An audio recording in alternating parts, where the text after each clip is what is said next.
What is going to happen now? Going back and forth because they... Go ahead. This is it.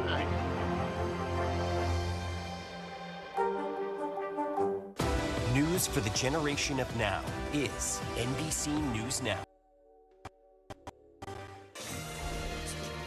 Welcome back to our special coverage of tonight's presidential debate between Vice President Harris and former President Trump. The debate is set to begin just minutes from now. It'll be the first time Harris and Trump meet each other, and it'll be in front of the entire country. Because I know a lot of people donated the other day. Quick update on the House.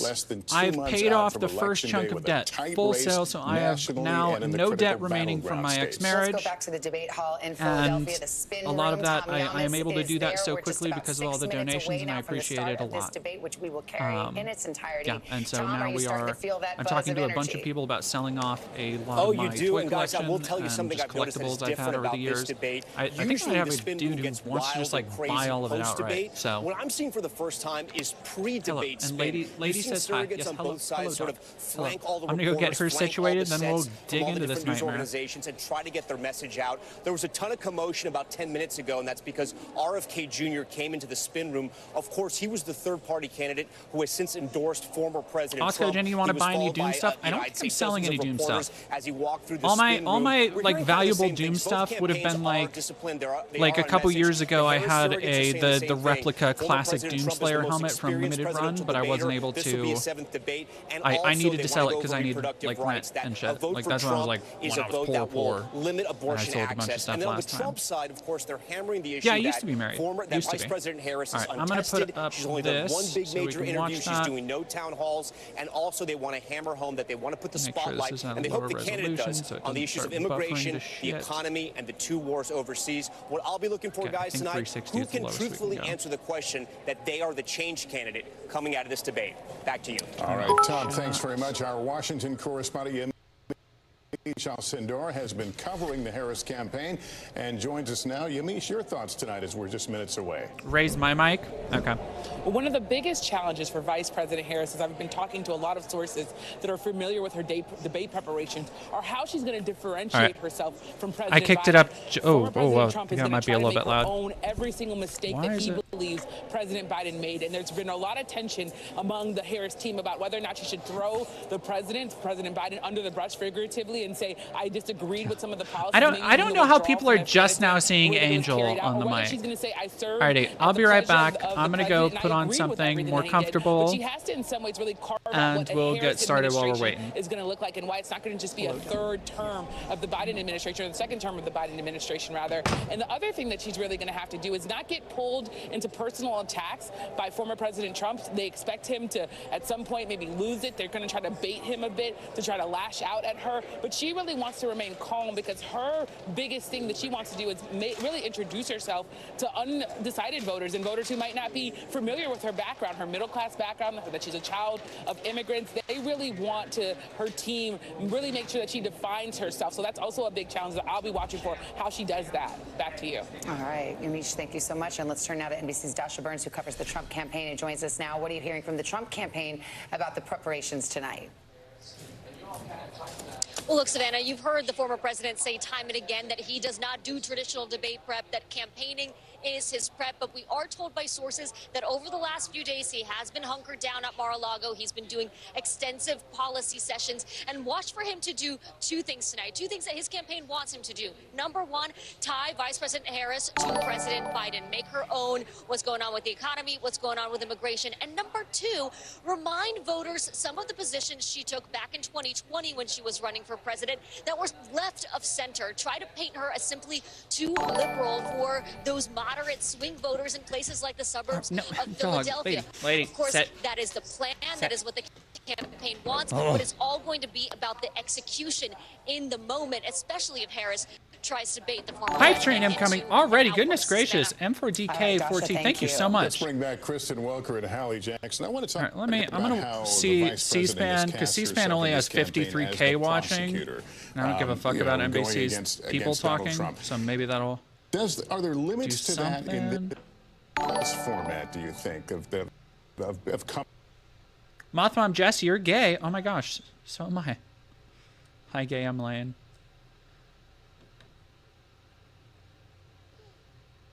All right. You sit. Stay. No, you stay. Look at me. Look at me. You stay. Stay.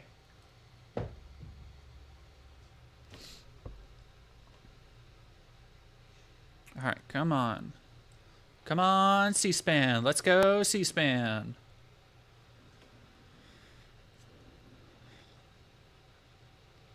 Take a shot when Trump does accordion hands chat? No, do not. You'll be dead. Thank you, Zero Guy. Well, so my debt isn't entirely paid off. I have paid off basically 2/5 of what is in the way of me getting, hopefully, you know, because there's other stuff that needs to happen. Hopefully, I am 2/5 of the way to getting rid of everything that is in the way of me getting pre-approved. And then from there, I can make an offer and it's all legal shit. Try restarting. Okay, there we go. Tried the ABC live stream. I was...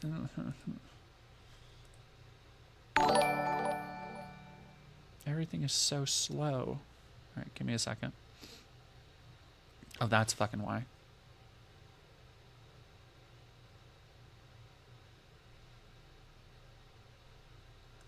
Special, the most consequential moment of this campaign. Kamala Harris. Together, we will chart a new way forward. Donald Trump. Hey, y'all. Another thing I'll be able to do when I get an actual apartment, fucking get a better computer. Oh, the quality's dropped. Yeah, no, cruise control. The quality is dropped. Don't.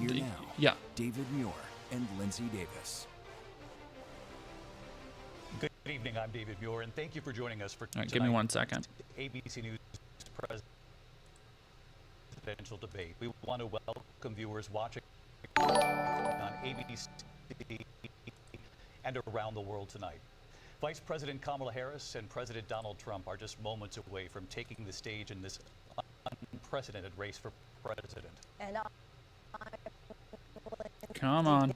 Come on, computer. You can do it. You can pull through. This meeting could be the most consequential event of their campaigns, with Election Day now less than 2 months away. For Vice President Kamala Harris, this is her first debate since President Biden withdrew from the race on July 21st. Of course, that decision followed his debate against President Donald Trump in June. Since then, this race has taken on an entirely new dynamic. And that brings us to the rules of tonight's debate. 90 minutes with 2 commercial breaks. No topics or questions have been shared with the campaigns. The candidates will have 2 minutes to answer questions, and this is the clock. That's what they'll be seeing. 2 minutes for rebuttals and 1 minute for follow-ups, clarifications, or responses. Their microphones will only be turned on when it's their turn to speak. Sorry, I'm trying to shut something down on the back end, and it's not wanting to. Tonight in this hall at the National Constitution. Fuck you, computer. Fuck you. Juliana, thank you for subbing it. Tier 1 for 13 months. That's my lucky number. True story.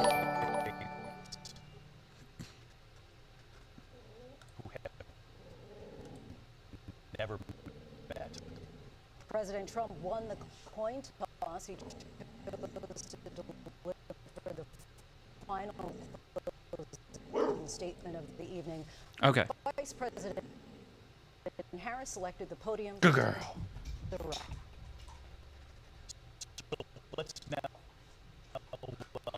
Jesus Christ.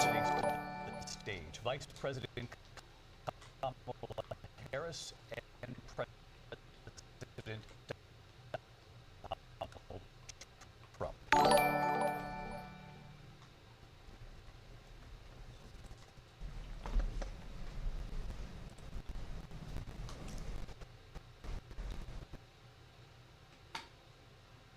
Juliana, thank you so much. All right, here we go. We know that young families need support to raise their children, and I intend on extending a tax cut for those families of $6,000, which is the largest child tax credit that we have given in a long time. Okay. So that those there we go. families can afford to buy a crib. It must be. It just keeps getting slammed. Like in the last 5 minutes, it's gained 100,000 people. Holy shit. My passion. One of them is small businesses. My mother raised my sister and me. But there was a woman who helped raise us. We call her our second mother. She was a small business owner. I love our small businesses. My plan is to give a $50,000 tax deduction to start up small businesses, knowing they are part of the backbone of America's economy. My opponent, on the other hand, his plan is to do what he has done before, which is to provide a tax cut for billionaires and big corporations, which will result in $5 trillion to America's deficit. My opponent has a plan that I call the Trump's sales tax, which would be a 20%. All right, we're going to try this. This should work. Good God. Thank you all for sticking with me through this. Holy shit. And thank you so, so much for the donos.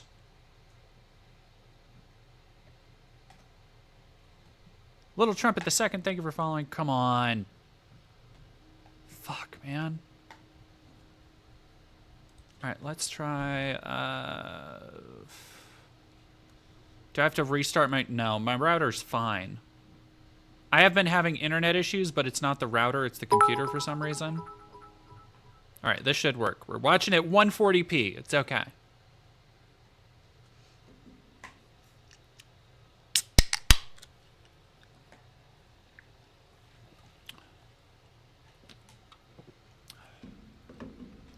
Washington Post? Okay. Let's go over to the Post, everybody. We're going over to the Post.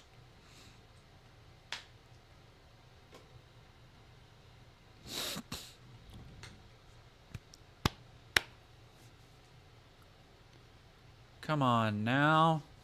Yeah, just imagine how she's fucking owning him. That's just as good. Banging on my door, god damn it.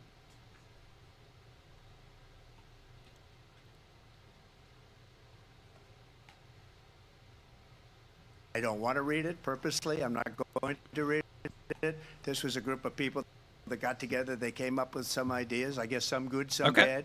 Must be talking about Project 2025. Everybody knows I'm an open book. Everybody knows what I'm going to do. Cut taxes very substantially and create a great economy like I did before. We had the greatest economy. We got hit with a pandemic. And the pandemic was not since 1917. Holy shit, Stuart. People died. Sephartur, thank you so much.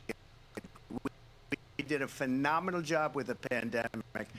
Why is it? We handed them over a country what the fuck is going on? The economy and with the stock market was higher than it was before the pandemic. All right, let me see if I can find a... Nobody's ever seen anything like it. We made ventilators for the entire world. It is already at 144. We got masks. We did things that nobody thought possible. And people give me credit for rebuilding. I do love, like, already I'm kind of living for this little smirk she's giving him, but we'll see. Come on. I fucking...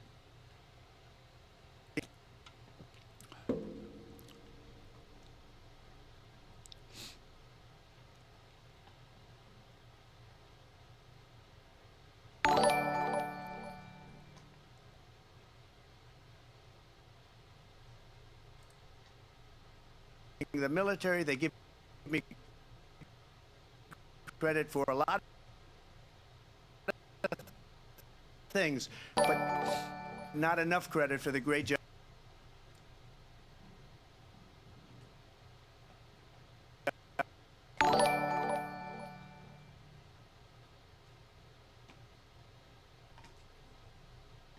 Jesus Christ with this. Is anybody else having trouble on this?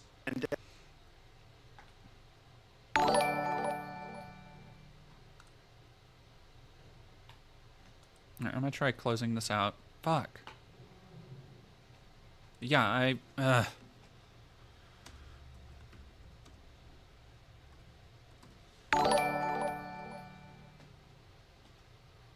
If maybe maybe a different browser. Okay, I want. All right, listen live, I guess.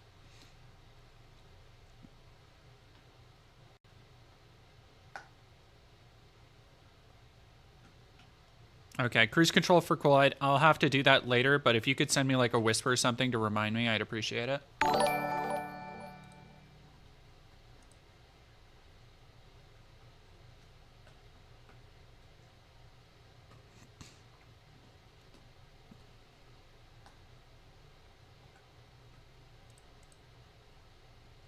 Good fucking Lord. All right, I'm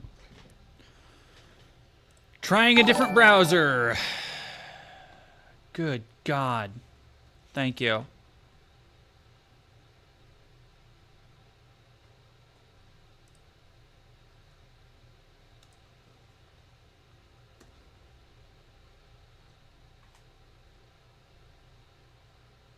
I was using Firefox and now I'm going to fucking Edge.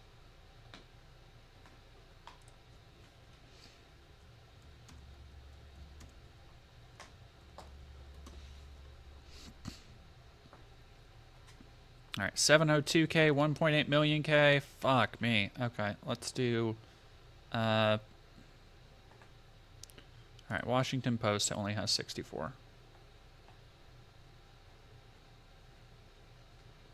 And it is. It's already loading up faster. Okay, so fuck you, Firefox. What the hell, man? Firefox, I thought we were cool.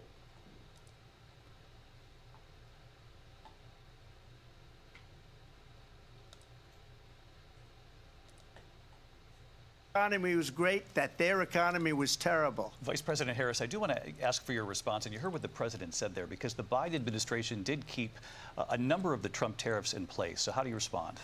Well, let's be clear that the Trump administration. Oh, she hit him with the Obama. She hit him with that. One of the highest we've ever seen in the history of America. He invited trade wars. All right, sorry, I'm trying to get it up, y'all. Deal with China, what he ended up doing is under Donald Trump's presidency, he ended up selling American chips to China. There we go. To help Hell them yeah. improve and modernize their military. Look at that. Basically It fucking works. sold us Thank you. out Microsoft Edge. When a policy Who'd have about thunk? China should be in making sure the United States of America wins the competition for the 21st century, which means focusing on the details of what that requires, focusing on relationships with our allies, focusing on investing in American-based technology so that we win the race on AI, on quantum computing, focusing on what we need to do to support America's workforce so that we don't end up having on the short end of the stick in terms of workers' rights. But what Donald Trump did, let's talk about this, with COVID, is he actually thanked President Xi for what he did during COVID. Look at his tweet. Thank you, President Xi, exclamation point, when we know that Xi was responsible for not giving us transparency about the origins of COVID. President Trump, I'll let you respond. First of all, they bought their chips from Taiwan. We hardly make chips anymore because of philosophies like they have and policies like they have. I don't say her because she has no policy. Everything that she believed 3 years ago and 4 years ago is out the window. She's going to my philosophy now. In fact, I was going to send her a MAGA hat. She's gone to my philosophy. But if she ever got elected, she'd change it. And it will be the end of our country. She's a Marxist. Everybody knows she's a Marxist. Her father's a Marxist look at her expression. In economics, and he taught her well. But when you look at what she's done look at to that. our country, and when you look at these millions and oh my millions God, of people that she are is pouring such into a our country teacher. Monthly, she is such a teacher 21 right million now. People, not the 15 that people say, and I think it's a lot higher than the 21. That's bigger than New York State pouring in, and just look at what they're doing to our country. That is her, like a dumbass kid going off in class and her just going. Too. You know, you mentioned before, we'll talk about immigration later. Well, bad immigration is the worst thing that can happen to our economy. They have, so good. And she has destroyed our country with policy I want that's her insane. to ask him, what is the definition of Marxism? Please, they have to Kamala, hate our please. country. I'm asking for one thing. I want to turn to the issue of abortion. Oh, God damn it. President Trump, you've often touted that you were able to kill Roe v. Wade. Last year, you said that you were proud to be the most pro-life Microsoft Edge being a American champ history. tonight. Then last month, you said that your administration would be great for women and their reproductive rights. In your home state of Florida, you surprised many with regard to your 6-week abortion ban because you initially had said that it was too short. And you said, quote, I'm going to be voting that we need more than 6 weeks. But then the very next day, you reversed course and said you would vote to support the 6-week ban. Vice President Harris says that women shouldn't trust you on the issue of abortion because you've changed your position so many times. Therefore, why should they trust you? Well, the reason I'm doing that vote is because the plan is, as you know, the vote is, they have abortion in the 9th month. They even have, and you can look at the governor of West Virginia, the previous governor of West Virginia, not the current governor, who's doing an excellent job, but the governor before, he said the baby will be born and we will decide what to do with the baby. In other words, we'll execute the baby. And that's why I did that, because that predominates, because they're radical. The Democrats Mr. Darby, are my radical gas is in playing that. Fortnite. And I appreciate it. vice presidential pick, which I think was a horrible pick, by the way, for our country, because he is really out Execute the baby. But her vice presidential pick says abortion in the 9th month is absolutely fine. He also says I kind of mixed execution after birth. It's Werner execution, Herzog. no longer abortion, because the baby is born is okay. In the and that's Mandalorian? not okay with me. Hence the vote. But what I did is something for 52 years. They've been trying to get Roe v. Wade into the states, and through the genius and heart and strength of 6 Supreme Court justices, we were able to do that. Now, I believe in the exceptions for rape, incest, and life of the mother. I believe strongly in it. Ronald Reagan did also. That wasn't out of nowhere. 85% Somebody in Republicans the chat said Alex Jones Very destroy the important. child. But we were able As to get it, a reference and to something now Alex states Jones are says. voting on it, and for the first time, you're going to see. Look, this is an issue that's torn our country apart for 52 years. Every legal scholar, every Democrat, every Republican, liberal, conservative, they all wanted this issue to be brought back to the states where the people could vote. And that's what happened. Now, Ohio, the vote was somewhat liberal. Kansas, the vote was somewhat liberal, much more liberal than people would have thought. But each individual state is voting. It's the vote of the people now. It's not tied up in the federal government. I did a great service in doing it. It took courage to do it. And the Supreme Court had great courage in doing it. And I give tremendous credit to those 6 justices. There is no state in this country where it is legal to kill a baby after it's born. Vice President, I want to get your response to President Trump. Oh my God! They saw the last debate that peaked. I'm sorry, that's peaking. Let's understand they saw the last debate and they were like, you know what, we should probably do like a little bit of fact check, just a little with the intention that they would undo the protections of Roe v. Wade. We're not going to be like those fucking people. And they did exactly as he intended. And you know what? You know what? That's going to be used as they're going to fucking say that like, oh, they're against Trump. They're trying to make him look bad. For a doctor or nurse to provide health care in one state, it provides prison for life. Trump abortion bans that make no exception even for rape and incest, which understand what that means. A survivor of a crime of violation to their body does not have the right to make a decision about what happens to their body next. That is immoral. And one does not have to abandon their faith or deeply held beliefs to agree. The government, and Donald Trump certainly, should not be telling a woman what to do with her body. I have talked with women around our country. You want to talk about this is what people wanted? Pregnant women who want to carry a pregnancy to term, suffering from a miscarriage, being denied care in an emergency room because the healthcare providers are afraid they might go to jail, and she's bleeding out in a car in the parking lot.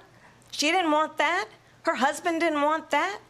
A 12 or 13-year-old survivor of incest being forced to carry a pregnancy to term. This is making me live out right now. And this is everything people have wanted to fucking yell at him for years. When Congress passes a bill to put back in place the protections of Roe v. Wade. As President of the United States, I will proudly sign it into law. But for this specific issue, if Donald Trump were to be reelected, he will sign a national abortion ban. Understand, in his Project 2025, there would be a national abortion monitor that would be monitoring your pregnancies, your miscarriages. Holy shit, I think the American people believe that certain freedoms, in particular the freedom to make decisions about one's own body, should not be made by the government. Thank you, Vice President Harris. Well, there she goes again. It's a lie. I'm not signing a ban, and there's no reason to sign a ban, because we've gotten what everybody wanted. Democrats, Republicans, and everybody else, and every legal scholar wanted it to be brought back into the states. And the states are voting. And it may take a little time, but for 52 years, this issue has torn our country apart.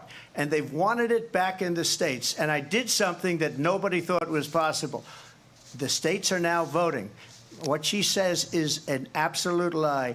And as far as the abortion ban, fucking bold words for somebody who literally just said that babies were being assassinated. This issue has now been taken over by the states. Would you veto a national abortion ban if it came to your desk? Well, I won't have to, because again, this is so much better than she said she'll go back to Congress. She'll never get the vote. It's impossible for her to get the vote, especially now with the 50-50 and essentially 50-50 in both Senate and the House. She's not going to get the vote. She can't get the vote. She won't even come close to it. So it's just talk. You know what it reminds me of? When they said they're going to get student loans terminated, and it ended up being a total catastrophe. The student loans, and then I think probably her boss, if you call him a boss, he spends all his time on the beach. But look, her boss went out and said, we'll do it again. We'll do it a different way. He went out, got rejected again by the Supreme Court. So all these students got taunted with this whole thing about this whole idea.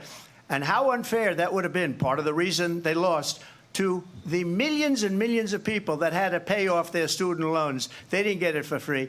But they were saying it's the same way that they talked about that they talk about abortion. But if I could just get a yes or no, because your running mate, J.D. Vance, has said that you would veto it if it did come to your desk. Well, I didn't discuss it with J.D. In all fairness, J.D., and I don't mind if he has a certain view, but I think he was speaking for me, but I really didn't. Look, we don't have to discuss it, because she'd never be able to get it, just like she couldn't get student loans. They couldn't get student loans. They didn't even come close to getting student loans. They taunted young people and a lot of other people that had lones.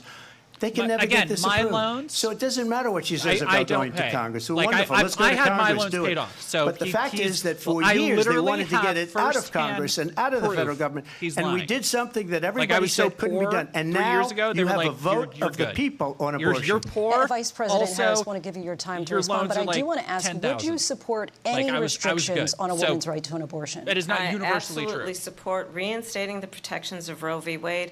And as you rightly mentioned, also, nowhere in America you should be talking with is a woman carrying a pregnancy to term and asking for an abortion. That is not happening. It's insulting to the women of America. And understand what has been happening under Donald Trump's abortion bans. Couples who pray and dream of having a family are being denied IVF treatments.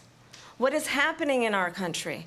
Working people, working women who are working 1 or 2 jobs, who can barely afford childcare as it is, have to travel to another state to get on a plane sitting next to strangers to go and get the health care she needs. Barely can afford to do it, and what you are putting her through. Of course she's killing it, because she's not Biden. Unconscionable. This is what everybody wanted the last debate to be. Have not. The majority of Americans believe in a woman's right to make decisions about her own body. Low energy, it's probably and that is why, tired. In every state where this issue has been on the ballot, in red and blue states both, the people of America have voted for freedom. Vice President, excuse me, I have to respond. Another lie. It's another lie. Absolutely. I have been a leader on IVF, which is fertilization. The IVF, I have been a leader. In fact, when they got a very negative decision on IVF from the Alabama courts, I'm curious if he knows the last I saw the people of Alabama and the legislature 2 days later voted it in. I've been a leader on it. They know that, and everybody else knows it. I have been a leader on fertilization, IVF. And the other thing, they you should ask, will she allow abortion in the 8th month, 9th month, 7th month? Come on. Okay, would you do that? Why don't you ask her that question? Why don't you answer That's the question? problem. Would you because veto? under Roe v. Answer Wade, the question. you Would you could veto? you could do abortions like, in the 7th month, the 8th month, the 9th month, and probably after birth. Just look at the governor, former governor of Virginia. The governor of Virginia said we put the baby aside and then we determine what we want to do with the baby. President Trump, thank you. We're going to turn now to immigration and border security. We know it's an issue that's important to Republicans, Democrats, voters across the board in this country. Vice President Harris, you were tasked by President Biden with getting to the root causes of migration from Central America. We know that illegal border crossings reached a record high in the Biden administration. This past June, President Biden imposed tough new asylum restrictions. We know the numbers since then have dropped significantly. But my question to you tonight is, why did the administration wait until 6 months before the election to act? And would you have done anything differently from President Biden on this? So I'm the only person on this stage who has prosecuted transnational criminal organizations for the trafficking of guns, drugs, and human beings. And let me say that the United States Congress, including some of the most conservative members of the United States Senate, came up with a border security bill, which I supported. And that bill would have put 1,500 more border agents on the border to help those folks who are working there right now overtime trying to do their job. Because she is going to try and it would have allowed Trump on the us border. to stem the flow of fentanyl coming into the United States. This is their version. I know there are so many families watching tonight across the who have been aisle. personally affected by the surge of fentanyl in our country. That bill would have put more resources to allow us to prosecute transnational criminal organizations for trafficking in guns, drugs, and human beings. But you know what happened to that bill? Donald Trump got on the phone, called up some folks in Congress, and said, kill the bill. And you know why? Because he'd prefer to run on a problem instead of fixing a problem. And understand, this comes at a time where the people of our country actually need a leader who engages in solutions, who actually addresses the problems at hand. But what we have in the former president is someone who would prefer to run on a problem instead of fixing a problem. And I'll tell you something, he's going to talk about immigration a lot tonight, even when it's not the subject that is being raised. And I'm going to actually do something really unusual, and I'm going to invite you to attend one of Donald Trump's rallies, because it's a really interesting thing to watch. You will see during the course of his rallies, he talks about fictional characters like Hannibal Lecter. He will talk about windmills cause cancer. Right what now, you will he is also like notice is that people start leaving his rallies Hannibal early Lecter's a fictional out character? of exhaustion That's and his, boredom. He's like, okay. And I will tell you, the Hannibal one Lecter's thing you a will fiction. not I hear did him not know talk this. about is you. You will not hear him talk about your needs, your dreams, and your desires. Damn. And I'll tell you, I believe you deserve a president who actually puts you first, and I pledge to you that I will. Bullshit. Vice President Harris, thank you. President as Trump, on that rhetoric point, I goes want to for get your the response. mainstream voter, Let me just ask, though, why did you try to kill that bill, and successfully so? That would have put thousands of additional agents and officers on the border. First, let me respond as to the rallies. She said people start leaving. People don't go to her rallies. There's no reason to go. And the people that do go, she's bussing them in and paying them to be there, and then showing them in a different light.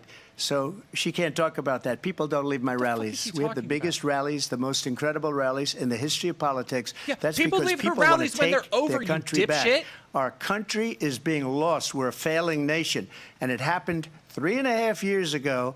And what's going on here, you're going to end up in World War III, just to go into another subject.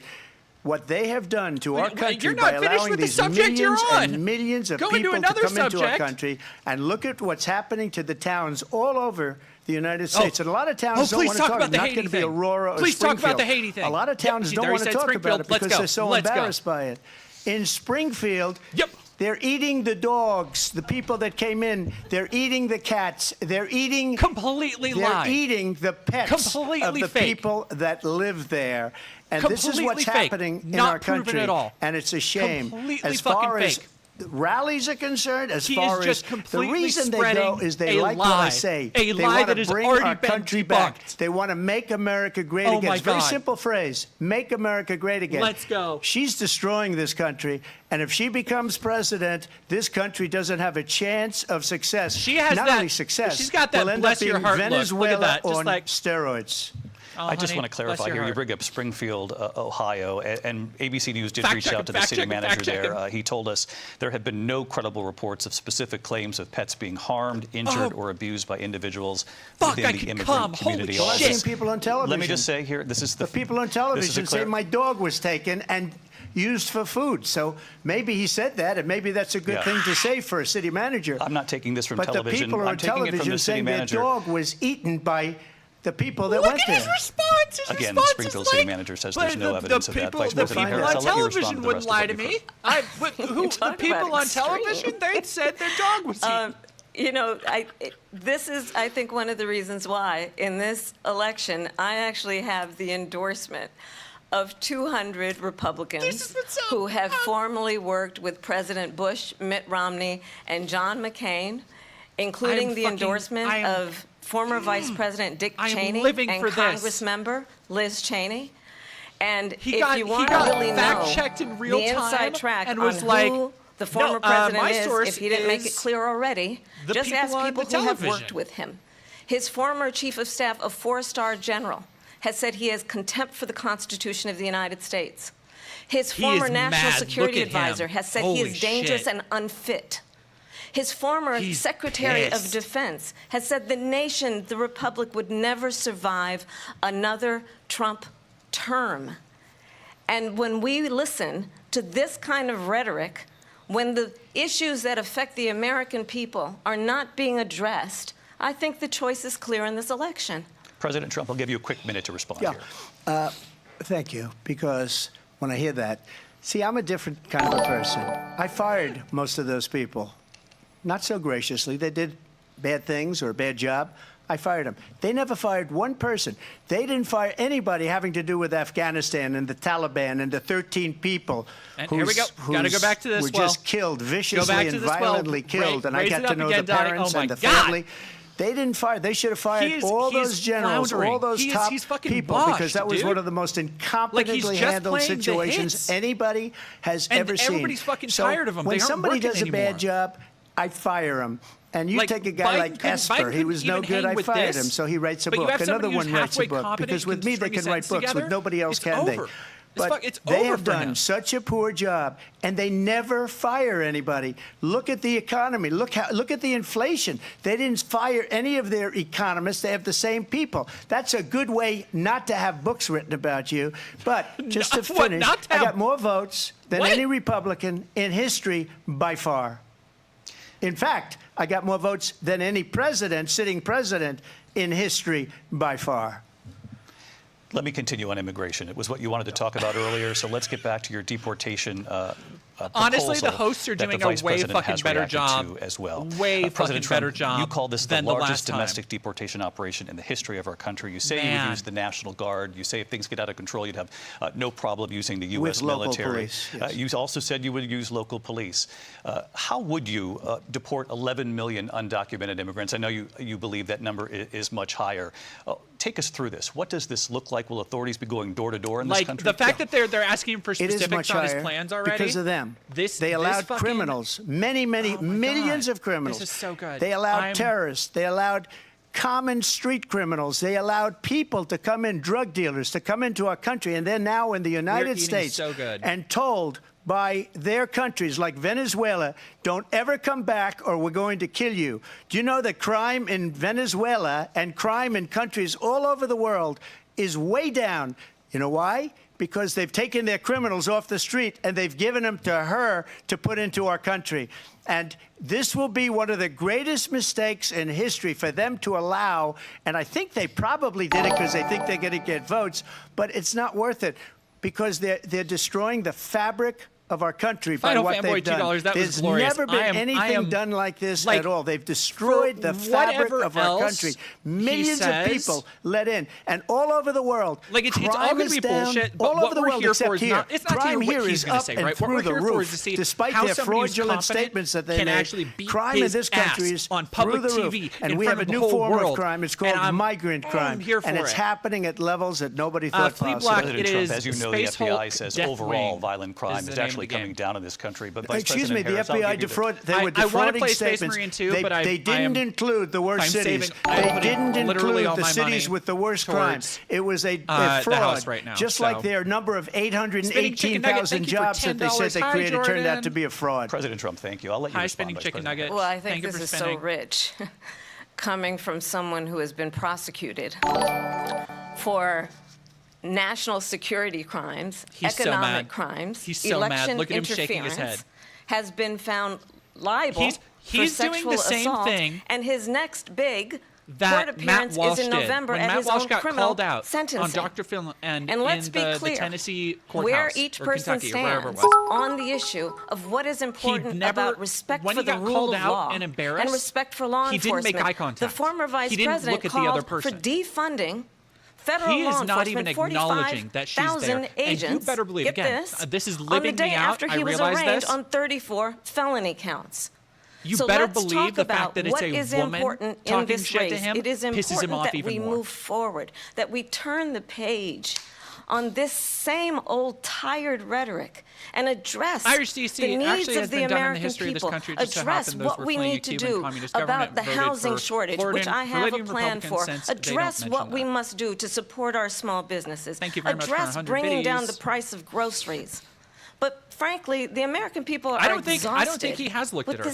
I wish he would bring up the sexual assault thing more, though. That is something. Every one of those cases was started by them against their political opponent. Bullshit. And I'm winning most of them, and I will win the rest on appeal. And you saw that with the decision that came down just recently from the Supreme Court. I'm winning most of them. But those are cases, it's called weaponization. Never happened in this country. They weaponized the Justice Department. Every one of those cases was involved with the DOJ, from Atlanta and Fani Willis to the Attorney General of New York and the DA in New York. Every one of those cases. And then they say, oh, he's a criminal. They're the ones that made them go after me. By the way, Joe Biden was found essentially guilty on the documents case. And what happened in my documents case? They said, oh, that's the toughest of them all. A complete and total victory. 2 months ago, it was thrown out. It's weaponization, and they used it, and it's never happened in this country. They used it to try and win an election. They're fake cases. President Trump, thank you. A really quick response here, Vice President Harris, on this notion of weaponization of the Justice Department. Well, let's talk about extreme and understand the context in which this election in 2024 is taking place. The context of everything that came before, Kamala. Let's do it. Let's go. Ruled that the former president would essentially be immune firing a bunch of employees into the flex he thinks is. No, you see Final Fanboy and thank you for the $5. You see, understand, this is someone who has openly said he would terminate, I'm quoting, terminate the Constitution of the United States. That's how that he would weaponize he's good at, the Department business. of Justice against his political enemies. Someone who has openly expressed disdain for members of our military. Understand what it would mean if Donald Trump were back in the White House with no guardrails. Because certainly we know now the court won't stop him. We know J.D. Vance is not going to stop him. It's up to the American people. Vice President Harris, thank you. Lindsay? Vice President Harris, in your last run for president. Oh, he's talking. This is the one that weaponized, not me. She weaponized. I probably took a bullet to the head because of the things that they say about me. You didn't take a bullet to the head? They talk about democracy. I'm a threat to democracy. If your head was any bigger, you would have actually taken it. Russia investigation. We do have a lot to get. That went nowhere. We have a lot to get to, Lindsay. Oh my God. Vice President Harris, in your last run for president, you said you wanted to ban fracking. Now you don't. You wanted mandatory government buyback programs for assault weapons. Now your campaign says you don't.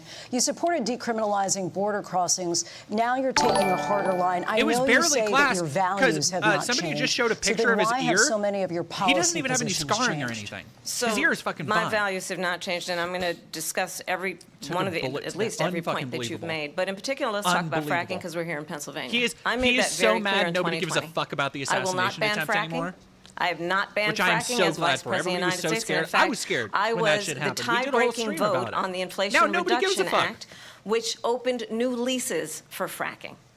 My position is that we have got to invest in diverse sources of energy so we reduce our reliance on foreign oil. Than usual. We have had the largest increase in domestic oil production in history because of an approach that recognizes that we cannot over-rely on foreign oil.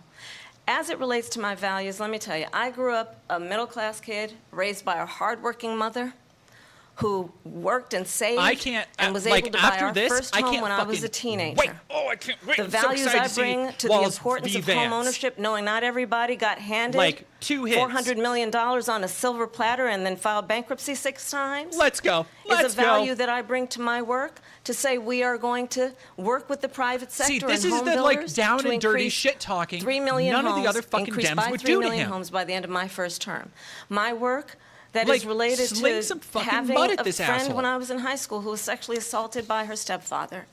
And my focus then on protecting women and children from violent crime is based on a value that is deeply grounded in the importance of standing up for those who are most vulnerable. My work that is about protecting Social Security and Medicare is based on long-standing work that I have done, protecting seniors from scams. My values have not changed. And what is important is that there is a president who actually brings values and a perspective that is about lifting people up and not beating people down and name-calling. The true measure of the leader is the leader who actually understands the strength is not in beating people down, it's in lifting people up. I intend to be that president. President Trump, your Well, response? first of all, I wasn't given $400 million. I wish I was. My father was a Brooklyn builder, Brooklyn, Queens, and a great father, and I learned a lot from him. But I was given a fraction of that, a tiny fraction, and I built it into many, many billions of dollars. Many billions. And when people see it, they are even surprised. So we don't have to talk about that. Fracking, she's been against it for 12 years. Defund the police. She's been against that forever. She gave all that stuff up. You mix those up. Very You want to say wrongly, she's very for horribly, defunding the police. and everybody's laughing at it, okay? They're all laughing at it. She gave up at least 12 and probably 14 or 15 different policies. At her. Nobody laughs at me. She was big on defund the police. I'm a big boy. I'm a strong boy. In Minnesota, she went out. Wait a minute. I'm talking now. If you don't mind, please. Does that sound familiar? Don't lie. She went out in Minnesota and wanted to let criminals that killed people, that burned down Minneapolis, she went out and raised money to get them out of jail. She did things that nobody would ever think of. Now she wants to do transgender operations on illegal aliens that are in prison. This is a radical left liberal that would do this. She wants to confiscate your guns, and she will never allow fracking in Pennsylvania. Yeah. If she won the election, fracking in Pennsylvania will end on day one. Just to finish one thing, so important in my opinion. For real? So I got the oil business going like nobody has ever done before. All right, when they took Trump's over, card that he just they got played. rid of it, started getting rid of it, He and was the like, prices okay, were going I'm losing up them. I'm the losing them. roof. I got to come up with something good. They immediately let these guys go. Illegal immigrants to aren't where working. They were. The trans thing isn't I would have working. been five Boom. times, I got four it. times, I got it, y'all. five times Watch me higher, flex. because you're talking about Trans illegal 3.5 immigrants. years ago. They got it up. I'm going to get them all back where on my I side was with this. because they had no choice. Because the prices of energy were quadrupling and doubling. You saw what happened to gasoline. So they said, let's go back to Trump. he thought he But ate, if she for won the real. election, He the did. day after that election, they'll go back to destroying our country, and oil will be dead, Bro thought he fossil did fuel will be something. dead. We'll go back to windmills, and we'll go back to solar, where they need back a to whole desert windmills? to get some energy to come out of it. You ever see a solar plant? By the way, I'm a big fan of solar. This is But they fucking- take And see, again, he has to say that. 400, because he's been 500 talking to us. acres of desert President soil. Trump, we have a These lot are of not good issues things that we for the have to get environment to. that We're she out of time. understands. Thank you. Lindsay, thank you. We have an election in just 56 days. And I want to talk about the peaceful transfer of power, which, of course, we all know is a cornerstone of our democracy and the role of a president in a moment of crisis. Mr. President, on January 6th, you told your supporters to march to the Capitol. You said you would be right there with them. The country and the world saw what played out at the Capitol that day, the officers coming under attack. Aides in the West Wing say you watched it unfold on television off the Oval Office. You did send out tweets, but it was more than 2 hours before you sent out that video message telling your supporters to go home. Is there anything you regret about what you did on that day? You just said a thing that isn't covered. Peacefully and patriotically, I said during my speech, not later on. Peacefully and patriotically. And nobody on the other side was killed. Ashley Babbitt was shot by an out-of-control police officer. that should have never, ever shot her. Now he has to say that because, like, of course, Jan 6 we didn't do this group of people it's so much that better have been than treated like so when badly. he spoke a couple of weeks ago and he was like, nobody got That are killed. pouring into our country and killing people that she allowed to pour in. She was the border czar. Remember that. She was the border czar. She doesn't want to be called the border czar because she's embarrassed by the border. In fact, she said at the beginning, police people I'm died. surprised you're not talking about the border yet. That's because she knows what a bad job they've done. What about those people? When are they going to be prosecuted? When are these people from countries all over the world, not just South America, they're coming in from all over the world, David, all over the world. And crime rates are down all over the world because of it. But let me just when ask are those, David, when are those people going to be prosecuted? When are the people that burned down Minneapolis going to be prosecuted? Or in Seattle? They went into Seattle. They took over a big percentage of the city of Seattle. When are those people going to be prosecuted? All right, yep. But let me just ask you. You might ask her that question. You were the president. You were watching it unfold on television. It's a very simple question as we move forward toward another election. Is there anything you regret about what you did on that day? Yes, sir. I had nothing to do with that other than they asked me to make a speech. I showed up for a speech. I said, I think it's going to be big. I went to Nancy Pelosi and the mayor of Washington, D.C., and the mayor put it back in writing, as you know. I said, you know, this is going to be a very big rally or whatever you want to call it. And again, it wasn't done by me. It was done by others. I said, I'd like to give you 10,000 National Guard or soldiers. Am I seriously They rejected gaming right me. now? Nancy Yeah, Pelosi rejected me. It was just when I'm gaming. 2 weeks ago. Her daughter has a tape of her saying she is fully responsible for what happened. They want to get rid of that tape. It would have never happened if Nancy Pelosi and the mayor of Washington did their jobs. I wasn't responsible for security. Nancy Pelosi was responsible. She didn't do her job. The question was about you as president, not about former Speaker Pelosi. But I do want Vice President Harris to respond. Like even the interview has to be like, the question was actually about something entirely different than what you're going on about, buddy. I was the Vice President-elect. I was also an acting senator. I was there. And on that day, the President of the United States incited a violent mob. Final fanboy thing for $5. Is he not familiar with the advancements in solar? People were working on putting in the House paint in 2009. To desecrate our nation's capital. On that day, 140 law enforcement officers were injured, and some died. And understand, the former president has been indicted and impeached for exactly that reason. But this is not an isolated situation. Let's remember Charlottesville, where there was a mob of people carrying tiki torches. That's what's up. Spewing anti-Semitic hate. Game. Play his fucking game. The president then at the time say? Do whataboutism? There were fine Let's talk people about the on shit each that happened side. on your watch, dipshit. Let's remember that when it came to the Proud Boys, a militia, the president said, the former president said, stand back and stand by. So for everyone watching who remembers what January 6th was, I say we don't have to go back. Let's not go back. We're not going back. It's time to turn the page.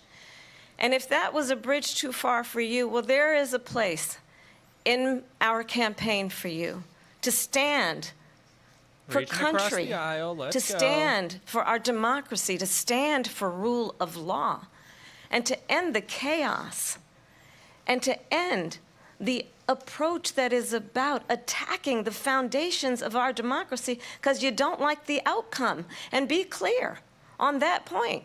Donald Trump, the candidate, has said in this election there will be a bloodbath if this and the outcome of this election is not to his liking. Yeah. Let's turn the page on this. She's Let's not go back. cooking. Let's chart a course. She is coming across for so the much more future cohesive and not coherent than backwards to the anything past. he's doing. Let me just follow up here. It was a different term, and it was a term that related to energy because they have destroyed our energy business. That was where bloodbath was. Also, on Charlottesville, that story has been, as you would say, debunked.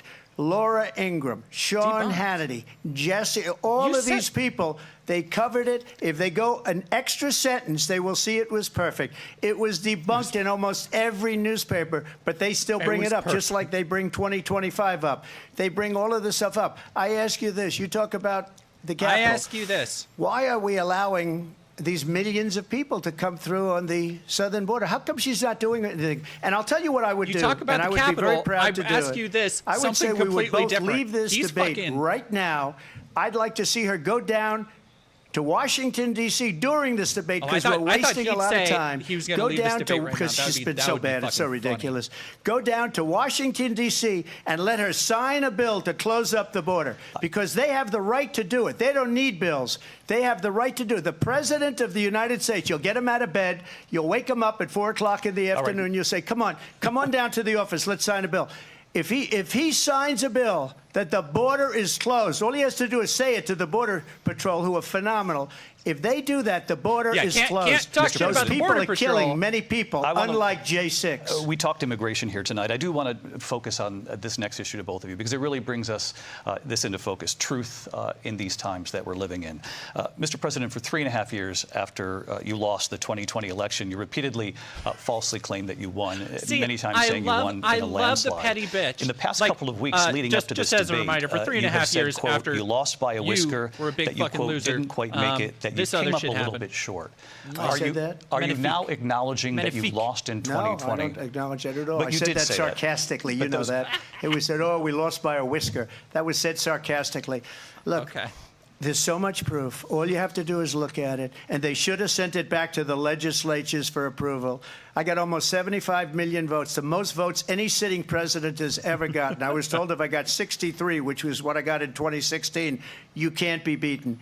The election, people should never be thinking about it. An election is fraudulent. We need two things. We need walls. The Trump cult, of course, they're not going to be. And we have to have it. Like the people who are ride or die, borders, they're not going to be. And we have to have good elections. Our elections but are there is bad. Definitely and a lot of these illegal immigrants coming in, they're trying to get them to vote. They can't even speak English. They don't even know what country they're in practically. And these people are trying to get them to vote. And that's why they're allowing them to come into our country. I did watch all of these pieces of video.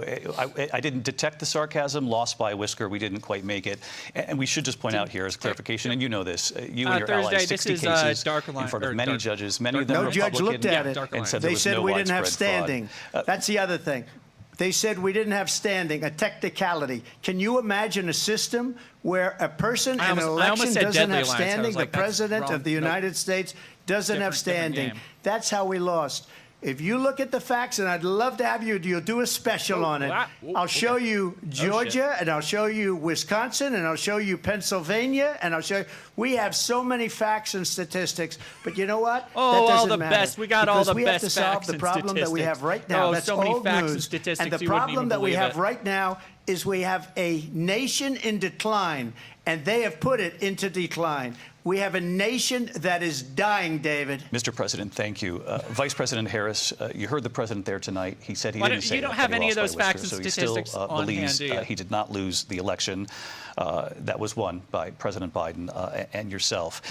But I do want to ask you about something that's come up in the last couple of days. This was a post from President Trump honestly, about I wasn't this upcoming expecting to have election this much just weeks fun, away. He said, when I win, those people who cheated, and then he lists donors, voters, election officials, he says will be prosecuted to the fullest extent of the law, which will include long-term prison sentences. If I'm being honest, one of your campaign's top lawyers responded saying, we won't let Donald Trump intimidate us, we won't let him suppress the vote. Is that what you believe he's trying to do here? Donald Trump was fired by 81 million people. So let's be clear about that. And clearly he is having a very difficult time processing she's been keeping that one. But she's been keeping that one in the back pocket. We cannot afford to have a president of the United States who attempts, as he did in the past, to upend the will of the voters in a free and fair election. And I'm going to tell you that I have traveled the world as Vice President of the United States, and world leaders are laughing at Donald Trump. I have talked with military leaders, some of whom worked with you, and they say you're a disgrace. And when you then talk in this way, in a presidential debate, and deny she really said what over and over again are court cases you have lost. I talked to your coworkers, because you did in fact lose that election. It leads one to believe that perhaps we do not have in the candidate to my right the temperament or the ability to not be confused about he's doing his little head bob. That's deeply troubling, and the American people deserve better. I'll give you 1 minute to respond, Mr. President. Let me just tell you about world leaders. Viktor Orban, one of the most respected men, they call him a strong man. He's a tough person. Smart. One of the most respected Prime Minister of Hungary. They said, why is the whole world blowing up? 3 years ago it wasn't. Why is it blowing up? He said, because you need Trump back as president. They were afraid of him. Victor China Orban, was afraid, and I don't like to use the word afraid, but I'm just quoting him. Dude. China was afraid of him. North Korea was afraid of him. Look at what's going on with North Korea, by the way. He said Russia was afraid of him. I ended the Nord Stream 2 pipeline, and Biden put it back on day one, but he ended the XL pipeline. The XL pipeline in our country, he ended that. But he let the Russians build a pipeline going all over Europe and heading into Germany, the biggest pipeline in the world. Look, Viktor Orban said it. He said the most respected, most feared person is Donald Trump. We had no problems when Trump was president. But when this weak, pathetic man that you saw at a debate just a few months ago, that if he weren't in that debate, he'd be running instead of her. She got no votes. He got 14 million votes. What you did, you talk about a threat to democracy. He's still so fucking mad. He got 14 million votes, and they threw him out of office. And you know what? I'll give you a little secret. He hates her. Okay, well, he is he can't stand thrown her. out of office? But he got 14 million votes. They threw him out. Still in office. She Is he got calling the zero shots? You can't votes. really, and when she ran, she was the first one to leave because she failed. And now she's running. I don't understand it, but I'm okay with it because your time is I up. think we're going to do very well. We've got a lot more to get to. Turning now to the Israel-Hamas war and the hostages who are still being held, Americans among them. Vice President Harris, in December, you said, quote, Israel has a right to defend itself, but you added, quote, it matters how, saying international humanitarian law must be respected. Israel must do more to protect innocent civilians. You said that 9 months ago. Now an estimated 40,000 Palestinians are dead. Nearly 100 hostages remain. Just last week, Prime Minister Benjamin Netanyahu said there's not a deal in the making. President Biden has not been able to break through the stalemate. Literally nothing. How would you do it? Like, I do not expect let's good understand things. how we got here.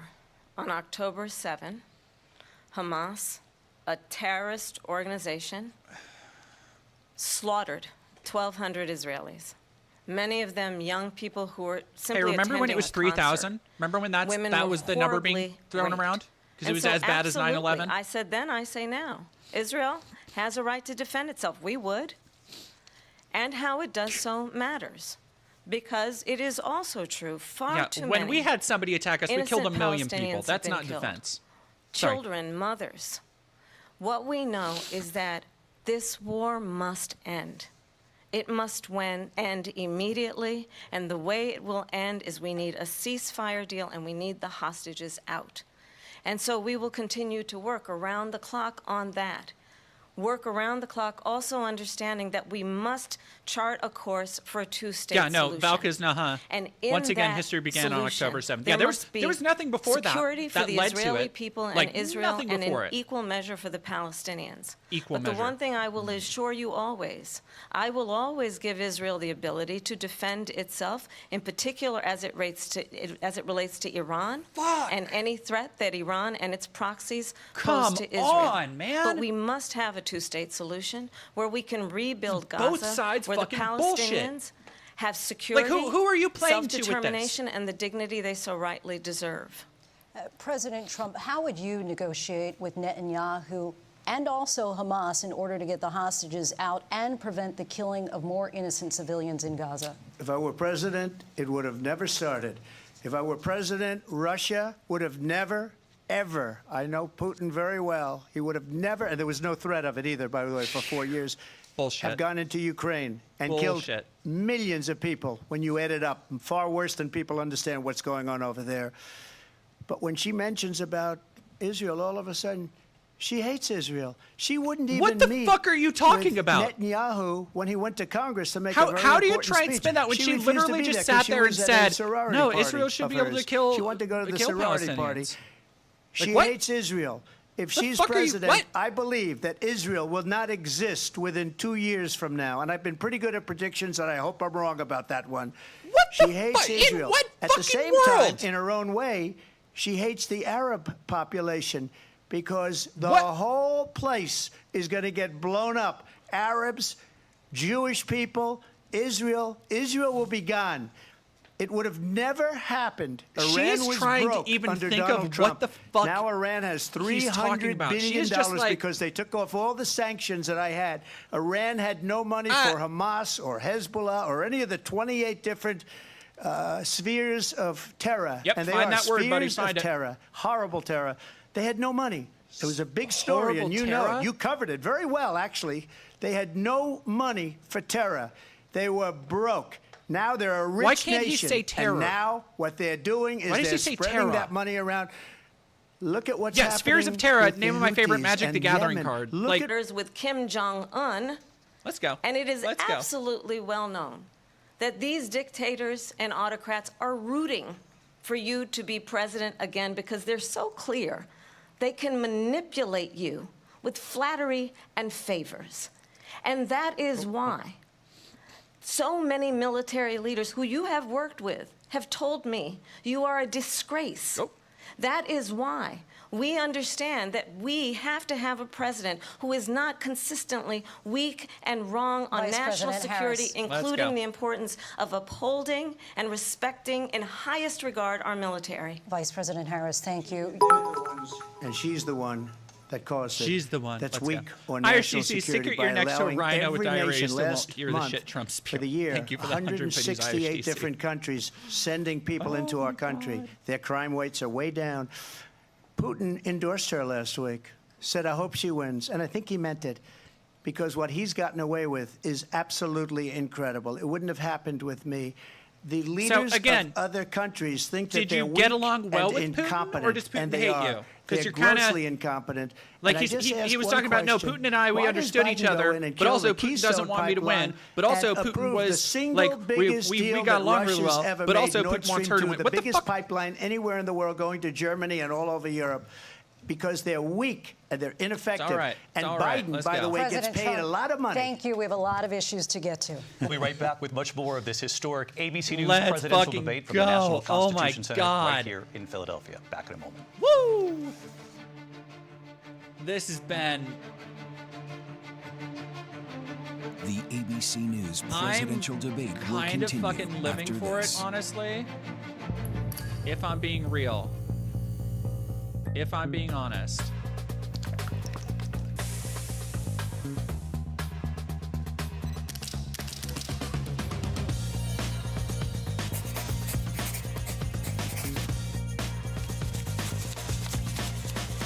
All right, I'll be right back. I'm going to run to the restroom, and then we'll be right back.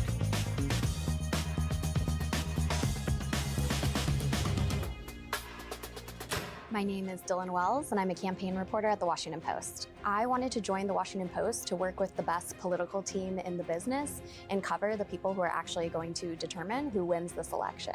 Being out in the field is absolutely essential to covering the campaign. I'm constantly on the trail, going to different candidates' events, driving around the country, flying around the country. There's a lot of voters who are really hesitant about this general election. I would say my most interesting interviews in the past year covering the presidential race have not been with the candidates themselves, but with the voters who are out in the country and hearing about what issues are motivating or not motivating them to turn out to vote. I think for me, the greatest sense of accomplishment in my reporting comes when a reader is able to tell me that my story is how they better understood an issue. And I think just really being able to tell those stories that we might not otherwise hear from the campaign trail is really a privilege. And we're, as a campaign team, trying to tell those stories as much as possible. Mother Teresa could not beat these charges. Welcome to the Trump Trials Sidebar, a new podcast from the Washington Post. Hi, I'm Libby Casey, and every week, alongside Rhonda Colvin and James Hohman, we break down the latest news and legal battles as Donald Trump ramps up his presidential campaign. The ramifications are serious. The first time a U.S. president is in court as a defendant. But we also have some fun. So, Rhonda, if Thank you you could so have much, any Brody, job for in the $2. court Do you other than expect Matt journalist, to? what would it be? Yeah, I would like, I mean, they're always going to call bailiff. Harris Nobody stupid. messes with the No bailiff. one. You've Like never that's read their a story basic about someone insult. messing with the Hey, bailiff. 765. Our Thank you colleagues for share 5 their months of inside Prime. scoops. Do you have a sense that the jury has that weight bearing on them? And they see all of us. They know that they're part of history. And stick Jazz around Baxter, to get thank you for real. following. What are some of the weird nuggets and things you've learned about jurors this week? There was a guy talking about his public access TV show. Watch the Trump Trials Sidebar on YouTube or listen to us on your favorite podcast platform today. I'm Cleve Wootson. I'm a reporter for the Washington Post. I work for the White House team. I wanted to come to the Washington Post because it's some of the best journalism that's going on in America. A typical day at the Post on the White House beat can sometimes be anything but typical. If the president is in town, I'm also in town. If the president is traveling, I or one of my colleagues are also traveling, just writing about not just what he's doing, but also writing about the impact of what he's doing and how voters, how Americans feel about that. If I had to describe the political team here. Thank you so much, Prince Bagel, for really 2 months of Prime. I appreciate it. Thank you all very much for the donos. Again, if y'all don't know, I am kind of on a where people actually massive are, purge. as opposed to I'm where selling we a assume they shit are. ton of I think stuff. it's something that makes us really And critical, objective journalism is really important at this point because everyone's trying to close to hopefully getting what we try to do a house, basically, is to just call it like it is. So this is donations what is going on in your ridiculously world, and the information appreciated you and need to helpful make right your now. own informed decision. Tara Billie Jean, thank you for resubscribing for 9 months. I am your justice. Ghost Plays VT, thank you for following. We are at 1,000 on YouTube. I took on Awesome. perpetrators of all kinds. I know Donald Trump's type. The 2024 election is in full swing. For every key campaign moment, the Washington Post is there. Charlie bringing Kirk on you Truth live Social says coverage it's unfair. with insight and analysis. Trump got From shot on landmark July Supreme 13th and Court now a drive-by decisions shooting on to the September sentencing 10th. of That's Donald obviously Trump. meant to be like a We'll be on racist location, thing. Reporting live from the Republican and but Democratic actually, national conventions unironically, very and the funny. presidential and Very vice funny. presidential debates. It all leads Lady up Domina, to our thank you very much for 2024 tier 1 election for night 8 special, months in a row. providing real-time yeah. race calls, live updates from our reporters on the ground. Trans Antifa monitoring immigrants are the eating your pivotal pets and burning races down neighborhoods. that That's will determine that's the the balance fucking of power like. in Washington and the future. I was of going our to talk about it. country. I might still talk about No it one afterwards. So covers because politics people and who elections don't like the know, Washington I meant to Post, go over on because stream democracy the dies fucking in darkness. everything that was going on with the Haiti immigrant stuff, and like it's basically what Trump said, and it's completely fucking fake. And it's kind of incredible that he unironically was like, here again, David. Yeah, no, the Haitians are just eating Welcome people's back to this pets. historic ABC News presidential debate $10. tonight. We're going to continue here, and I want to turn to the war Can in this Ukraine. debate We're now actually 2.5 bring Harris more years, votes from the right? into She's this doing well, conflict. but Mr. will it be President, enough? it has been Like, the position probably of the some Biden from the administration center-right. that we must Like, defend the Ukraine right, from Russia, from no. Vladimir Putin, to defend Like, their the sovereignty, right their democracy, is that right it's or in die. America's best interest to Anthony, do so, thank you very arguing much that for if Putin $10. wins, Here's for he your may be house fund. emboldened to Good move luck. even further into other Fingers countries. crossed. Like I said, I got You the have first said you big would chunk solve of this debt war in completely 24 done. hours. You So said I am so just before all the my break debt tonight. from my marriage How exactly gone would you do that? forever. And I want to ask you a very simple Next up, question end of the tonight. month, Do my you goal want is to be Ukraine completely to win debt-free. this war? So I want the everything war is to going stop. towards that right now. I want to save lives that are being uselessly, people being killed by the millions. It's the millions. It's so much worse than the numbers that you're getting, which are fake numbers.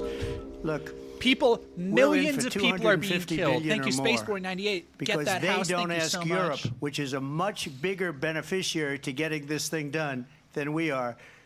They're in for $150 billion less because Biden and you don't have the courage to ask Europe like I did with NATO. They paid billions and billions, hundreds of billions of dollars when I said, either you pay up or we're not going to protect you anymore. So that's maybe one of the reasons they don't like me as much as they like weak people. But you take a look at what's happening. We're in for 250 to 275 billion. They're into 100 to 150. They should be Off the shoulder forced look. Thank you. to equalize. I could do off the With that shoulder being both. said, I want to get the war Both settled. shoulders show I know off the Zelensky very well, and I collarbones a know little bit Putin more. very well. I have a good relationship, and they respect your president, okay? They respect me. They don't respect Billions and Biden. How billions. would you respect him? Why? Look up For for what transgender reason? operations He hasn't on even illegal made a phone immigrants. call in 2 What years doom to monster Putin. would you Hasn't be? spoken to anybody. They don't even try and get it. That is God, a what are war that's the- dying to be settled. I will get it settled before I even become The president. lasher. If I win, when The, I'm the president whip elect, snake lady and what I'll from, do is I'll speak to one, Eternal. I'll speak to the other, I'll get them I've together. always that loved the war would Revenant. have never Like, happened. especially And in fact, 2016 when I saw Revenant, where its Putin face looks after I like, left, Henrietta from Evil Dead. unfortunately left because our country has gone Perfect, to hell. flawless. But after I Immaculate left, when I character saw him design. building No up notes. soldiers, he did it after I left. I said, oh, he must be Ain't no crumbs. negotiating. It must be a good, strong point of negotiation. Well, it wasn't, because Is there Biden nothing- I had feel no idea how to talk nothing in to this him. fucking He cave. had no idea how to stop it. And Fuck-ass now you wolf have cave. millions of people dead, and it's only getting worse, and it could lead to World War III. Don't kid yourself, David. We're playing with World War III, and we have a president that we don't even know if he's... Where is our president? We don't even know if he's a president. And just to clarify they threw him out of a campaign like a dog. We don't even know. Is he our president? But we have a president What are you talking that about? doesn't know he's alive. Your time is up. Just to clarify the question, do you believe it's in the U.S. best interest for Ukraine to win this war? Yes or no? I think it's the U.S. best interest to get this war finished and just get it done. All right. Negotiate a deal, because we have to stop all of these human lives from being destroyed. I want to take this to Vice President Harris. I want to get your thoughts on support for Ukraine in this moment, but also as Commander-in-Chief, if elected, how would you deal with Vladimir Putin, and would it be any different from what we're seeing from President Biden? Well, first of all, it's important to remind the former president you're not running against Joe Biden, you're running against me. Get him. Get his ass. I believe the reason that Donald Trump says that this war would be over within 24 hours is because he would just give it up. And that's not who we are as Americans. Let's understand what happened here. Fuck yeah, these colors don't run. Met with Zelensky. See, just telling this fucking asshole a few days off before Russia inspires invaded, me. Tried Inspires through force me to change with a level of territorial liberalism. boundaries, I to get a little bit what people felt with Obama which is the in 2008, importance right? of sovereignty and territorial integrity. And I met with President Zelensky. I shared with him American intelligence about how he could defend himself. Days later, I went to NATO's eastern flank, to Poland and Romania. And through the work that I and others did, we brought 50 countries together to support Ukraine in its righteous defense. And because of our support, because of the air defense, the ammunition, the artillery, the javelins, the Abrams tanks that we have provided, Ukraine stands as an independent and free country. If Donald Trump were president, Putin would be sitting in Kyiv right now. And understand what that would mean, because Putin's agenda is not just about Ukraine. You said shadow of Obama, and I pictured like shadow of Mordor. And our NATO allies are so thankful that you are no longer president, and that we understand the importance of the greatest military alliance the world has ever known, which is NATO, and what we have done to preserve the ability of Zelensky and the Ukrainians to fight for their independence. Like Stephen White, I'm there with you. Like, I hate being Putin would libbed be up, sitting in but Kyiv with his eyes on the rest of Europe, like, starting with Poland. And why don't you tell the 800,000 Polish Americans right here in Pennsylvania how quickly you would give up for the sake of favor bullshit and what you think about is a Israel and Palestine with what is known to be a dictator actually hurts. Who would like eat you for lunch. It sucks so fucking much. Vice President Harris, thank you. We've heard from both of you on Ukraine tonight. Afghanistan came up in the last hour. But there is a totality to consider. I wanted to respond to something you said earlier. And in political alignment? Please, I'll give you a minute here. Exactly. Like Lexi Cube, we live it up until November. Moscow, and this and is he such have a... lost 300,000 men. Like this is the momentum swing everybody's been waiting for, right? Like this is the thing that people have been for so much long. Happier than he is right now. But eventually, you know, wanting he's got to a see that if Kamala actually has the juice. They don't ever talk about that. If she's got what it takes to go up against this piece of shit. And she's fucking flaming him. And maybe thank you so much, that threatening for 5 months. He does have that. Something we don't even like to talk about. Nobody likes to talk about it. But just so you understand, they sent her to negotiate peace before this war started. 3 days later, he went in and he started the war because everything they said was weak and stupid. They said the wrong things. That war should have never started. And stupid. She was the emissary. They sent her in to negotiate with emissary, Zelensky big word and for Putin. him. And she did. And the war started 3 days later. And that's the kind of talent we have with her. She's worse than Biden. In my opinion, I think he's the worst president in the history of our country. She goes down as the worst vice president in the history of our country. But let me tell you something. She is a horrible negotiator. They sent her in to negotiate. As soon as they left, Putin did the invasion. President Trump, thank you. You did bring up something. You said she went to negotiate with Vladimir Putin. Vice President Harris, have you ever met Vladimir Putin? Can you clarify tonight? Yet again, I said it at the beginning of this debate, you're going to hear a bunch of lies coming from this fellow. And that is another That one's on me. That one's on me. When I went to meet with President Zelensky, I've now met with him over 5 times. The reality is it has been about standing as America always should as a leader upholding international rules and norms, as a leader who shows strength, I did not tell the difference between understanding those that two the barrels. alliances we have around the world are dependent on our ability to look out for our friends and not favor our enemies because you adore strongmen instead of caring about democracy. And that is very much what is at stake here. The President of the United States is Commander-in-Chief, and the American people have a right to rely on a president who understands the significance of America's role and responsibility. Is there hope that Harris is going to win? In terms of ensuring that there is stability and ensuring we stand up for our principles and not sell them for the benefit of personal flattery. We've talked about Ukraine and Vladimir Putin. I do want to talk about Afghanistan. It came up in the first hour of this debate. I want to move on to Afghanistan. He can't not, like, it's like reflexive. The most amazing thing I've ever seen. He got these countries, the 28 countries at the time, to pay up. He said, I've never seen, he's the head of NATO. He said, I've never seen. For years, we were paying almost all of NATO. We were being ripped off by European nations, both on trade and on NATO. Oh, Zollner, honestly, I don't think he'll do another debate. If you don't pay, like, I know he loves his to fucking spin it as like, oh no, I have the best numbers and it got so many people watching because of me. Like, this is fucking dire for him, and I think he actually even knows it. A poignant moment today on Capitol Hill honoring the soldiers. No, I think he got so fucking BTFO'd on this that he is not gonna do another debate. No way in hell. Withdrawal played out. Well, I will tell you, I agreed with President Like, I would Biden's love it if he decision did. I think JD and Walls are going to try and go at it. Because JD has so much to prove and continues to try and prove it America's to his own taxpayers are detriment, not paying and I the love $300 million a day. We were paying for that endless war. And as of today, there is not one member of the United States military who is in active duty in a combat zone in any war zone around the world, the first time this century. But let's understand how we got to where we are. Donald Trump, when he was president, negotiated one of the weakest deals you can imagine. He calls himself a deal maker. Even his national security advisor said it was a weak, terrible deal. And here's how it went down. He bypassed the Afghan government. He negotiated directly with a terrorist organization called the Taliban. The negotiation involved the Taliban getting 5,000 Taliban terrorists released. And get this, and the president at the time let me turn you on to game real quick. invited the Taliban to Camp David, a place of storied significance for us as Americans, a place where we honor the importance of American diplomacy, where we invite and receive respected world leaders. Like prep she did.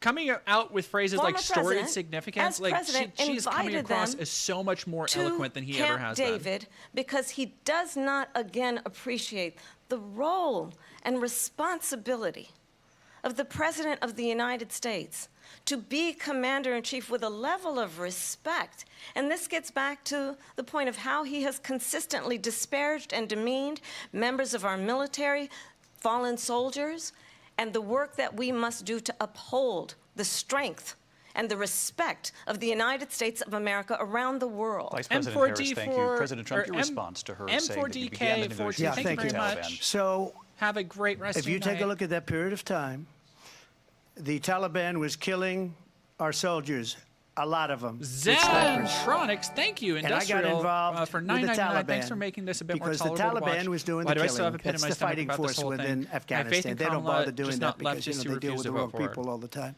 But I don't honestly. I don't think Abdul that makes up a large enough portion he is still the head of the Taliban. And I told Abdul, don't do it anymore. You do it anymore, you're going to have problems. And he said, why do you send me a picture of my house? I said, you're going to have to figure that out, Abdul. What? And for 18 months, we had nobody killed. We did have an agreement negotiated by Mike Pompeo. Is he talking about doxing? It was a very good agreement. A Taliban leader? It was good. It was, what? We were getting out. We would have been out faster than them, but we wouldn't have lost the soldiers. We wouldn't have left many Americans also, behind. He's on a first-name basis with the leader of the Taliban. $85 billion worth of brand new, beautiful military equipment behind. And just to finish, they blew it. The agreement said you have to do this, this, this, this, this, and they didn't do it. They didn't do it. The agreement was terminated by us because they didn't do what they were supposed to do. I want to move on. And these people did the worst withdrawal. And in my opinion, the way most he tried to get a word in there edgewise, like, and by the way, move on. I don't want that's to why be here anymore. Russia Please, attacked can you, Ukraine please, God, because stop. they saw Please, how stop talking. incompetent Oh my God. she and her boss are. President Trump, thank you. I want to move on now to race and politics in this country. Mr. President, you recently said of Vice President Harris, quote, I didn't know she was black until a number of years ago when she happened to turn black, and now she wants to be known as black. Oh my God, fucking call him out on this shit. Yes. Why do you believe it's appropriate to weigh in on the racial identity of your opponent? I don't, and I don't care. I don't care what she is. I don't care. How are you going to say you don't care after you bring it up? You make a big deal out of something. I couldn't care less. Whatever she wants to be is okay with me. But those were your words, so I'm asking. I don't know. I mean, all I can say is I read where she was not black. How do you fucking say that? Put out, those were your words. I don't know. I'll say that. I don't know. And then I read that she was black, and that's okay. Either one was okay with me. That's up to her. What the fuck is he saying? That's up to her. Vice President Harris, your thoughts on this? I think it's, I mean, honestly, I think it's a tragedy that we have someone who wants to be president. She's stumbling, but fucking fair, because what do you say to that? His career. Like, what do you fucking say to that if somebody's like, to divide the now, American what's your people. thought on if you want to be black the or vast not? Majority of us like know that we have so much more in common than what separates us, and we don't want what this kind of approach RCC, that is just my bookie has constantly Trump on a trying to 5-6 divide odds, us, while and Harris is especially on by 1-1 race. odds in And this let's debate. remember how Donald Trump started. He was he owned land, he owned buildings, and he was investigated because he refused to rent. She's stumbling on this a little bit. I don't like to it. black families. Fair. Let's remember, this is the same individual Hit him. who took out a full-page ad in the New York Times. Let's go. Calling for the execution. Thank you very much, Brody, for $2. I want to move on. All of America. Young black and Latino boys who were innocent, the Central Park Five, took out a full-page ad calling for their execution. This is the same individual who spread birther lies about the first black president of the United States. And I think the American people want better than that, want better than this, want someone who understands, as I do, I travel our country. We see in each other a friend. We see in each other a neighbor. We don't want a leader who is constantly trying to have Americans point their fingers at each other. Thank you, Corn Dog. I meet with people all the time. Corn Dog 925. Who tricky tell me, little name. Can we please just have discourse about how we're going to invest in the aspirations and the ambitions and the dreams of the American people? Knowing that regardless of people's color or the language their grandmother speaks, we all have the same dreams and aspirations and want a president who invests in those, not in hate and division. Marx, Engels, thank you. Lindsay? President Trump, this is now your third time. I don't believe, like, she is as left-wing as the Democratic Party in America is going to get.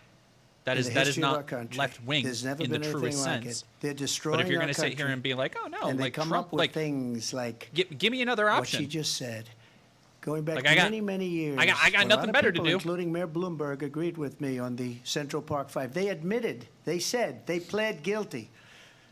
And I said, well, if they pled guilty, they badly if you think hurt a person, I'm sitting killed here a person, happy as a ultimately. clam over what she And said if they about pled Palestine, guilty, then they pled, we're not guilty. and that both sides But bullshit this she is just a pulled. person that has to stretch back years, 40, 50 years ago, because there's nothing now. I built one of the greatest economies in the history of the world, and I'm going to build it again. It's going to be bigger, better, and stronger.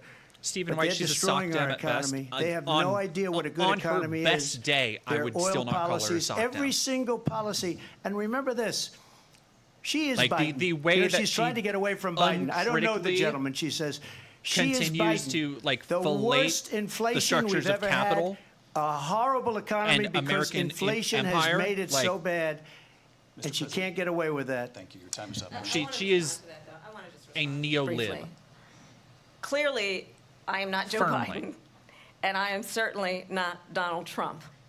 And what I do offer is a new generation of leadership for our country, one who believes in what is possible, one who brings a sense of optimism about what we can do instead of always disparaging Brad Pitts? I can't the American people. I believe in what we can do to strengthen our small businesses, which is why I have a plan. Let's talk about our plans and let's compare the plans. I would love to have a plan as the actual to give startup businesses $50,000 tax deduction, to pursue their ambitions, their innovation, their ideas, their hard work. I have a plan, $6,000 for young families for the first year of your child's life. Biden catching strays. To help you in that most critical stage of your child's development. I'm not going to say that. I'll get a knock on the door. That is about allowing people to be able to pursue I was going to make a little joke in terms of the American dream by offering NSA agents help with down payment of $25,000 down payment assistance for first-time home buyers. That's the kind of conversation if I did ever believe, get a knock David, at the door, I would that people absolutely really want say tonight, that. And I'm as sure that opposed agents to a would find it conversation funny, that is but constantly I about think it's very belittling and name-calling. What's comedy Let's illegal turn now? the page Vice President and move Harris, forward. thank you. Let's turn to policy. President Let's Trump, turn we back to have policy. to move on. President Trump.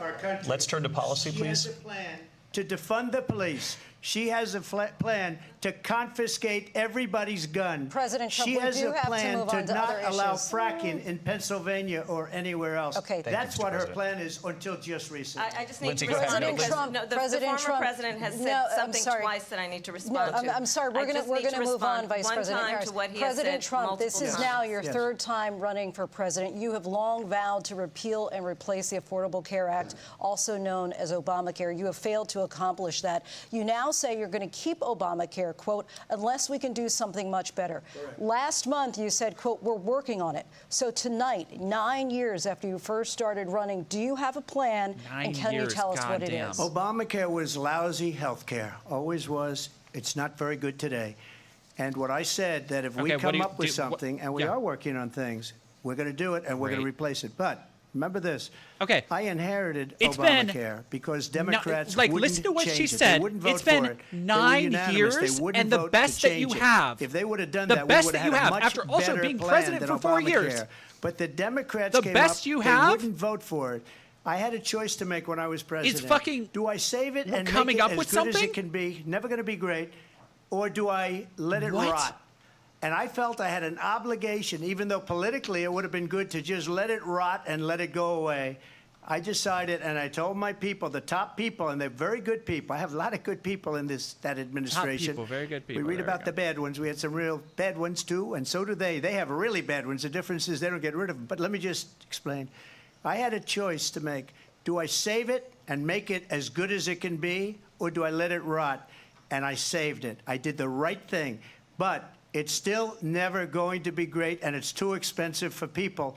And what we will do is we're looking at different plans. Yeah, if Brad we can Pitt's come up with a actually, plan that's going to cost our people, absolutely our population, fucking said less money, and that she believes better Israel has a healthcare right than to defend Obamacare, itself. then I would absolutely do it. She's explicitly but until defending then, the I'd run it as 40,000 good as people it can Israel be has run. murdered. So just a yes or no, you still do not have a plan. That's just what's up. That's what's happening. I'm not president right now. But if we come up with something, I would only change it if we come up with something that's better. I was and talking, less so I might have missed that. And there are Did he say concepts and options we have concepts to do of a that, plan? and you'll be hearing about it in the not too distant Did I future. hear the words? Vice President Harris, in 2017, you supported Bernie Sanders' proposal to do away with private insurance and create a government-run health care system. Did the motherfucker just say he has an idea of an idea? You proposed a plan that included a private insurance option. Bro, what is your really plan today? Well, first of all, I absolutely support, and over the last 4 years as He Vice has President, a private notion healthcare options. But of a what we plan. need to do is maintain and grow the Affordable Care Act. But I'll get Oh to my that, Lindsay. I God. just need to respond to a previous point that the Concepts former of a president plan. has made. I have I've made very idea. clear my I got position stuff on in the fracking. works. You And know, then like this we business got. about taking everyone's guns away. We have ideas for Tim a plan. Walz and I are both gun owners. We're not taking anybody's guns away. So stop with the continuous lying about this stuff. As it relates to the Affordable Care Act, understand, just look at the history to know where people stand. When Donald Trump was president, Brody, thanks for $5. Why do you think Trump he hasn't tried used to the get case rid of the Kevin Affordable Cooper Care against Act. Harris? 60 TLDR, she times. was I against was a DNA senator evidence being used to at the exonerate a time. death row case. When I Probably will because he never doesn't forget know about the it. early morning hours. Like I wouldn't be when surprised if it was up he for just a vote like in the United States Senate. Like, And if you the ever listen late, to stuff great behind the scenes, John he doesn't do McCain, fucking research. who you he have gets fed talking disparaged points. as being Late, great you John don't McCain. like him, Can you not- said at the time, Yeah, because he got caught. He Again, was here's an the American fucking hero. The late, across great the- John McCain, I will calling him never an forget American that hero? night, walked Really? onto the Senate floor and said, "No, you don't. No, you don't. everything No, you she don't get fucking rid of says the that I'm Affordable with, Care Act. You it's have just no like- plan." And what the Affordable Care Act has done is eliminate the ability of insurance companies to Yeah, deny people with Jared, pre-existing conditions. plans and I don't have to tell the people watching tonight, you remember what that was like? Remember when an insurance company could deny if a child had asthma, if someone was a breast cancer survivor, if a grandparent had diabetes? And thankfully, as I've been vice president, and we, over the last 4 years, have strengthened the Affordable Care Act, we have allowed, for the first time, Medicare to negotiate drug prices on behalf of you, the American people. Donald Trump said he was going to allow Medicare to negotiate drug prices. He never did. We did. And now we have capped the cost of insulin at $35 a month. Since I've been vice president, we have capped the cost of prescription medication for seniors at $2,000 a year.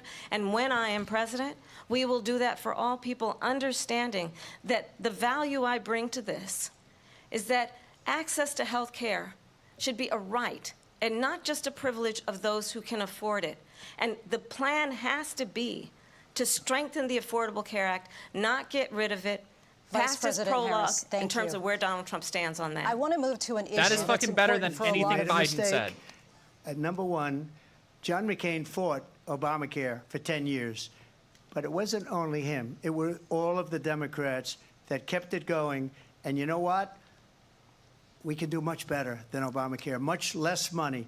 But she won't improve private insurance for people, private medical insurance.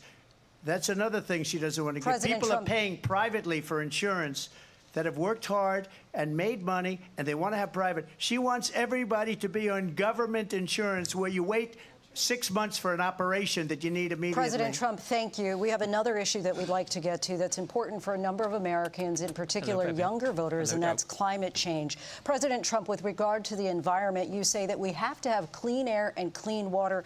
Vice President Harris, you call climate change an existential threat. The question to you both tonight is, what would you do to fight climate change? And Vice President Harris, we'll start with you. What the fuck is wrong with you, dude? Well, the former president had said the climate change chill. is a hoax. And what we know is that it is very real. You ask anyone who lives in a state who has experienced these extreme weather occurrences, who now is either being denied home insurance or it's being jacked up. You ask anybody who has been the victim of what that means in terms of losing their home, having nowhere to go. We know that we can actually deal with this issue. The young people of America care deeply about this issue. And I am proud that as vice president over the last 4 years, we have invested $1 trillion in a clean energy economy, while we have also increased domestic gas production to historic levels. We have created over 800,000 new manufacturing jobs while I have been vice president.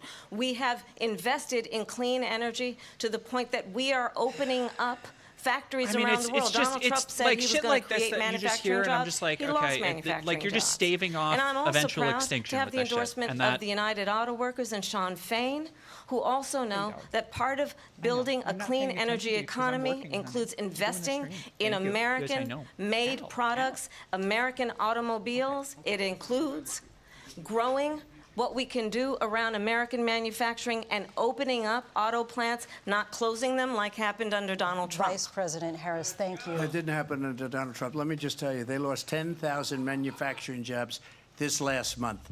It's going, they're all leaving. They're building big auto plants in Mexico, in many cases owned by China. They're building these massive plants, and they think they're going to sell their cars into the United States because of these people. What they have given to China is unbelievable. But we're not going to let that. We'll put tariffs on those cars so they can't come into our country, because they will kill the United Auto Workers and any auto worker, whether it's in Detroit or South Carolina or any other place. What they've done to business and manufacturing in this country is horrible. We have nothing because they refuse. You know, Biden doesn't go after people because supposedly China paid him millions of dollars. He's afraid to do it. Between him and his son, they get all this money from Ukraine. They get all this money from all of these different countries. And then you wonder, why is he so loyal to this one, that one, Ukraine, China? Why is he? Why did he get $3.5 million from the mayor of Moscow's wife? Why did she pay him $3.5 million? This is a crooked administration, and they're selling our country down the tubes. President Trump, thank you. Thank you. We'll be right back with closing statements from both of our candidates. An historic night, this ABC News presidential debate from Philadelphia. Back in a moment. I don't know about y'all, but I'm having a good time. This has been so much like presidential debate. This has been a great case of going from it's so over, it's so Jover to we're so back.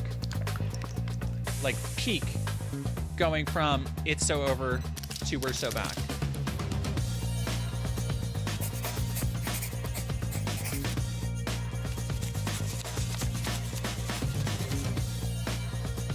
Can't wait to talk about this debate in my economics class tomorrow. I hope you don't have like one of those asshole conservative kids in your class.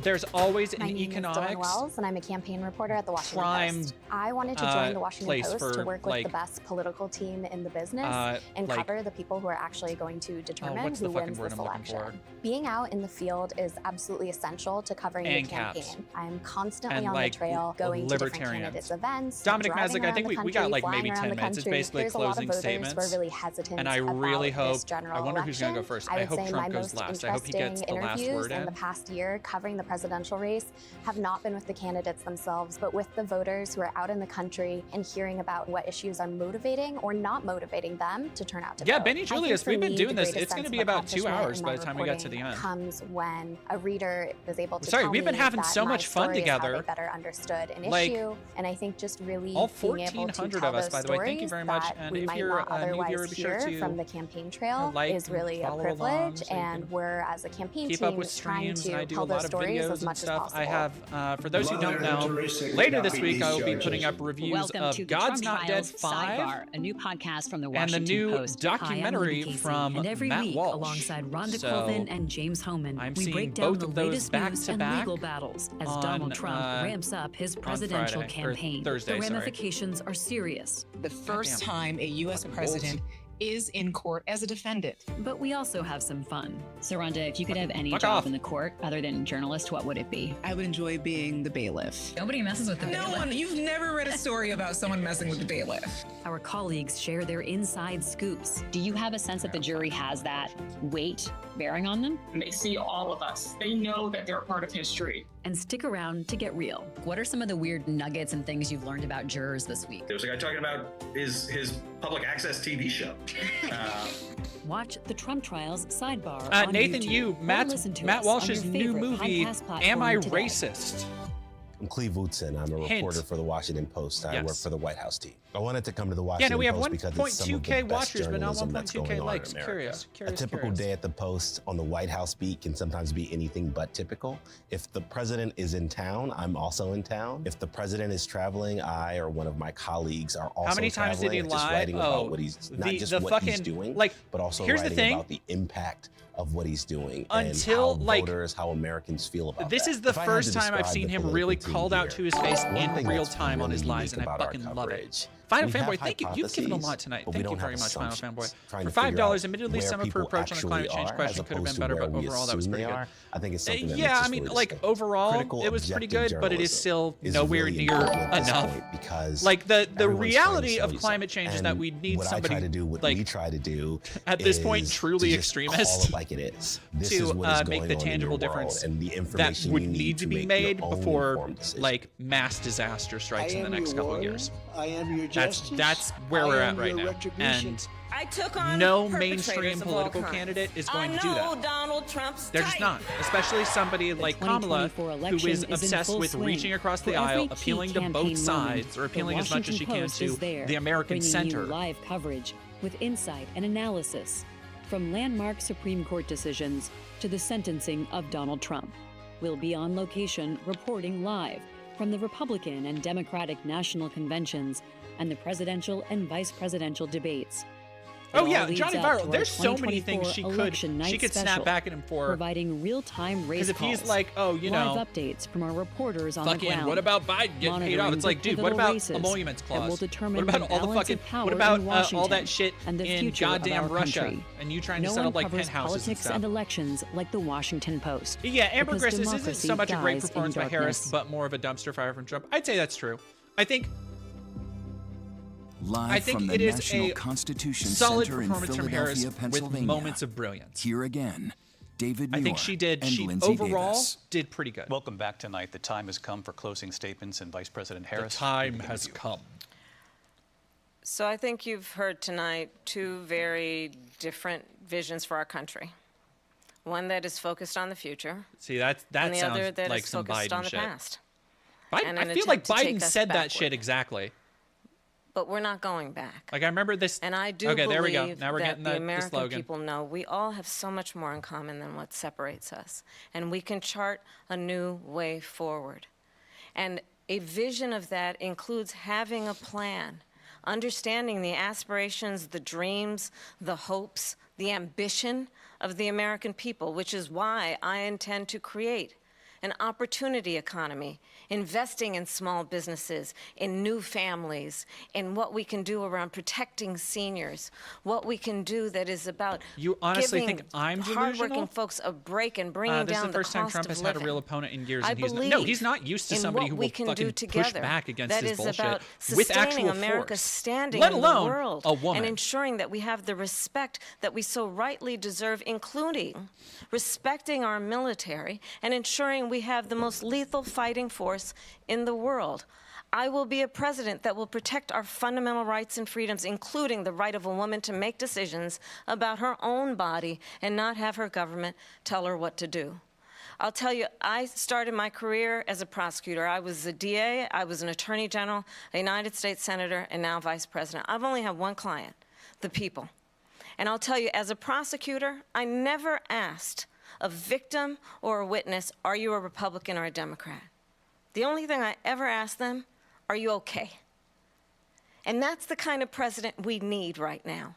Someone who cares about you and is not putting themselves first.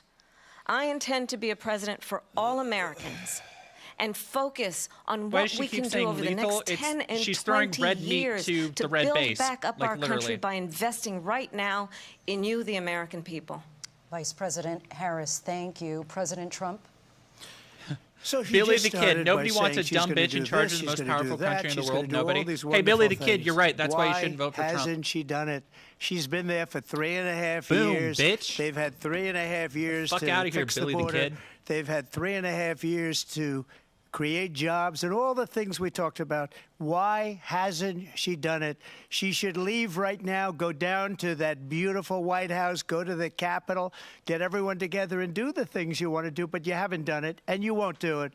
Dude, because you how believe in can you things sit that there and the fucking American say people that don't believe when in. you're like, you believe in you've had, things again, like, 9 years we're to come not up with a gonna plan. We frack, just we're went not over gonna this take for fossil fuel, healthcare. We're not going to do things And that now are you're going fucking to make like this you're still country like we have strong, concepts whether of a you like plan. it or Get not. fucked. What? Germany tried that, and within 1 year they were back to building normal energy plants. We're not ready for it. Kirk-sized monster. We They can't think not just Democrats and sacrifice leftists. our They think country that like for the sake liberal of bad and vision. communist. But I just ask one like simple he called question: Kamala why a motherfucking didn't she do it? Marxist. We're a failing nation. Which I We're wish a nation I wish that's in serious she decline. would have. I We're really being wish she laughed would at have said all over the world. All over the world, they're like, laughed. I know the leaders what's a very well. Marxist? They're Could coming you- what to is see the me. difference? I just call I me. want that so We're bad. laughed at So all bad. over the world. They don't Aaron understand W. what Nichols, thank happened you to for us as a $2. nation. PolitiFact will be working We're not a overtime tonight. leader. Yeah. We don't have any idea what's going on. We have wars going on in the Middle East. We have wars going on with Russia and Ukraine. We're going to end up in a third world war, and it'll be a war like no other because of nuclear weapons, the power of weaponry.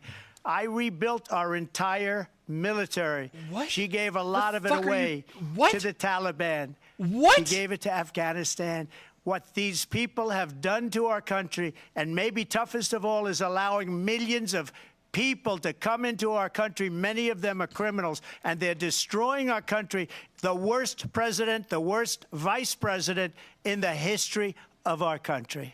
President Trump, thank you. And that is our ABC News Kamala is presidential an anarchist. debate She's from all here in about Philadelphia at the abolishing National the Constitution Center. I'm Lindsay Davis. The And I'm David bourgeois Muir. state Thank you and for watching establishing here in the US and cybernetic all over the communism. world and from Okay, all you're of us joking. here at Okay. ABC News. And I hope you're joking. I think you're joking. Woo! All right, I want to actually hear some of the analysis real live quick. Coverage with the Washington Post of this simulcast ABC News debate. Join us now for live coverage as I'm joined by J.M. Rieger, senior video journalist, and James Hohmann, editorial writer and columnist, as we digest all of what we witnessed. Fireworks, like an angry Trump, a Who are you focused talking to? Kamala Harris. Both got across points they wanted to make. Oh, okay, but you're talking Kamala to Harris Trump was felon. able Okay, to I flip gotcha, I gotcha, Donald I gotcha. Trump into defensive I'm like, mode are you quite a bit of the time. We'll talk Me? about Fel- all of that with my guests, as well Honey, as I've been Rhonda called a lot of Colvin, who things. is Felon in is not one of Philadelphia them. at the site of tonight's debate. Rhonda, what are the key moments that stand out from you tonight? I mean, there were so many. You said it appropriately. You There's damn a lot right. to digest in that last 90 minutes. But I think one of the big takeaways is, when we cover these things, we're wondering what type of Donald Trump we will get. And I counted got it the at about worst kind 9:09 tonight. is when he started to get very angry, and it did not appear that he rebounded from that. Nope. He seemed defensive I love that. throughout. It did show that Harris knew how to get under his skin, and that is a strategy. We Should have done a reported bingo on that card. at the Post. That's a strategy that even when Biden was running, that was a part if there's of what a, the all right, campaign I'll wanted have to a do, bingo is card get ready for under the Walls Trump's debate skin for sure. and Oh, fuck. have Okay, him you're be big boy. him. And I think that is something that she was able to do tonight. Body language. I remember talking about that earlier with you all, that body language might be a big deal. It always is at debates, optics are, but in an election that is so tight and where people are trying to meet Kamala Harris for the first time, I think body language is pretty key. And you saw different moments where Trump would not look at her when Just she was die, speaking. you There fuck. didn't seem to be a lot of grace in between the two. There were times that she just kind of just put her head in her hands and just looked at him as he made points and Made let him points. ramble. So that is something that if voters who are undecided want to decide their vote on just tone, that might matter to them. I also noticed that, there were some vulnerabilities for Harris that we talked about, specifically the border, other things that people want to hear more about her stance on. And overall, there are many times where they got into an issue of substance, but you saw that it was somewhat derailed by Trump's answers, where he somewhat rambled, much like he does at rallies. One case in point is when they were talking love how about the she's border like, bill. It's he been a rambled, long-time Democratic fucking like he talking point does, this you year know. that Democrats say Republicans tanked the border bill that was bipartisan in Congress because Trump called and said, don't vote on it. I want to make this a voting issue. So when he was asked by David Muir, could you tell us why you told Republicans to tank that deal? He then pivoted. And one of the things he pivoted to was this story that many people may have heard for the first time Dark Master, this about is, claims that Baldur's pets Gate are being Dark taken from Alliance. homes It in is a Springfield, classic, Ohio, and Eaton. It loot just really hack was a and slash bizarre game, moment. And that is just like an example Diablo. of the times where there was a Straight out of question of substance 2001, on the baby. table, and then it seemed to be derailed by Trump going on in an angry way. So I think right now what we're going to hear from those coming into the spin room here to tell us how each candidate did, I'm sure we'll hear from the Trump side that he did well. In fact, I noticed their campaign put out a statement saying that he won, he shared his bold vision, but they also sent that about 20 minutes ago before the debate ended. So it seemed it might have been scripted. I'm sure we're going to hear from the Harris people that she did a great job as well. So we'll Dominic be here Masick, thank you for trying to €4, monitor those €4.99 responses from both This is an camps. interesting debate. But Share, overall, it after does this look is over, I'm like gonna have Harris to gear up came for the in elections in my home knowing the country next job year. she had to do, and we're going to have to see in the coming There's days always and weeks an election coming what up. polling has to say about the job she did tonight. All right, thank you, Rhonda. Yeah, I think if you don't push those out from the campaign, you're fired, basically. It's like a number one job, say you won the debate and did well. What are your key takeaways, James? This debate was about Donald Trump. It was not about Kamala Harris. We heard at the end Trump, in his closing statement, say what I think he had prepared to say, but he repeatedly took the bait Rhonda was just talking about. He was on the defensive from 10 minutes in. That is the perfect Every way to time describe it. Kamala He took Harris the bait. kind of threw some chum in the water, he swam after it. From talking about crowd size and rallies and people leaving look at this to the fucking Taliban, PS1, to John McCain, and a PS1. bunch of other Look at examples. this PS2 water. Trump Hell sounded yeah. Let's angry, even unhinged at times. Games don't need to look better than this. You don't need a this PS5 debate was a Pro. referendum Look at on this. Trump. And if This this is on the election is a PS2. referendum on Trump, Kamala Harris will be the next I know. president. Nikki, I can't get over the was trans able to keep surgeries him on the immigrants. defensive. She was The able to immigrant keep the debate trans about surgery, him the fucking and not craziest her. thing And yet, that he said in a really JM, long as we were time. previewing what was to come, A the focus really was all long on time. Kamala Harris. How would she perform tonight? How would she be judged by the viewing audience? Yes, and I think that the debate in some ways was about Harris in this sense. Harris needed the debate in some ways more than Trump, just because Harris was the lesser known quantity. But I think that Harris, to James's point, made the debate about Trump because she threw out this bait, and as you aptly put it, he swam after it, right? That happened over and over and over again, and even on immigration, as Rhonda was just talking about, which is arguably his best issue. He missed an opportunity there, and that was sort of the theme tonight for Trump. It was a debate of missed opportunities, right? He really failed to define Harris, and even the whole talking about pinning her to the Biden administration, talking about why didn't you do it the last 3.5 years? He really didn't talk about that till the final few minutes there. I love the topic that Rhonda brought up about body language, because right from the get-go, Kamala Harris walked over to Trump, took the initiative, shook his hand, broke that barrier, that wall, and then Remember throughout what I the was debate, saying? she What was was I looking saying? at him, she was watching him, she was reacting to him. He would not look at her. He addressed David Muir a lot. He didn't really even interact. Our colleague Yasmina was pointing out in our live chat that the Post has on its site. You can see what all of our reporters were watching and analyzing. Seething that a Trump woman wasn't was even fucking looking or whipping his engaging ass. with Lindsay Davis, the other moderator. So the women on the stage were like invisible to him. He was totally focused on David Muir. Yeah, and he wouldn't Call him a sexist, answer like, just when fucking Muir call him pressed out. him He's a repeatedly on a sexist bunch piece of of different shit. things, including whether he would sign a national abortion ban if it came to his desk, whether he wants Ukraine to win the war against Russia. I think he whether really did miss. Has any regrets about January 6th? Cindy Whether Jen, he thank now you for thinks 4 he months. lost the Switch from 2020 YouTube to Twitch election. and forgot about this. Whether he I has a appreciate replacement for the Affordable Care Act in mind. I think one of the viral moments out of tonight I'll be will right be back. I gotta go Trump do saying, something "I with have my dog." concepts of a plan," and it did feel like Trump had his eye on one of the moderators and not the other. So, Rhonda, you're there on site in Philadelphia. Of course, this was a closed set. It didn't have a live studio audience. What was it like to be in the filing center, the spin room, and watch how everyone was interpreting and focusing on concepts of a how plan the candidates responded to questions? Is a classic. It's a classic. Instant classic. Banger tweet. Here. Of Bessie. course, most of us are all journalists. There are rows and rows of tables behind me. That's the Media Filing Center where everyone's sharing their stories with their organization. Let me see if I can find some good everyone, you could Trump probably tweets hear real quick moments that we can of go pin over. drop in here. Everyone wanted to see where this thing was going. There were moments of laughter or just being stunned a little bit with sometimes how it went off the rails on the Trump side.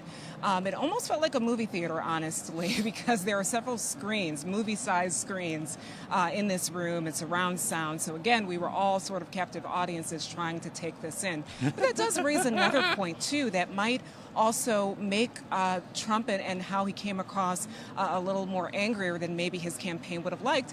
It could have also been highlighted because there was a room that had no audience. We talked about the rules of the debate. They were similar to that of CNN. There was no studio audience. You could even see with the moderators, they asked very straight questions.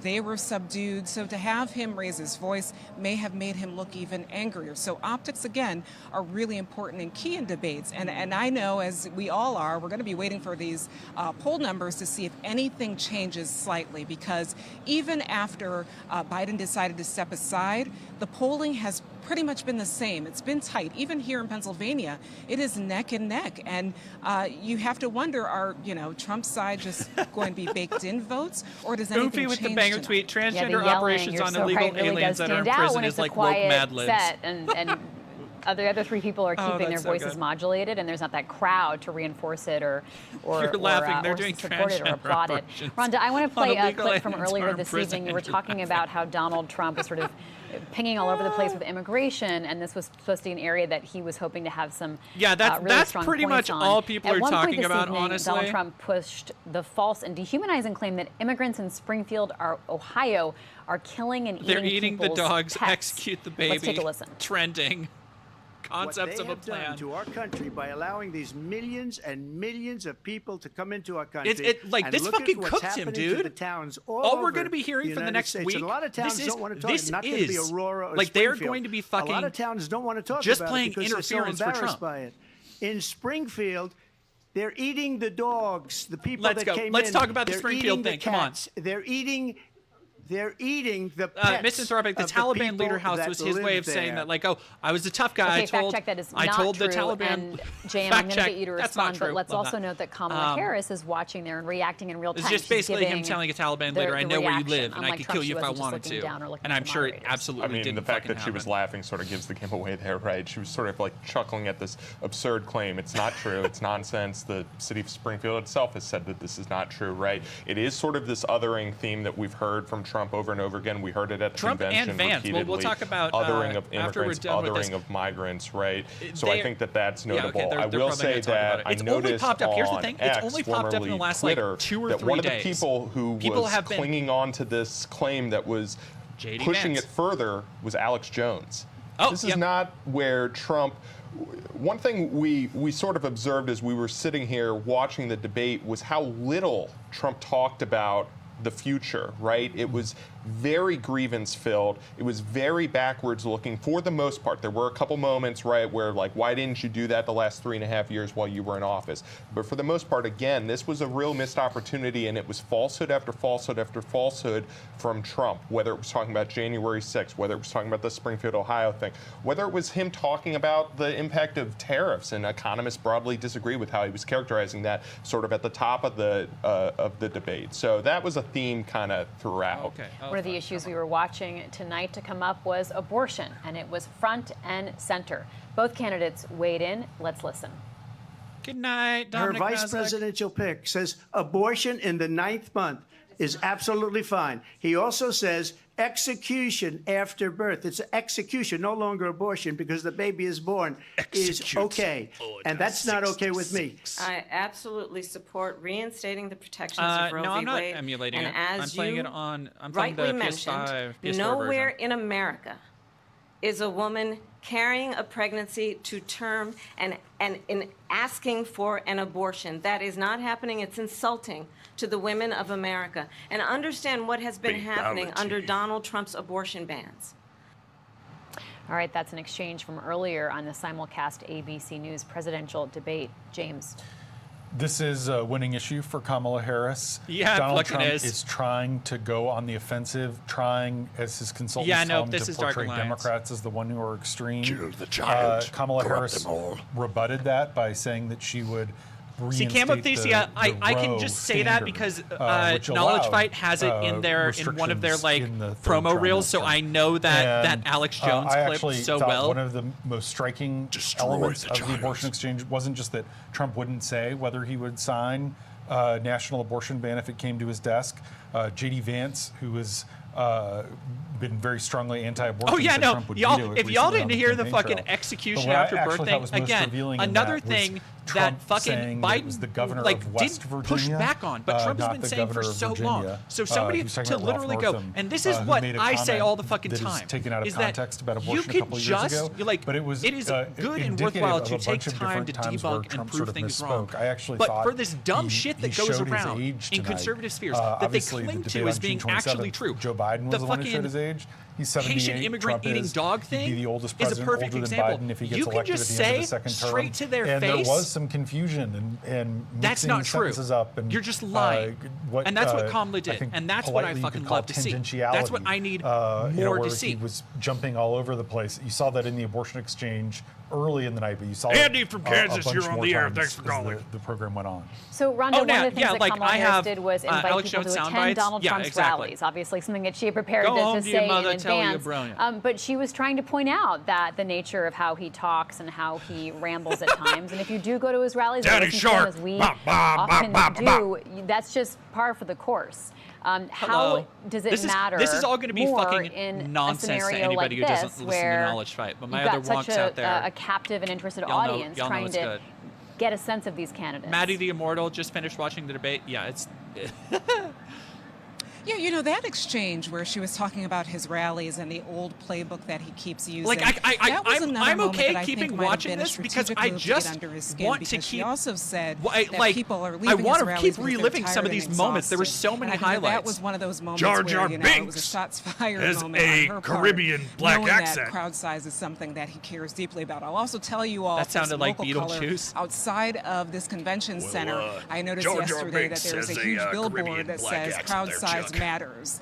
And it has a pretzel on it, and a half pretzel for Trump and a full pretzel for Harris. Well, so put it her seems there. like a little They're humor turning that the the frickin' Harris frogs campaign gay. want people to see on the street, or people who are entering the convention center to Alex talk about Jones crowd Space size. Marine But they videos. know that is something that gets under Donald Trump's skin. In fact, I believe there was a question about the border at one time, and he asked if he could go back to that question about crowd He's size. a loser, And while little that might titty all baby. seem minimal, it's a part of a I bigger renounce picture Jesus that Christ. Harris really designed her performance tonight to get Sorry, under his everybody skin in my. and let I'm sure him, the people in my ramble in a way adjacent that might be apartments detrimental are to fucking. Yeah, she like, put the what bait fuck is out, going laid the on trap, over and he there? just walked right into it again and again. He also said he didn't discuss the issue with J.D. Vance, back to the question of abortion, and that's so interesting to me because he's creating daylight and distance between his vice presidential pick. What's ironic is that Vance actually said that to sort of be on the team. Right, And because that's it's not what he would do. Exactly. It's not what he would want to do, but he was trying to pull people in. And to show that he was in the same place that Yeah. Trump is, and then Trump is saying, "Well, I didn't talk about it with J.D. Vance." Yeah. And it is a reminder, like Trump is his own person, and it is also a reminder that the last person who had that job as Trump's running mate is not supporting him, Mike Pence, because it is sort of this impossible position to be in. All right, we're seeing the spin room. Why am I now, not a voice and the actor? man we're I don't talking know. about, J.D. Vance, is there, I was- one of the here's- surrogates who's if y'all there wanna talking know to reporters why about I'm not a Donald voice Trump actor, and I don't know. how I don't have a things good went tonight. reason for you. I was JM, practicing voices earlier. I was like, what voices can I do? Okay, Because I and so remembered in high let's school talk I more used to do a about Beetlejuice voice. What happens Like I used to be after able this to and where do, we which I guess I go. still Everyone kinda will be can. spinning and trying to get their slice of opinions here. And Beetlejuice 2 has been. Well, yeah, This I race used to is do a that. dead heat. And then the battleground states are This all ain't a within fucking the dead margin heat, bear come in the on. Washington Post polling. Come on, coverage. man, What don't that means say is it's a that dead every heat. single battleground is a statistical tie right now between Harris and Trump. The question for then this I was debate doing- what was is another how one? I much was doing this moves the Megatron needle, earlier. right? And then I who think else? Harris There sort of did was what she another needed to do a fucking- little bit there. Let's see if we can hear what J.D. Oh, Vance is saying in the spin room there. Pinhead. I could do Pinhead from like Hellraiser. Duh. Oh, here we go. Let's see if we can hear it. No. All right, Nathan. Here's the thing. If I do a Scottish accent, it will be a shitting American Scottish accent. Running away And from I know I'm going to her offend record, actual and Scottish that is people in my keeping her audience. trying to get to Philadelphians and to Pennsylvanians there Like, generally, all so the you can hear that Scottish people who watch being me, the and message I'm that he's sure there trying are to hit some of home. them. Pennsylvania, such a key Just be state, like, James. Pennsylvania really is a key state. All right, give me a second. It's striking that I Kamala got you. Harris did 5 days of debate preparation in Pittsburgh, 5 which we saw days. pay off. Yeah, I guess, and both candidates are that spending debate more prep money did there than fucking pay anywhere off. else. They're visiting there more than anywhere.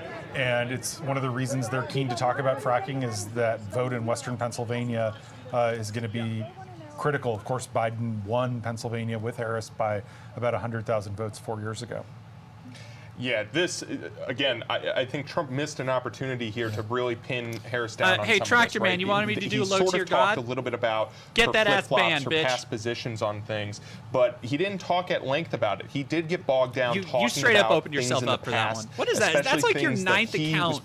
Was playing defense Just to throughout come a here lot and of the spam debate, me? right? And that made, But, hey, again, it's a missed opportunity. since His I'm not base, even though, charging is you so rent enthusiastic and so baked in. In your mind? I am a little skeptical in Rent terms of fucking how free? much it Maybe you can help out with hurts mine a him in little that bit. sense. But if there was What do you any think? chance to really define her in the final stretch here, we're days, weeks away from folks starting to vote here in this election, right? So this is one of the last opportunities to really do that, especially if this becomes the only debate that happens.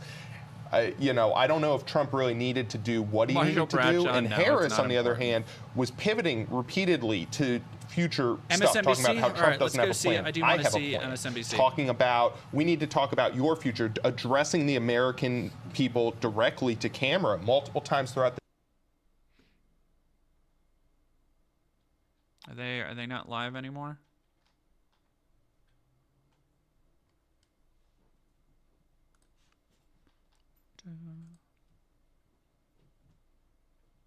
NBC. Are you sure it was MSNBC? Because this is, here are these folks. That's that.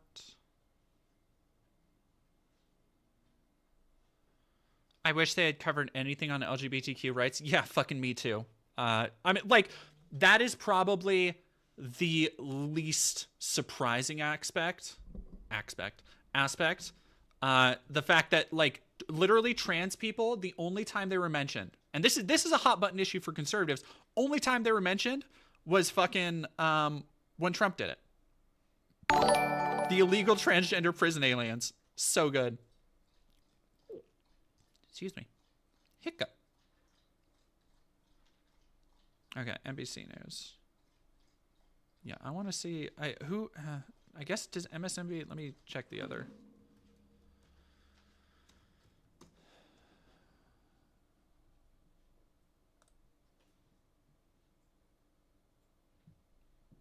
All right, here we go.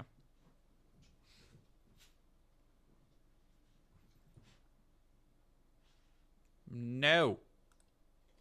Fine, fuck off. Jesus Christ, what is this hell?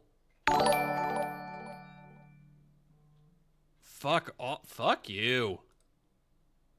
Never mind.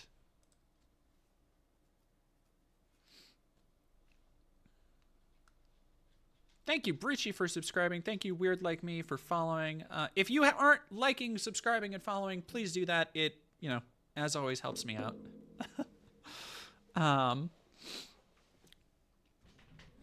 What is almost like Rule 34? Media matters. What are we talking here? Agree with Johnny Viral. Sorry, I missed one thing, and now I have to catch up. Illegal transgender prison aliens. Welcome to Dell Customer Support. What did you think of Bober? Lauren? Do you mean Bobert? What the fuck is Donkey Kong is trans? What is going on in the chat? Is chat's like malfunctioning. You're like glitching in the Matrix right now. Dweebs talk about the debate. Trump lost the debate. Here's why it's bad news for Kamala Harris. T-shirt of something on Twitter or Reddit won't make it made.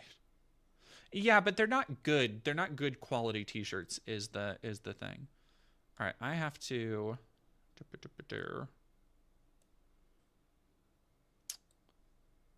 I don't know, because I'm not even logged in on this. All right, let me see. Actually, I'm going to try something real quick. I'm going to see if I can fucking fix my issues with Firefox.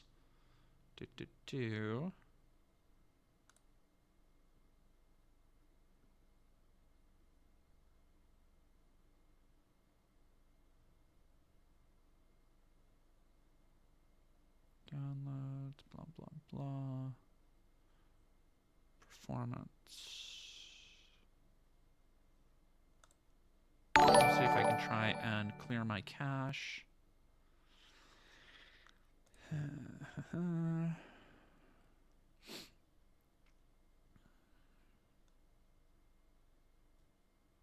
That could be why. All right, well, let's do...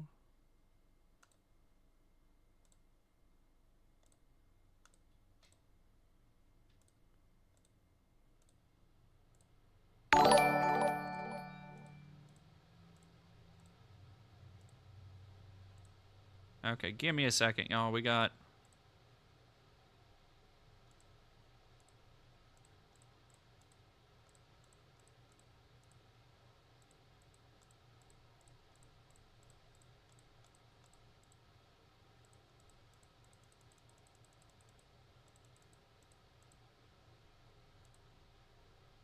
I might have something that can help with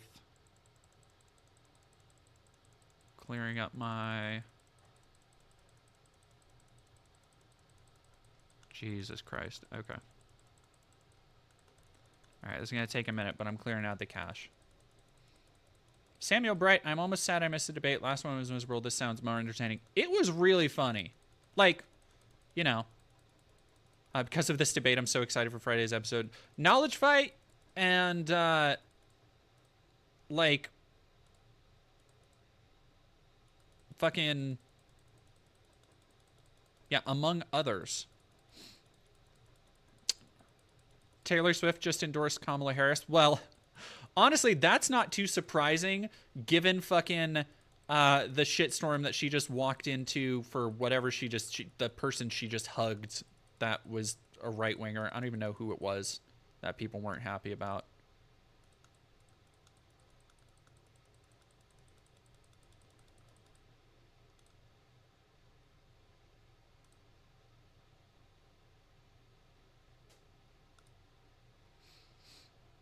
Poor old Joey B.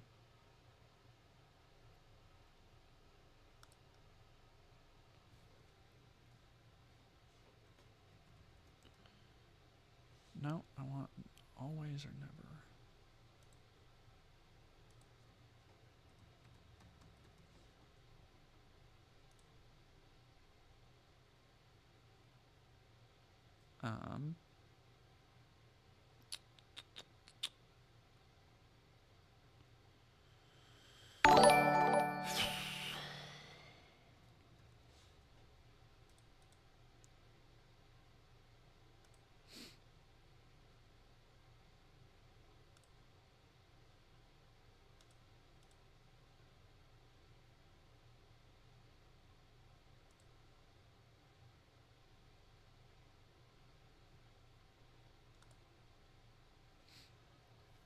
Any reason as a gamer to vote for Kamala is just to piss off Hillary. You do that for the love of the game. All right. A YouTuber talked about how she endorsed Trump. Yeah, that's not surprising. Brody, thank you for $5. On a less geopolitical side note, when are you going to make a comedy special and what would the potential name be? Honestly, it's weird that you bring that up because I've been thinking, because I did the Lauren Chen reaction and I was like, man, I don't know. It's got me missing comedy again. I'm just like, damn. Debate and out. Oh, we gotta go. Okay, give me a second. Let me go to.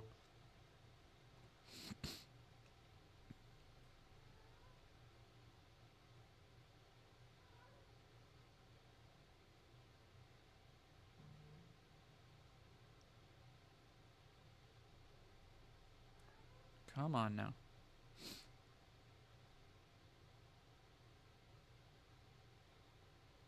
Yeah, we're going to definitely go to Daily Wire in just a second. Let me... Oh, no. Let me pull up that gold. See if it's probably on the Daily Wire's main page.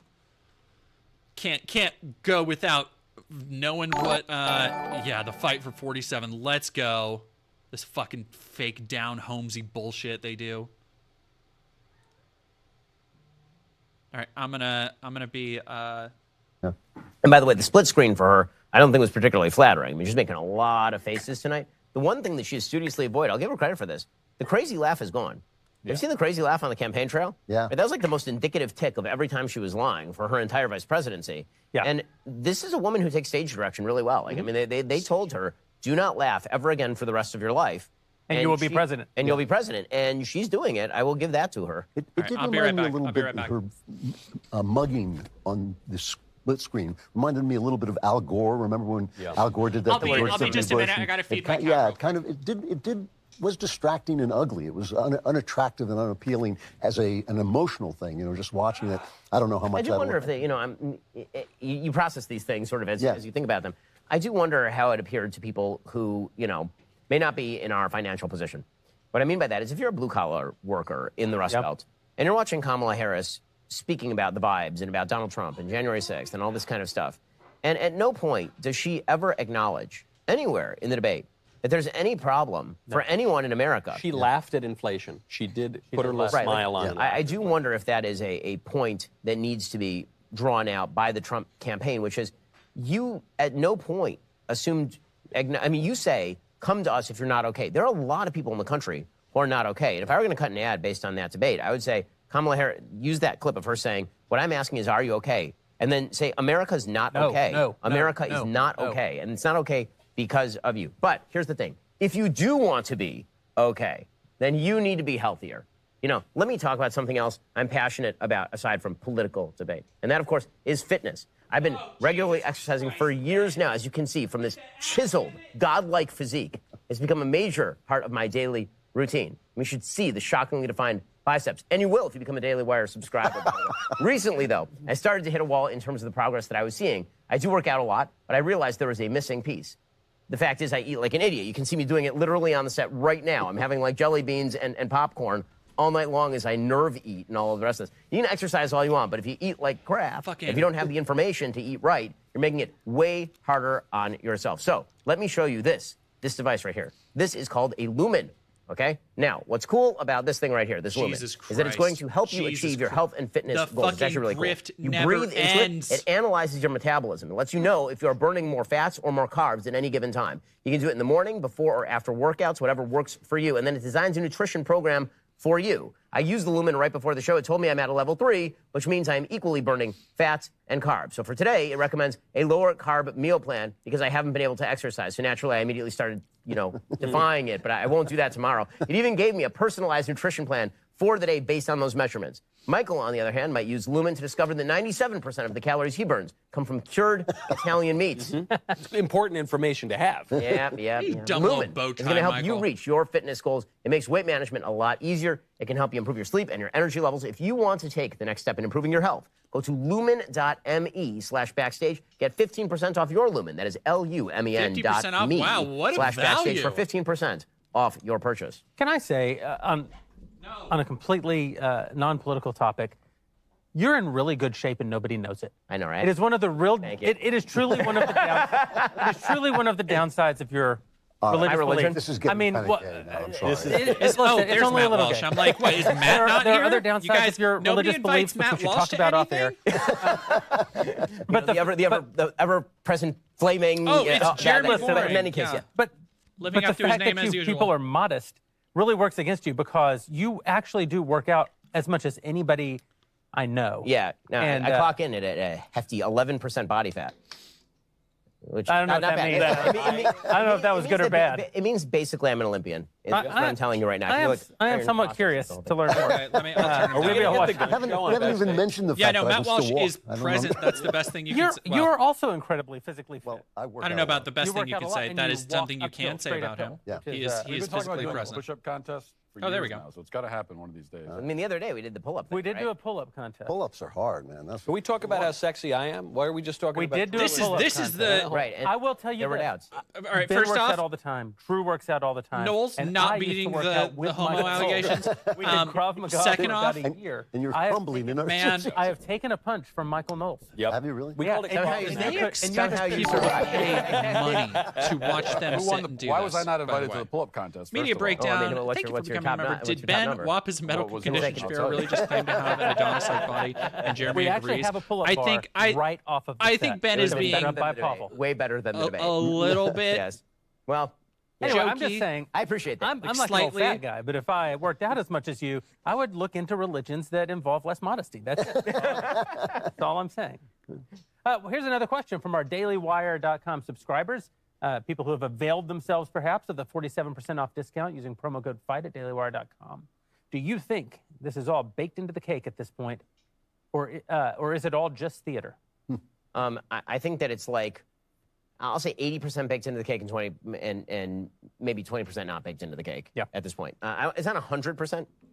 The margins are not moving all that much. It's not as though Donald Trump dropped down to 40% or 35% because we were unhappy with his performance, or that Kamala Harris ramped up to like 53% in the polls. What may have happened is that Kamala Harris nationally went from like 46 to 48, and Donald Trump went from like 46 to 45. Right, like that. It's also a turnout game this late in the race. People are already starting to vote.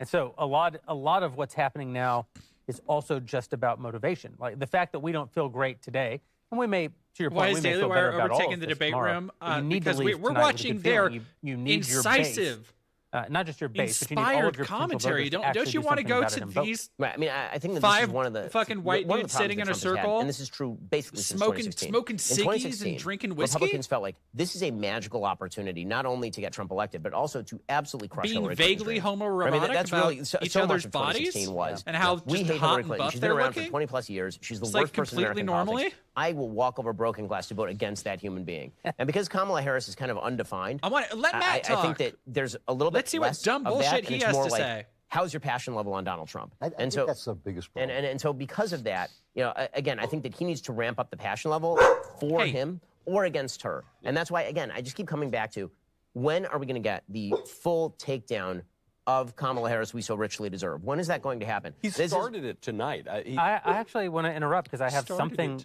There's actual breaking news, which rarely happens to us. Kamala Harris's campaign is calling for a second debate. Of course they are, because they think she won. Vice President Harris is ready for a second debate. What the fuck are you talking about, Ben? We're looking for Final Fanboy thing for $5. I don't begrudge YouTubers and podcasters their sponsorships, but Daily Wire should not be shown. That's how they make money. It's smart because they know he's going to say no. Right. So they just want to put him in the spot. Okay. Daily Wire. Let me ask you this: why would he say no? What's going to happen is if he's going to say where he didn't win, she's going to say NBC, and he's going to say, "Did you see those moderators? Are you out of your mind?" I don't think he'll say no. I don't think he'll say I think no he says yes. Yeah. Because, first of all, ABC is the most leftist biased network. They hired the former top propagandist for the Clinton White House to be their chief political anchor. So, and you saw those jokers tonight. So anything is going to be more moderate. Yeah, you saw those jokers calling him out on his bullshit. Yeah, that's really. I'm a little surprised that she did, but I think he will take her. Good on him. I'm happy to hear it. He might even get away with getting at least one person, like Brett Baer in there, which would be fine. I don't think he should do it. Andrew Klavan with that he can't directly say no, commentary. But I think exactly what you just said. I feel like Andrew Klavan just talks to make sure that he's still breathing sometimes. It's a setup. It's ridiculous. I'm not doing that. So we could, It's a setup. We could do it's one ridiculous. on Fox, or we could do it somewhere. He doesn't need to be set up. You just put a camera on him. No moderators. He should say no moderators. He should say there's a question. The question pops up on the screen. We each get to talk for 1 minute with a clock. And then we move on to the next question with rebuttals for 30 seconds each. Set a series of rules with no moderators, because the game now is a game of chicken, right? She's going to say, I offered you the debate. Why aren't you taking the debate? Right? She did this earlier. Yep. And then he's going to say, well, because your moderators suck, and that was awful. And she's going to say, because you're chickening out, right, man? You're chickening out. It's because you got called out on your shit. He needs to say, absolutely, no moderators, because you shouldn't have your aides in the corner helping you out. Yeah, Michael's wearing another a bow tie. Piece of breaking news right now. The biggest surprise, perhaps of the political season, if you're been living under a rock for the last 4 years, Taylor Swift just officially endorsed Kamala Harris. Oh, wow! Are they going to? Who did Travis endorse? Yeah. They're going to say that she's like a CIA it's a woman who's asset never gotten still. Men right. She's. What I love about Taylor Swift is that she's always super late on everything. Yeah. Right? Have you ever seen the movie Pop Star Never Stop, Never Stopping? So there's a great number from Pop Star Never Stop, Never Stopping. It's an Andy Samberg Lonely Island film. It's pretty fantastic. Oh, that's it's funny. wildly inappropriate, not appropriate for children at all. And but there's one song that is aptly titled "Not Gay," in which Andy Samberg explains why gay marriage is awesome, but that he personally is not gay in the song repeatedly. And the punchline is that everybody reacts to it, and they're like, "Gay marriage became legal in the United States like 5 years ago. Why are you even talking about this anymore?" And that is Taylor Swift in a nutshell. It's like she waits until it doesn't matter anymore, and then she signs 6 months, all the media could talk about. You people don't think gay marriage should still be illegal, just bait, right? Because we're all going to say what we're going to say. Like right now, what I'm about to say, which is, if you vote based on Matt who Taylor Walsh Swift has is literally voting made for, the slippery you're slope one of the fallacy stupidest people argument alive. so many fucking times. It's like it is the stupidest thing in the world to say, who is this 36? She's the same age as my wife. My wife's a doctor with 4 kids. This lady's acting like she's a 17-year-old girl traipsing around singing songs about the latest dude she broke up with. And we're all supposed to take our voting advice from her? Okay, now you can clip that. You can put it on Media Matters. Taylor Swift just gave Kamala a landslide. Also, Didi, how many more months do I have to be subbed to join your harem? A little bit longer. Well, can we have the largest political campaign rally of all time? Right, vibes. Because if it's really a Taylor Swift concert, they can get 100,000 people, easily, So that's the point. Well, no more breaking news, but we do have. They're just fucking mad that original news coming from our the biggest star, and Matt has talked about this. They are mad that the biggest star they have on their side is like fucking Kid Rock. Well, like Matt was complaining a couple weeks ago about like, man, we don't have any fucking good celebrities. It was very different than the Atlanta debate. Democrat surrogates were rushing out. Cabot? They were jubilant. Cabot? Your name is Cabot? The campaign press secretary saying Harris was strong and optimistic. Trump was angry and weak. They said it was a clear-cut win. What was Gorpus As you mentioned taken? earlier, they won another debate in October. They said that they would even settle for multiple debates. Oh, sorry. Was your first brother very named excited? Now, Borgen? It's worth noting also the moderators are getting a lot of discussion followed by about the their bias son there. Dingle. Sitting here in the room, I was with 1,000 reporters watching this debate. You could also Cabot? feel the bias in the room. There were multiple moments throughout the evening where Trump begins to speak. You can feel the bias in the room. And there was loud, uproarious laughter from large groups of members of the press. I joined the stream to a bunch of incels complaining. They were having fun. Oh, okay. They were mocking Trump pretty openly. Where? Worth pointing out that the moderators are not the only biased folks in the media. Now, the Trump campaign, they're not trying to spin this as a win. Nor should they. I talked to a number of them. I heard from a number of surrogates. I talked to Tom Cotton, Tim Scott, the campaign communications director, Brian Hughes. I love that. All of their talk was not necessarily on Donald Trump's performance. It was on the performance of the moderators. All of them used the language. This was a 3-on-1 debate. They're saying, however, that the American people they can are see literally through the fact saying that the media wants Kamala even Harris his elected, people and cannot. that the substance of the like debate, they have to backpedal to be like, no, they made him look bad. Will actually be secondary to the poor performance. Oh my God. From the moderators more broadly. Oh my God. I will say that I've never felt better about Donald Trump. They can't even. Than hearing you Daily say Wire that they were cannot even pretend like Trump didn't just fucking shit the bed while watching the debate. The absolute disdain, the cope that the media class has for the American people. It is not just the biggest story of tonight. It's probably the absolute disdain the media class has been has for a number of years. You can't talk about the it fucking enough. spin here is wild. I don't watch them like regularly, may their hubris, unless they have do some for them dog what shit it take did that for goes them in viral. 2016. The cope is like they are lethal amounts of copium are in that building. Cabot, who else are you hoping to talk to tonight? Sorry about that. I had a little bit of audio trouble there. J.D. Vance has just recently made an appearance. We're going to be talking to Tulsi Gabbard in a bit. But I did want to also point out the Trump surrogates. They were saying let's get that Tulsi once the American on. people actually get not real-time fact-checking, but fact-checking after the fact, they will realize just how often Kamala Harris was lying. For example, she said that she had never called for decriminalizing illegal border crossings. In 2019, she said it is wrong to suggest that undocumented immigrants are criminals. Being an undocumented immigrant is not a crime. Later, she said those are not the same thing. Gun buybacks. Those are not the same she said thing. we have to have a buyback program. I support a mandatory buyback program. And perhaps not most notably, every the Trump immigrant campaign isn't here in illegal. Pennsylvania was talking saying repeatedly that about the importance of people are not fracking, illegal is and they not the said same Kamala as saying you did need to want ban fracking. decriminalize something. We actually you have a fucking clip, idiot. despite her saying she never wanted to ban fracking. Here's a brief clip of her talking about that in the 2020 campaign. Will you commit to implementing a federal ban on fracking your first day in office, adding the United States to the list of countries who have banned this devastating practice? There's no question I'm in favor of banning fracking. So, yes, and starting with what we can do on day one around public lands, right? And then there has to be legislation. But yes, and this is something I've taken on in California. I have a history of working on this issue. And to your point, that we have to just acknowledge that the residual and this impact is of chicken fracking shit to is say. enormous in terms of the impact Notably, on the health she and said safety of communities. That she is a history. So the Trump campaign She's saying not they're having to necessarily do in the favor job of it. of the moderators Like there is only showed interest in fact-checking Donald Trump. They are trying because to he was blast saying that message fucking out. insane Expect shit. to What? hear some of those conflicting quotes of hers from 2020 versus last night in TV ads. They said they're going to have new ads up and running in the next week, especially here in Pennsylvania. Hey, Cabot, it looks like Donald Trump just walked into the spin room behind you. Way to keep a weather eye out, right now if he is, and we'll get back to We'll check back in with you in just a few minutes. Good work. Keep your head on a swivel, Cabot. Yeah, they're in my ear saying, you see the people running behind Cabot. Donald Trump just walked into the spin room, which is a thing you do have to love about Donald Trump. Yeah, he's fearless about this. Yeah. The tenacity of the guy is unbelievable. Yes. Tenacity. What you said there is one factor. You that gotta can love. help You gotta love Republicans. the So idea of being there's a lot of fearless talk about and tenacious. How, we were talking as they that you have to cope be excited about to go to the ballot box. No, he's not gonna do or another he has to be debate. super pissed. Yeah, and if it turns out that they just keep spitting on everyone and just spitting on everyone, then it may be that you tick off enough people. And stuff like these debates don't really matter. Like, in the end, it's just a giant pulsating middle finger. And so I think that's what Trump is going to be banking on going forward. Again, every single state, every single one is within margin of error right now. So trying to pretend that this is going to, like, blow the race wide open or radically, seminally change where we are in the race. I mean, this race has been extremely stable, really, since the beginning of the race. And the only thing that changed was everybody realized that Joe Biden was senile. And then as soon as she was put in, it kind of went back to status quo ante from like September, October of last year. Thank you for following. So, Den of Dawn, thank you for sure. following. There's a big difference, too, between the fact checks and the fact checks of the fact checks now compared to 2012. I remember 2012, I was watching that debate.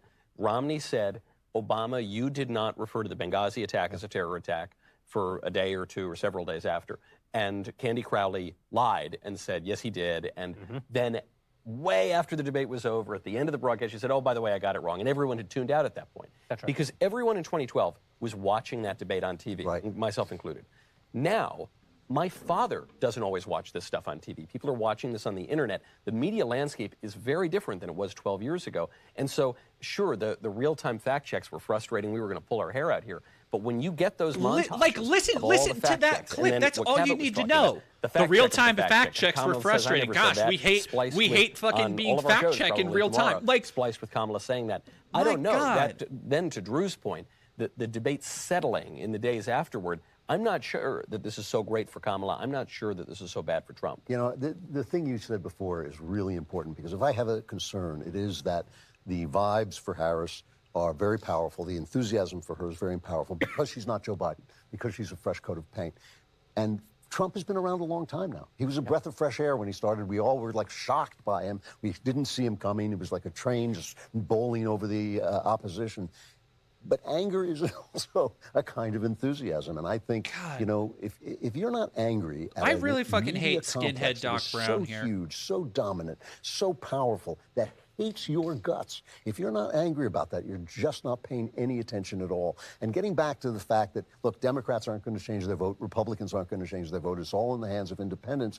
At some point, some of these independents have got to be looking at this and saying, you know, I'm tired of being hated. That's what gave Trump his power in the first place. People are tired. This is not 10 years, 20 years. This is 60 years of being told their country sucks, their religion sucks, they're racist, you know, their religion, everything about them is bad. Who was saying these things? People got ticked off, and Trump was a gigantic Who was actually saying and believing this shit? They're still here. They're still saying the same stuff. Like, outside of a few edge cases of, like, highly insulated neolib professors, like fucking Robin DiAngelo, who is actually saying this stuff? You know, the way that you could tell the moderators were truly, you know, horrifically awful. Evil Professor X. And there were a million ways. That's What's the Andrew number one issue in the country right now? Clearly, like with a bullet. The also inflation. fucking ran. Number one issue. Not like one question tonight. Not one question on inflation. I guess now that fucking several minutes on Trump's what's her face is gone. Policy, he's like his proposal for tariffs. The implication, of course, being that that's going to be inflationary policy. At no point did they go to Kamala Harris and say, "You presided over the worst 40-year inflation spiral that we've seen. So what's the deal?" Instead, they went to Trump's tariff policy. Then they asked her about Trump's tariff policy, and then he responded to her responding, which gave her a chance to respond. And again, I think that was a mistake by him, because I think he kept taking the bait. She would respond to what he was saying, and then instead of him letting it go and letting them move on to a topic that was maybe better for him than, say, tariffs, he would fall in love with the topic, and then he just had to respond. He had to go. But again, the questions, I am absolutely bewildered and shocked at those questions. They were truly egregious. And I agree with you that I think that the takeaway is going to be you can never trust the media again. Media trust is at all-time lows. Whether Trump can translate it, I can pick any studio to remake 2007 Jericho. For future election cycles, Joe Biden killed the election debate process, right? He killed the presidential commission. Monolith. And so now, Vintage I think that if you're a Republican, you should never again walk into a debate that is I want modern Monolith back. Never again. And in fact, you know, I'm so afraid they're going to go the way of Rocksteady. I'm going to pose the Jewish solution to moderators. It's like an actual Jewish law solution when you have to form like a court. What you do is you pick one, I pick one. No, they are like right. That's literally. The way you end up actually forming a court. This is 5 grown men sitting in a room going, "Mods, I spilled my juice." And you have one from my side, one from your side, and then the two of those people they're making pick the fun person of in the me. middle. That seems like a better way of doing it than we currently are. You know, I do want to say something. They pick one, they pick one, and they pick another one. Yeah, exactly. That's the current way. I am excited to announce something tonight. I'm not excited about a lot what happened in the debate, but I'm very excited. We do have a new sponsor joining us, which is just awesome. And this sponsor is working with your business to make it more efficient. Christ. So let's talk about something that's really cool, that's futuristic, that's going to save your business tons of time, money. Stop. Thanks for $5. The game I was playing experimenting was with AI. It is unbelievable. What game was I just fucking playing? Baldur's Gate, unbelievable, and Grok is unbelievable. All these AIs are incredible. They're super efficient. They make your work a lot easier. Unbelievable. They are shilling for AI. Oh my god. This might be the most I'm not surprised. None of them have any talent to speak of on their own. It's making intelligence, like human intelligence, available to everyone at incredibly rapid rates. It is storming every industry. Literally billions of dollars are being invested. You need to buckle up. The problem is AI needs a ton of speed and processing power. So how can your business compete without costs spiraling out of control? It's time to upgrade to the next generation of the cloud. I'm talking about Oracle Cloud Infrastructure, or OCI. OCI is a single platform for your infrastructure, database, application development, and AI needs. Low can you OCI descend, has 4 to 8 times the bandwidth of other clouds. Like offers he's going price in. instead of variable regional pricing. Listen to this and of course, shit. Nobody does data better than Oracle, best in the business. So now you can train your AI models at twice the speed and less than half Matt the Bender cost and the Surfs of other TV. clouds. Holy shit! If you're not Thank you using guys AI for so business, much. You really should be. Or Thank you're you, gonna fall behind your Raiders. competitors. Hello. If you want to do more and spend less, like Uber, weren't they 8x8, shilling 10 minutes ago? Mosaic, Yeah, but that's take an a free ad test break. drive They of OCI do at oracle.com/Shapiro. Honestly, it's a must-do. Incoming for your business. lefties. Oh no. Oracle.com Not my people. Shapiro. That's oracle.com. For those who don't know, hi, Shapiro. I'm Don't Dead let the left Domain. outpace I'm you a in the AI race. Get non-binary on OCI trans today. YouTuber, content creator, Jules streamer. and I had a conversation. I'm probably best I don't known think if you're you've seen me on my YouTube wife. for my You mentioned videos the where I fact infiltrated you hate checked on the churches price and of CPAC eggs, going that undercover you were as spending on Because eggs. my wife is making me spend conservatives $11 for and eggs. members of a hate and you were church. shocked. And I said, the thing and is, we are the fact that currently you had to watching check the shows Daily what Wire. the media, and that's us, is like. We have to check to see what we're paying for eggs. The cope is if so. you don't have the kind of money that people in the media have, you don't have to check what you're paying for eggs. You know for that, when you walk in what you're paying for eggs and what is taken away from all your other Political expenses.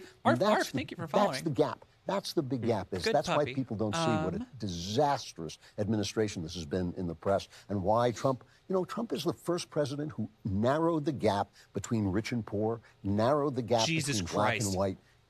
He never talks about Trump is the first president who narrowed the gap between black and white. He is the what? First president in my lifetime to have his finger on the pulse of the price of a Fabergé egg. You know, he has 2 on his airplane.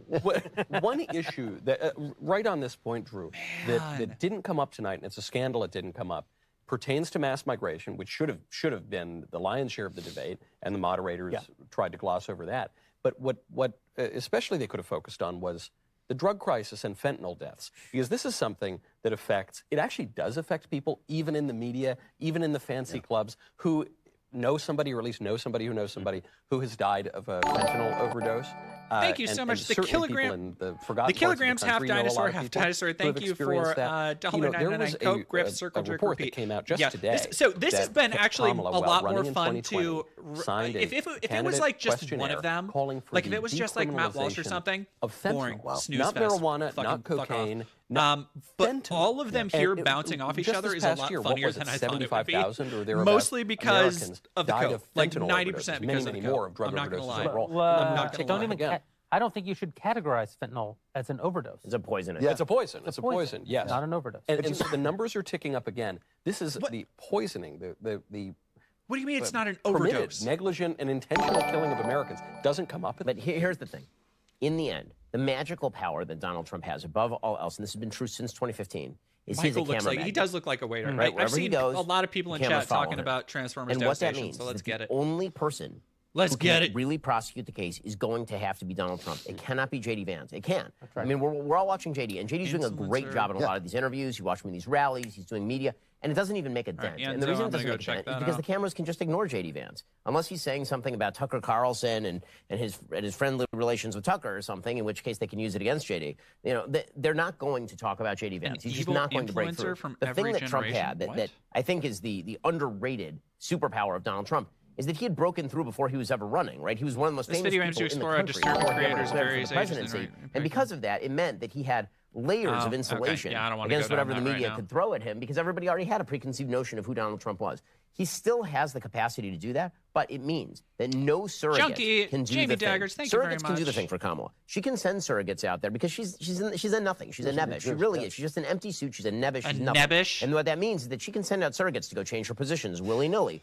or go on the morning shows with Morning Joe and jabber about what a vibes candidate she is, and she can go into spice shops from the and hug Goosebumps people. cover. That'll be her entire campaign. He does look like no one on the right can do the job for him, which means the challenge is his. And so in a very singular way, this election will be won or lost by Donald Trump. Either he is going to singularly, in his own personage, prosecute the case against Kamala Harris, or it ain't going to get prosecuted. Because the could you tell he's Jewish? Did you know he's Jewish? He can toss hundreds of millions of dollars. If you can tell by the yarmulke, do you know he's Jewish? Who watches local TV anymore? Seriously, this is a major problem. Like, you can throw that money down a rat hole, but the reality is the amount of money that's spent on local TV in, say, Pennsylvania on these TV ads, what's the ROI on that? It's not as easy to reach people as it once was, and the internet is super fragmentary. And so, what the fuck are they their even ballot talking harvesting about operation anymore? better be top notch. Their get out the vote operation better be top notch. I mean, let's start putting the pressure inside for those of us who want him to win. Okay, it's time to start actually putting the pressure where the pressure needs to be for him to win. And in order for him to win, we can pressure the media. We always do that, and we should. That should not let up. The pressure should be on us from Harris. We'll do our job, right? That's our job. Our job is to keep the pressure on them. But the only people who can run the get out the vote effort are the people running the get out the vote effort. You can't do it. I can't do it. None of us can do that. The get out the vote effort needs to be top notch. No excuses.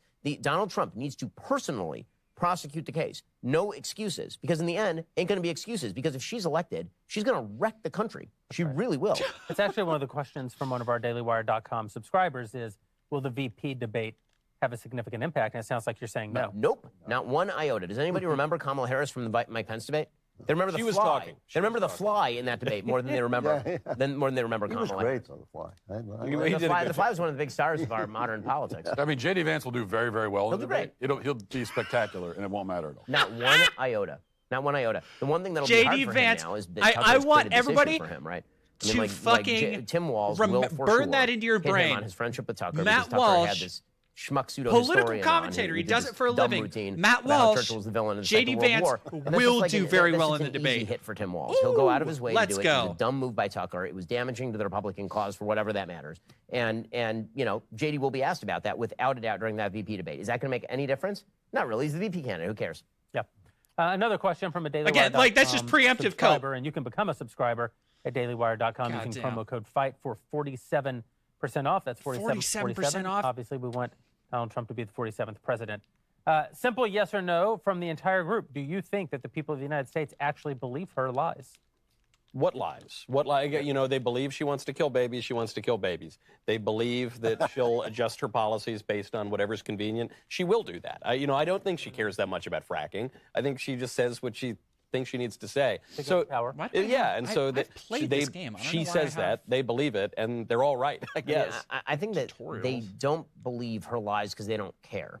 What I would say is that I think the Democrats, and right now I see it with like Mark Cuban, for example. Tutorials off. I think that a lot of Democrats have the same feeling about her that for a long time Republicans had about Trump, which was take him seriously but not literally, right? So they're taking her vibes seriously, and her vibe is, I'm not Donald Trump. I'm a lefty. I'm a typical lefty. I'm going to do exactly what a typical lefty does. Doesn't matter what she says. I mean, they openly say this, right? I mean, they'll go on TV and they'll be like, sure, she's lying about all of her positions, but she does have to get... Bernie literally said this weekend, right? Bernie went on national TV. She's being pragmatic. Right. She's changing all of her positions. She's being pragmatic, and that's what she should do. Happy affiliate anniversary. Thank you, Makuta LaRocca. And then once she's elected, she can execute the kulaks, right? Like, that's the... I mean, a lot of Ben, how are you voters, Jewish and you can't do a Jewish accent? NPCs, they're non-playable characters. Yeah. You know, and in some ways, it's kind of healthy. NPCs, You know, what the they fuck grew do up you... Andrew with- Klavan, in the Democrat or last the video Republican game you Party, touched was stick to your Pong. Shut family, the you stick fuck to the up. people around you. That's kind of the way it should be in a country that's not... No, that was a terrible Bernie like this impression. one. But That was normally, terrible. that's not I can do bad a better thing. Bernie. But the people who decide the election because of that Hell yeah, are the Transformers playable Devastation. characters. Off I to bed in a don't bit, think- but I it was think a fun lot of hanging out and playable watching the debate. characters Thank will you. not Keep up the leave great you work and alone. have a good night. Thank you very much, are Tamara. I just appreciate the exhausted. I'll bet you the $10. voter turnout for people who are independents is like zero. Yeah. Seriously, because it, like... I mean, independent voters. Independent voters. Yeah. Like, because if you're a Democrat, you're jazzed because Kamala and vibes and all that. And if you're a Trump voter, you're jazzed because you got to stop Kamala and vibes and all that. If you're an independent, you're like, when does all this shit just end? Like, seriously. Like, I think that was... That has been the vibe in a couple of elections straight, where it's like Americans are just like, can we just be left alone? Like a little normality. Yeah. And so, you know, I think that is what people vote for. I agree, and that's kind of why I was hoping that there would be a little more normality from Trump tonight. In a way, if Kamala goes on to be president, the historic thing about this debate, retrospectively, will be that it's a bit like Bill Clinton's "the era of big government is over" moment. That she really ran as the government should leave you alone candidate tonight, which is, of course, absurd because she is the vice president of... Trump was right about this, right? He said, I'm going to buy you a MAGA hat. The gubernatorial debate is on right now. It's Well, an amazing hell, pivot let me see that. at least says that some of our actual policy preferences do resonate with the American people. We've stopped advocating for some of the government should leave.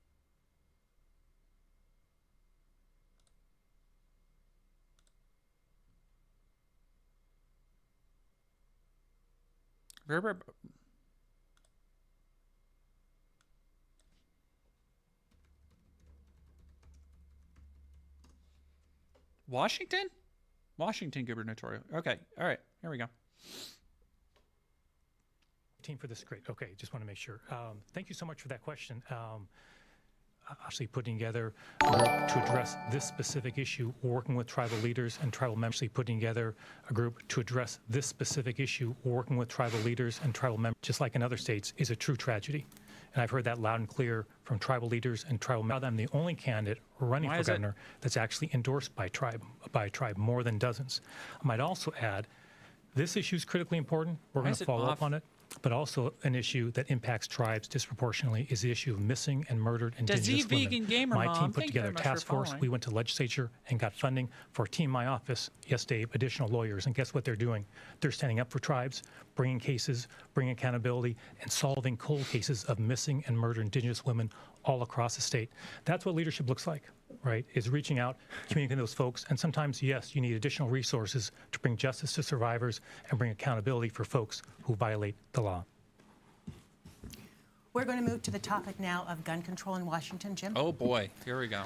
The Washington legislature recently passed an assault weapon ban.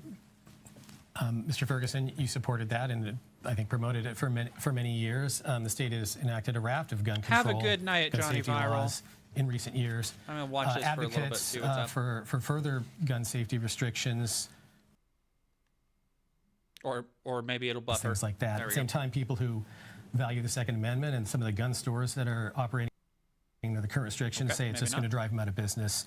I'll start with you, Mr. Ferguson. Should the state go further, are there any other restrictions that you're looking at with licensing or tracking of guns in the state?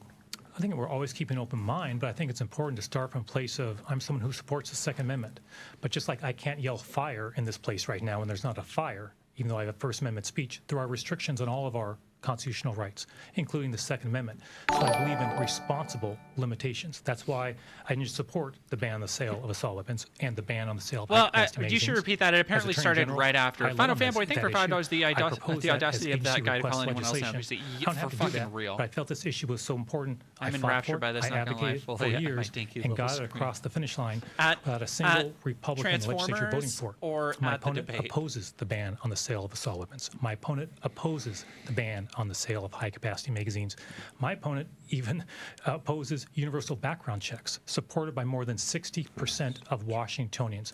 This is an issue that's close to my heart. We need to make sure that we're protecting Washingtonians, kids in schools. We just saw another recent tragedy that's become all too common. After the Mukilteo shooting several years ago here in Washington State, I met with family members impacted by that senseless tragedy. And that, frankly, is what moved me, Jim, to become a leader in this issue. Okay, my vote so far, shit. Or where the state is, do you think any of the restrictions go too far? Or do you propose any new ones? Well, what I would... Come on now. I don't think I've ever heard the word Washington. The sheriff, we put together a group of people. The first time in history, I would say that we brought ceasefire and the NRA to the same conference table to discuss gun crime.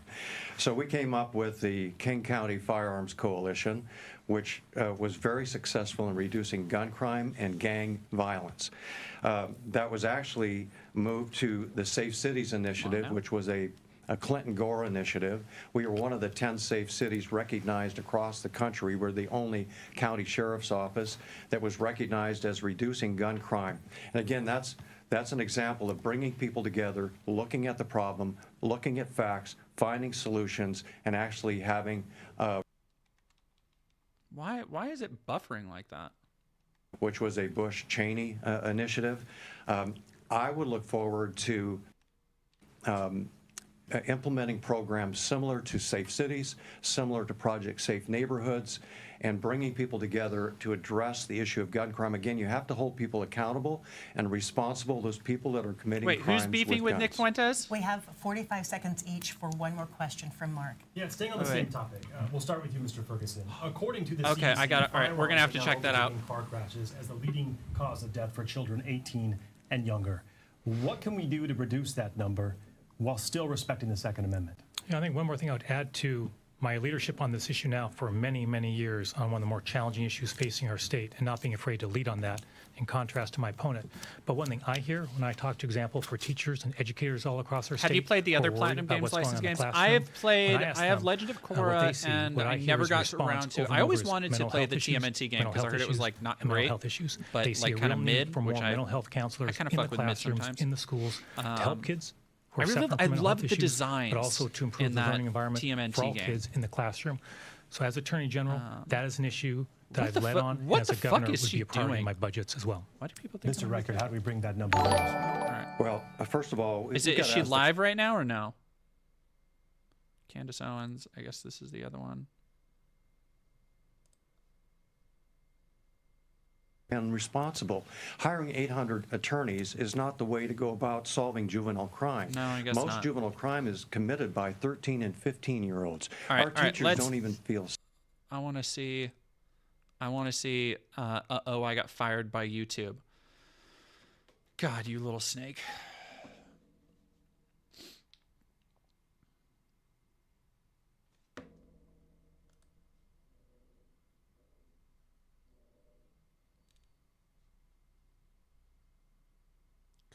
Hate Rumble's stupid ads.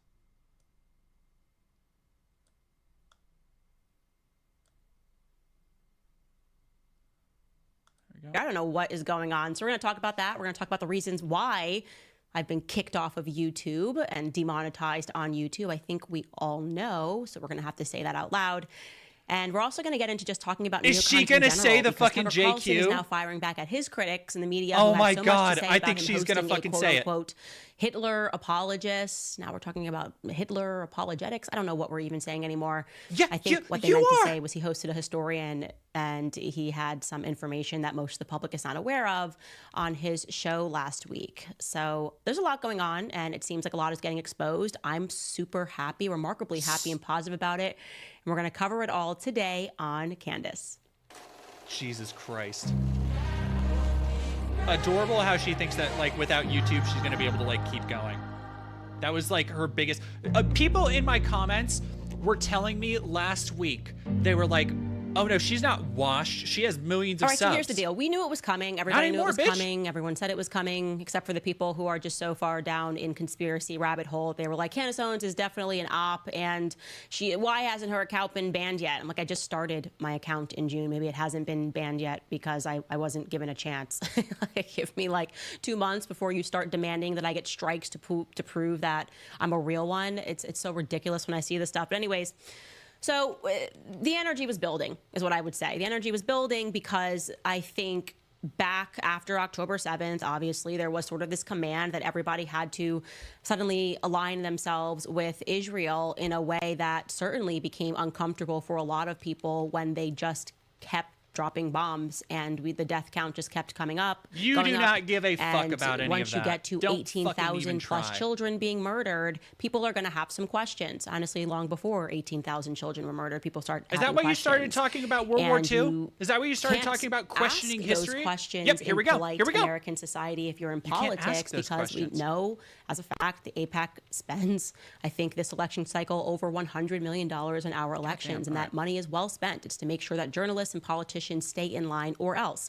So we've got like Thomas Massey and maybe like 2 other congressmen that are willing to stick their necks out, and that's about it. And in terms of political commentators, virtually no one in the mainstream. And so when I did not buck to the trend, obviously, then came the absolute demands that I get fired and I lose my platform. And then when I did leave my former place of employment and they got what they wanted, they still were not satisfied because I survived it. Like, that's the thing. Like, when they come after you, you're not supposed to survive it. Like, they're supposed to be canceled. They're supposed to be, I guess, just so down and out without your old friends and the old platforms that you couldn't possibly go on. Well, I did go on. The show's been more successful than ever. I've been more positive and more happy than ever. You are because I'm finally fully in control of everything Rumble is myself. Now your like, primary I get to decide fucking when I want platform, to work, dude. and it's totally working with my schedule and my family schedule, and that drives them even more mad. And so what happened? Well, I beat Rabbi Shmuley in a debate, and we had some accounts that were quite literally even. For those who don't know, Rabbi Shmuley, massive fucking like anti-Semite. Like his whole thing, he's gone on Nick Fuentes before. Like his whole thing is basically being the pick-me of anti-Semites, where his whole thing is that he's like Jewish, even though his entire he just spreads like blood libel and conspiracies and shit. Been ahead of the debate. He's instructing their asshole. followers to mass report my YouTube page, that I would get a ton of strikes and that I would get demonetized, because when they can't beat you in the marketplace of ideas, then they just try to manipulate the market. They're like, let's just get her banned and demonetized so that she can't make money, because people are still watching her content. And that's exactly what they did. And I'll show you this tweet first from Austin. Awesome Jew is the handle that's on Twitter, because you're going to really love what Sebastian Gorka follows this up with. So Awesome Jew actually instructs just a really his fucking rogues followers gallery to here. mass report me on X. You can see you can report her YouTube channel here. It was a thread that was done, even showing a screenshot of what to press. And Awesome Jew began this, and you can see here, go down and put hate speech against a protected group. Wow, Daily Caller. And he showed how to do this. He or she showed how to do this with the Tristan Tate interview that went viral, and they were super angry about it, and instantly found success. YouTube took that interview down. We said nothing wrong. I'll but be right back. I'm going to run to the restroom again. Reason, and hate then against we'll a protected dig group. more into what Trump's and been posting. that person then celebrated online and said, yay, great. Here's the email I got back. Thank you, Team YouTube, for removing this filth. Like, we did this ourselves. It has been removed. I gave the instructions and they listened. And so this campaign of every episode that went up that week, by the way, one of the episodes right after that was my episode with Ye. I knew this was coming, and I thought that YouTube would do better than to allow it to happen because it was so obvious. But obviously, it wasn't something that they took into account, and they hit me with 3 back-to-back reports, culminating into a strike and culminating into me being demonetized. Now, what's super funny about this is neocons. Neocons are always funny. They're just laugh out loud funny. You should laugh at them because they're like angry little trolls. Like, they don't even know how to be anything but authoritarian, and their new thing is just calling everybody stupid. Like, that's, you didn't listen to me, you're stupid, you have no idea what's going on. And they're exactly the same as the left. Like, there's no difference between the neocon and a leftist, except maybe You're a neocon literally like sitting here taxes. being like, I'm not mad. I'm actually not mad. I'm not mad at all. I'm actually willing to and have it's actually like a 90% super funny tax rate that to I get got everything banned. that It's I actually want. really funny. I But got banned. The neocons are like, no, I want low taxes. My But God. pretty much the same thing. I just have a different category of speech that I want to be censored, and a different subject in which I will smear everybody who disagrees with me as racist or sexist or anti-Semitic. And Sebastian Gorka, I don't even really know if he's an American citizen, if I'm being honest. He's got so many citizenships. Look at him here. He just looks all, he looks angry. I met him a very long time ago, actually, at the David Horowitz Freedom Center, and he was very kind to me. And he is Hungarian, but he also used to work for British intelligence. So he's got like a Hungarian citizenship, a UK citizenship, and also an American citizenship. And none of that really for me flagged as weird until he got super strange on the internet about the Ukrainian war. He was hardcore, like, we absolutely must support Ukraine. We better not ask any questions. And he started outright attacking any person who was America first, which is amazing because all of these people who are reacting like this are people who had been around Trump back in 2015, 2016, and their whole thing is America first, America first, America first. But for whatever reason, the military-industrial complex, no, not when it comes to war. Then it's not American first. Then it's American last. Then it's everybody should be willing to send their tax dollars overseas. And if you disagree with that, then there is some ism that you will be called. Sometimes it's not an ism. Sometimes if it's not an ism, it's just like a puppet. Like, you're a Putin puppet if you don't agree with the fact that we should be emptying our purses to Zelensky. So he started attacking me a while ago. And then he tweeted this regarding me being censored. Despite the fact that a person took credit for this, despite the fact that also I'm going to show you Rabbi Shmuley was taking credit for this, Gorka tweets me, quotes me saying, thus far I've had 0 strikes.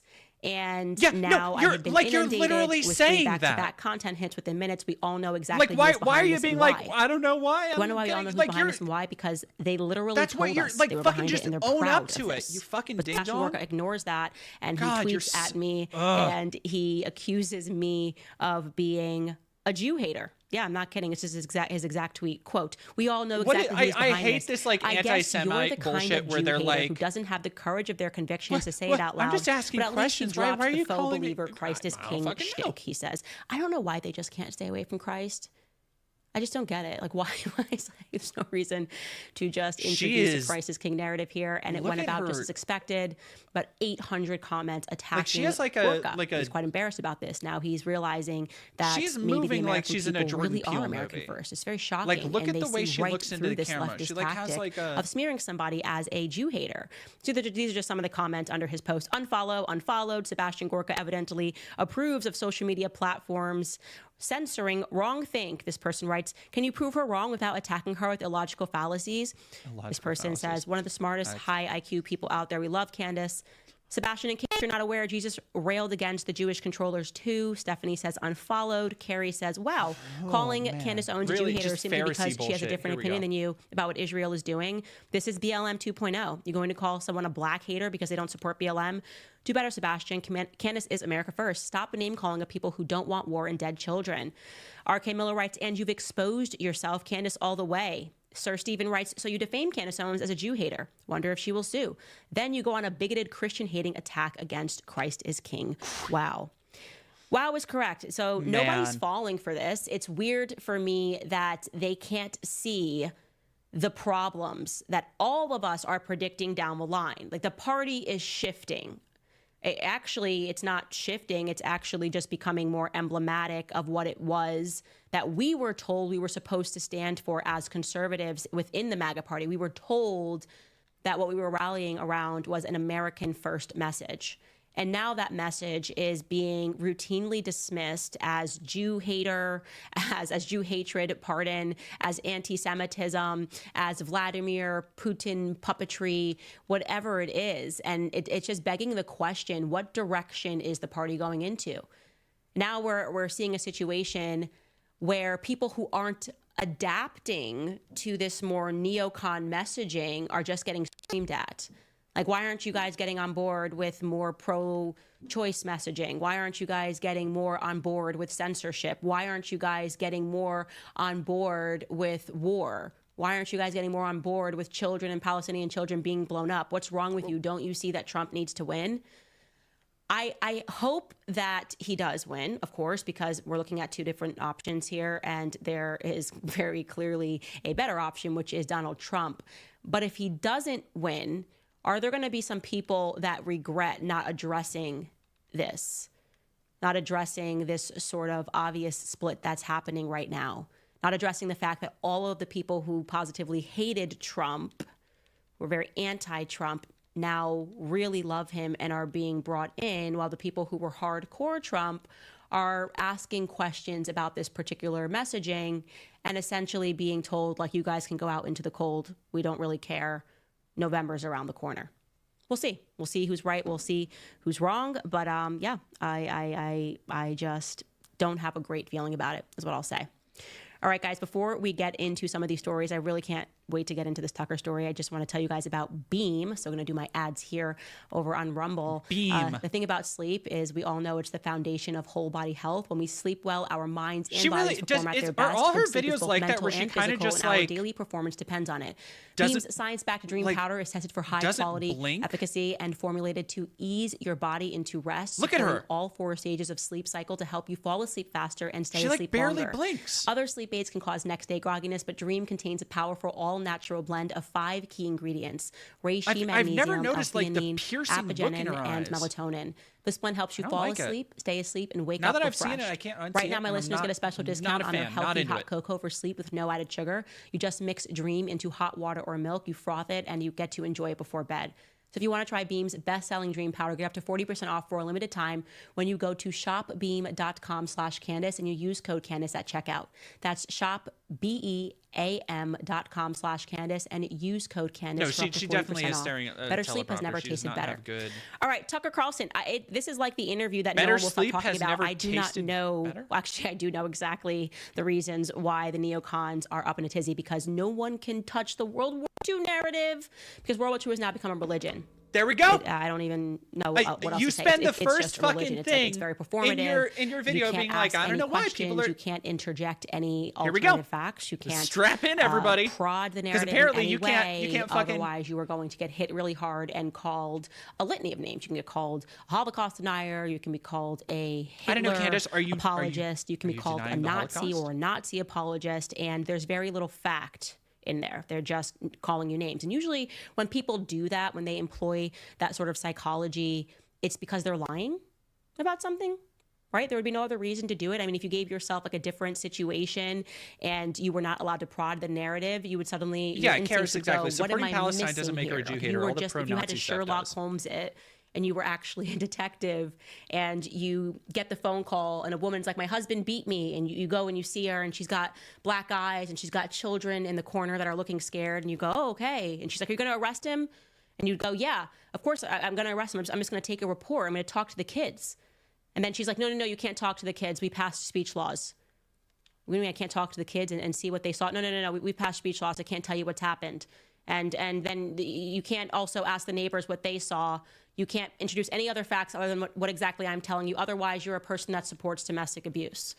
This is kind of the psychology regarding World War II, where they are essentially saying that if you do your job, and your job, of course, is to try to get a full picture of events, right? It's the only way that you can actually prevent things from happening in the future. Truly, if your fear is that something could reoccur in the future, then you would want She's just fucking rambling that again. piece of history or that particular event to be I fully believe audited, Devastator is the only fully combiner. audited. Every Yeah, aspect like, of it, where every are you leader, going every with this? person Jesus involved. Christ. So you can actually say the reason we're doing this is the aspiration is to never happen again.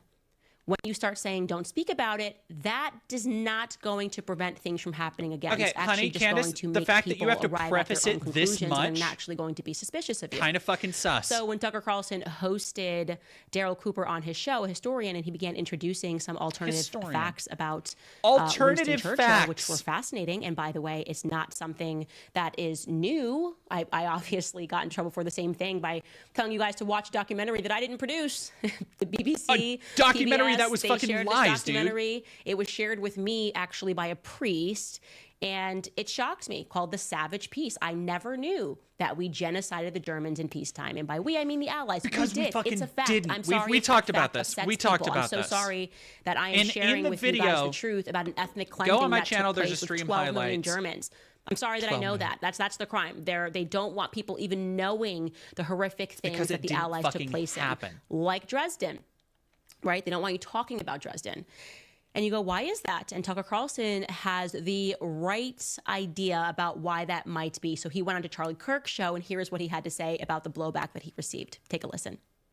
I was amazed in the last 24 hours. You know, you platform. I had imagine this here, but I got an idea for a Seth custom Dillon using from the Kingdom Babylon sites, Bee. so I have to repaint It him was like some in anti-woke RAV guy, I from guess. Text me. I Robots can't in believe Sky you 2001. That'd be platformed super him. cool. Platformed? You mean? I talk love fucking custom.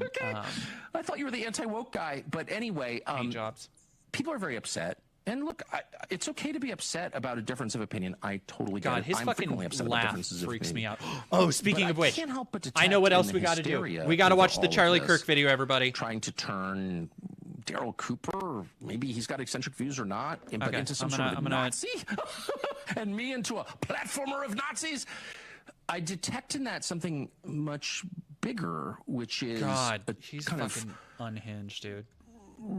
desperate, hysterical attempt to hold on to certain ideas or founding myths. He just does that. Yeah, no, he has like that Joker disease. Mythologies can be important, as astutely pointed. Totally agree. Blake. Oh my God! Look at whom I love. Blake's amazing. I just saw. Oh, stop smiling, Charlie! Like all between the societies are two founded of on them. myths. And it's important to have a founding myth, and maybe this isn't the worst one. I think that's a great point, and he may be absolutely right. But a confident society, a confident ruling class, would be able to explain that in the way that he did. Yeah, no, Charlie's hair is fucking... And that's not what we're seeing at all. We're seeing people like losing control. And I think that is sort of the point of it. They are losing control. For those that didn't listen to the episode, yeah, quickly, we watched what some of the was Ferguson-Riker debate. Synthesis, kind of boring. I mean, synthesis was. Well, we talked about if all I'm being, kinds of if I'm being different honest, like it's completely. I am the also kind of sadness debated modern out Britain, the destruction of Ireland, which is really a fixation for me because it's just so bizarre. Why would you want to destroy Ireland? What did they do wrong? You know, replace it with people who aren't from Ireland. Have they not suffered enough? I mean, well, kind of. They were never an imperial power. It's all very weird. But anyway, God, and what I'm talking about. Charlie's just weird fucking no, Daryl Cooper said, I think the villain of the Second World War period was Churchill, which is a provocative thing to say for sure. Yeah, I like that he's terming that a founding myth, because at a certain point you do realize that aspects of what we were told, the way in which we were told about World War II, and I'm speaking specifically about American education. Legacy Cybertron Hotshot? No, I am scaling down America, massively. You are told the story like it's a fairy tale. Reflectively, like honestly, genuinely, when I reflect on it, it's stupid what we are taught about World War II.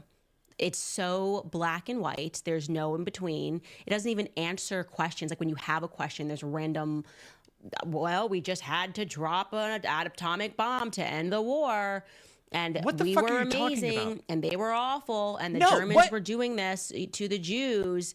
And when you ask the question, like, why was any of this happening, you're not allowed to ask any questions. Right. Like thinking is genuinely not allowed when it comes to World War II, despite the fact that we spent such a literally on the cusp of like our time in the classroom, and also in Hollywood focusing on World War II. And there's a lot of reasons why that is. And when you start learning the truth, it's shocking. For example, Dresden, like we remember Rabbi Shmuley, I guess, relying on the American public school system, just sort of casually said like it was nothing. What are you talking about? Who cares about what we're doing to the Palestinians? Who cares if we're dropping more bombs? I mean, we did it in Dresden. No one cares. He said, Winston Churchill's a hero, right? Winston Churchill's a hero, so who cares? We're going to do Dresden again. And I just have to ask the public, do you understand what was done in Dresden? I remember seeing these images. I'm going to show them to you right now because you don't even understand. Of just imagining this German woman, this town filled, again, with Christians, not just Christians, but you also had a ton of refugees who were escaping the Bolshevik Holocaust. The Bolshevik Holocaust. That were living in Dresden. Great. So we got to watch that shit. You disgusting fucking see you next Tuesday. That's not what was happening. Were civilians murdered in Dresden? Yes, but they were occupiers. They were German occupiers at the end of the Reich. Like, she's trying to make it sound like, oh, it's just these poor innocent people were just killed by all these Bolsheviks. That's not what fucking happened. Like, dork. All right. We're going to go check out, I got to go see one more thing. Speaking of Charlie Kirk.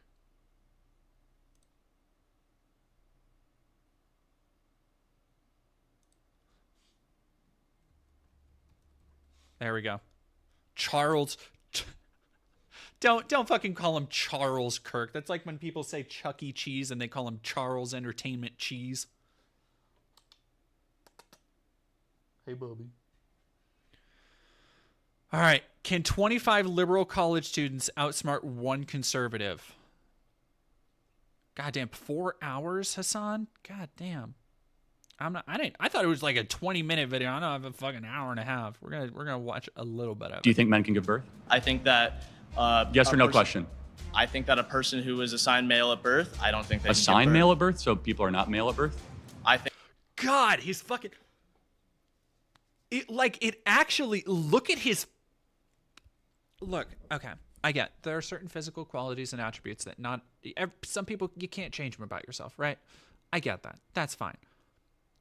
There are things about Charlie Kirk and the way that he expresses emotion that set me on edge. You understand? It's a visceral fight or flight like response. Like I cannot control it. I don't know where it comes from. But when he smiles, I get a primal, instinctual, caveman-like urge to defend myself by any means necessary. What is Jubilee? I have no idea. I think this is a new, I guess not, 8.93 million subscribers. Go to san.com/surrounded to get unbiased, straight facts. Let's see. Democrats versus Republican. Middle ground. Jubilee 1 month ago. Pro-gun versus anti-gun. Male feminists versus anti-feminists. I'm like, a lot of this shit makes me, gives me a good. I do want to see, there is a girl in here. Let's see if we can. Here we go. Okay, so we'll just watch like the first couple minutes because that's. I think that a person. See, your evidence that college is a scam, my friend. So what do you say in some cases women with IUDs are murderers? Of course not, they're not murderers. So what's the difference between an IUD killing a conceived zygote and like a mother going to Planned Parenthood and killing the fetus in her womb? That was actually the best point somebody made. It's not about the cells. No, it's not about. No, I'm speaking. No, I'm speaking. No, I'm speaking. Thank you very much, Riverboat Jack, for following. Jubilee is evil BuzzFeed. No centrist slop, honestly. Yeah, it seems like it. No, I'm speaking. No, I'm speaking. No, I'm speaking. Want to say one more time? No, I'm speaking. Hello, everyone. I am Charlie Kirk, founder of Turning Point USA, and I am surrounded by 20. God, his hair. I've honestly never seen a hairline seem to do what his is doing, where it hedges up. He has half of a widow's peak, and then the rest appears to be relatively normal. Oh, don't skip the couple of minutes after 43:40. Okay, we will go watch Woke this college and then kids. go to 43:40. Woke college kids. Thank you very much for My rating. first prompt is, abortion is murder and should be illegal. You're a great case that it should be illegal, Charlie. What? Why do they have to fucking Thunderdome for the debate chair? What is this? Okay, hello, what's your name? Why do you gotta turn debate into a blood? Nice to meet you. Can we get our terms right first? Yeah. Okay, abortion is the... This debate club bullshit. Charlie Kirk has evil puppet face. Fantastic way to put it. forcible ending of the viability of a being in utero, otherwise known as a fetus. Do we agree that's what abortion is? Stop smiling. Okay, yeah. Okay, great. And then murder is the intentional taking of life, different than killing or sudden death. So murder would be the intent, with intent, taking another life. Do we agree with that? Okay. Okay, and then we agree that murder in general in society should be illegal. Yeah. Okay, great. So yeah, no, I do want to preface that I'm a Catholic. Okay. So I think one really important thing that the Bible says is to not judge. And just going back to the topic, I think there's a big difference between, you know, cells in utero than a living, breathing, existing being. And while I do believe it's murder, and that's just my personal belief, right? I don't believe in telling people what to do with their bodies. That's not up to me, and it's not up to us as well as Christians to judge. Should we prevent murder in society? For sure, yeah. Then it should be illegal. But I think that it's really different, right? Because, you know, these people aren't. What the? Sorry, nice to meet you. Okay, nice to meet you. What is this fucking?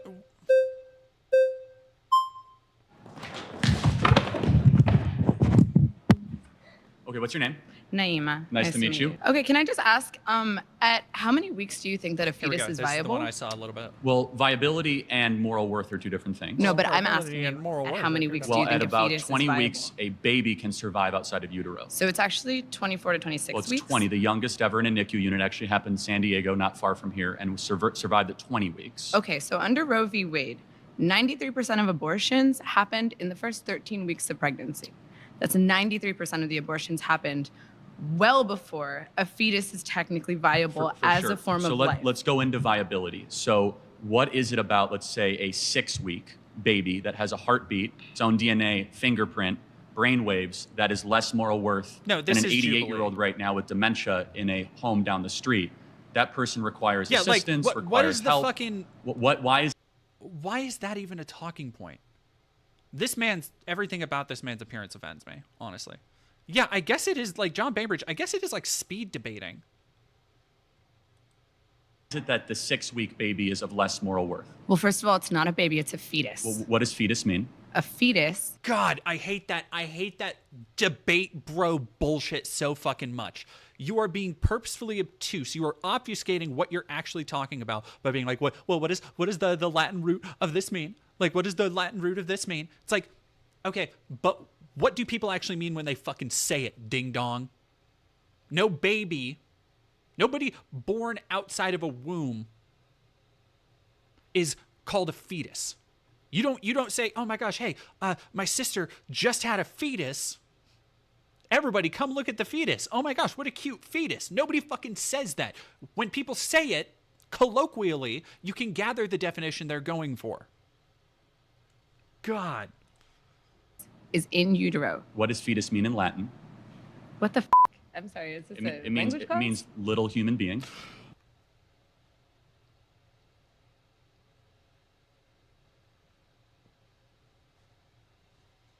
I don't like it. I don't like it, everybody.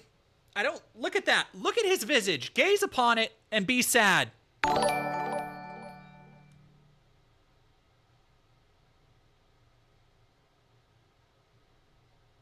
I like. Ooh, his smile is very creepy. Okay. Smiling is creepy? No, your smile specifically. Got it. But let's go back to. We're losing track here. No, but what species is the fetus? The fetus is not a species yet. It's technically classified as a parasite until it is viable. So, now, I want to talk to you about something very quickly. I can't let you get past that. Are you saying a baby is a disease or a tumor? That's not the same. A parasite is not a disease and a tumor. Those are not the same thing. Yeah, a parasite is defined as. You want to fucking get into definitions, dipshit. Like, stay on track. Like, oh, you're saying this thing that you didn't say. You said something that cannot survive outside of its host. Get him. A baby, before it is viable, cannot survive outside of a woman's womb. Got it. So let's extrapolate that. It is not a living organism. Are old people with Alzheimer's and dementia that are being assisted every day, are they parasites? No, they're not parasites.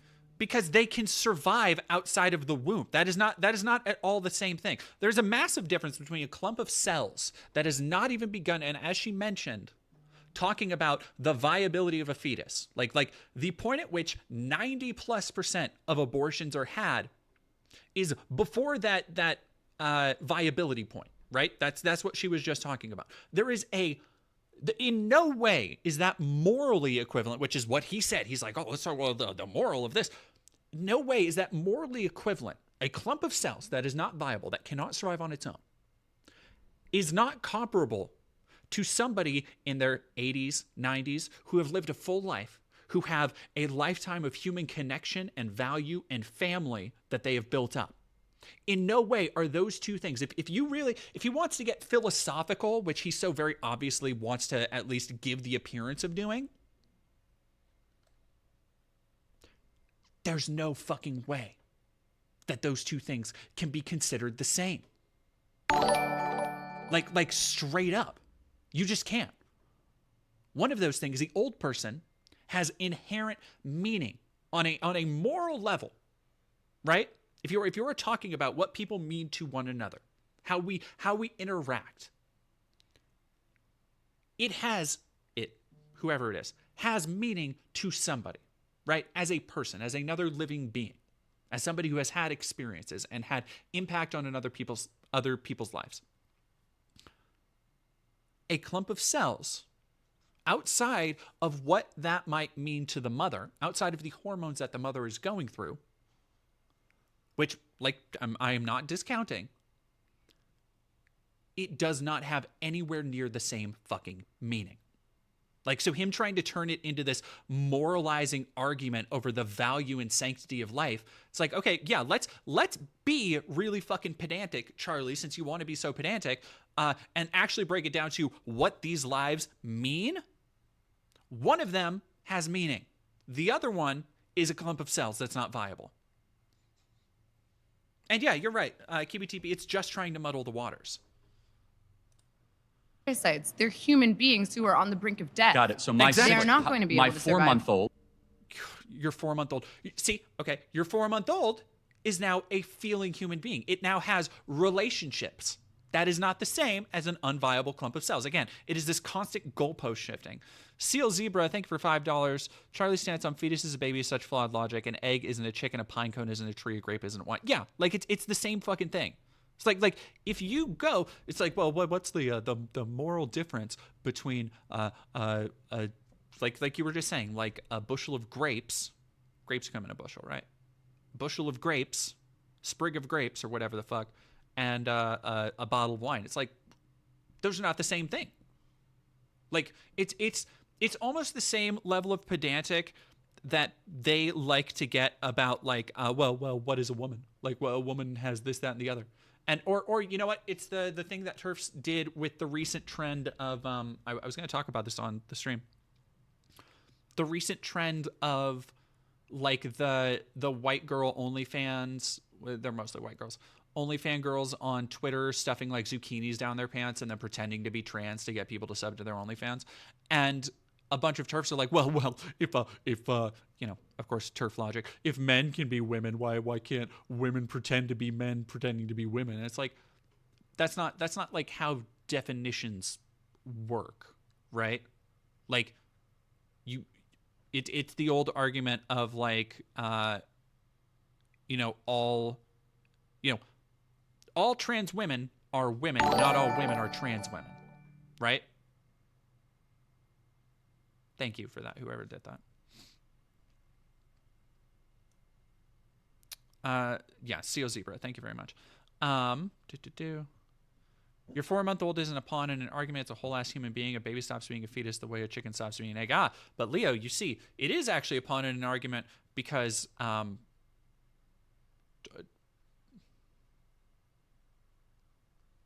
that's what Charlie that Kirk requires wants it to be. mom's breast milk and requires daily changes and feedings, cannot survive without its own. Is my 4-month-old a parasite? Your baby can breathe on its own. Your baby can drink water from its mouth to its stomach. But it cannot. Your baby can it hunt? food. Can it gather? Can it reason? But that's not what qualifies something as being a living organism. Being a living organism simply means, can you survive outside of a womb, outside of your host? Got it. So I just want to make sure I'm clear. Why does that then equate to moral viability? Are you like when you extrapolate his argument, it becomes so much stupider because he's giving these two extreme edge cases, right? He's giving these cases of, like, okay, well, if somebody's really, really old and needs help, or somebody's really, really young and needs help. Okay, well, what if somebody breaks their hip and they need a cane to walk? What if somebody loses their legs in a car accident and they need help going up escalators or upstairs?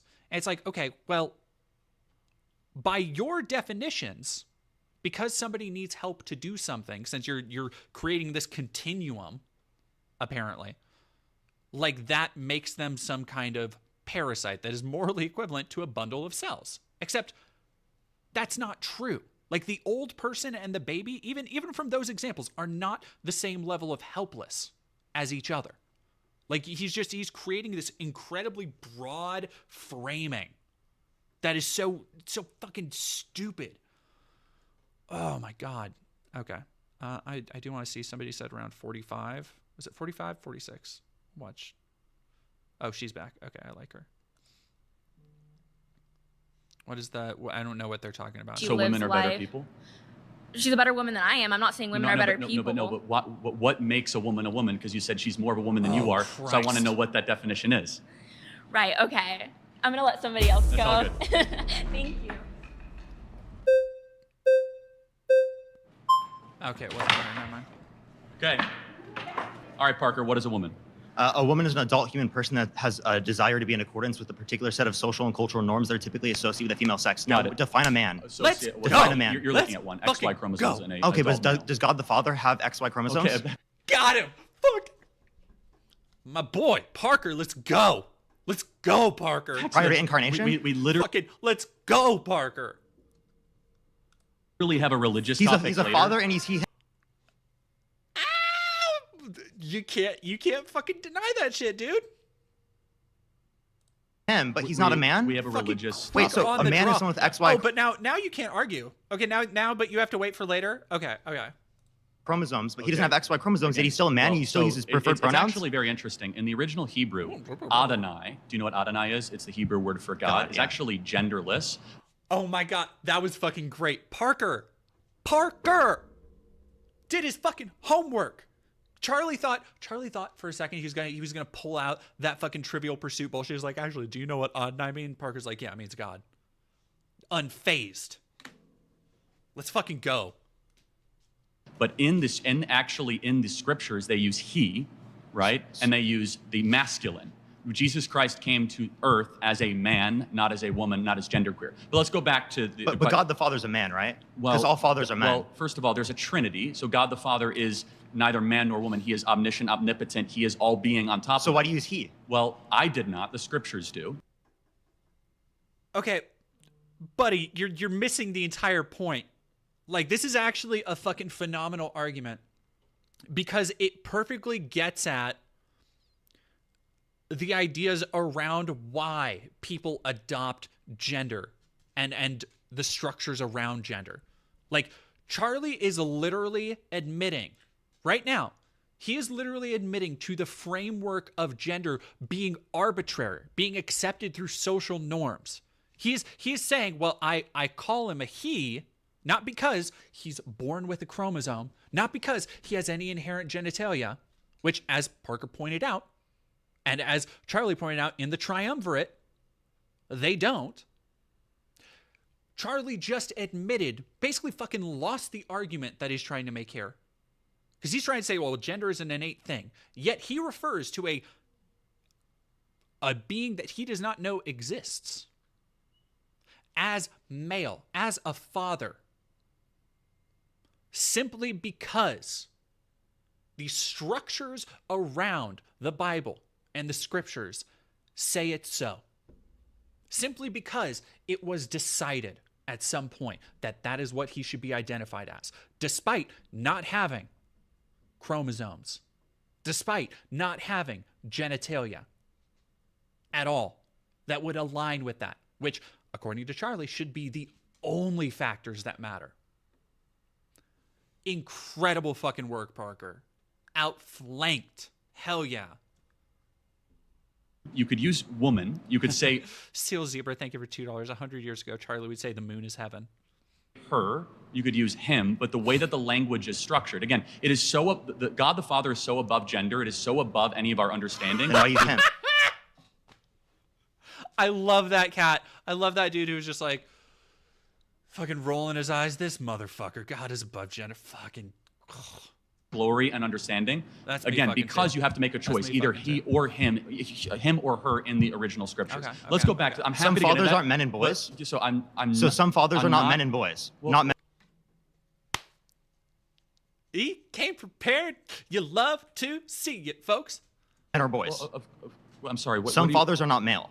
No, of course they are. I'm not. Wait, so God the Father's a male? Hold on, God. Charlie, he's got you. He's fucking God the got Father. you. So where do we get God the Father from? What Greek word? From your scripture. Well, from what Greek word? What the fuck are you talking about?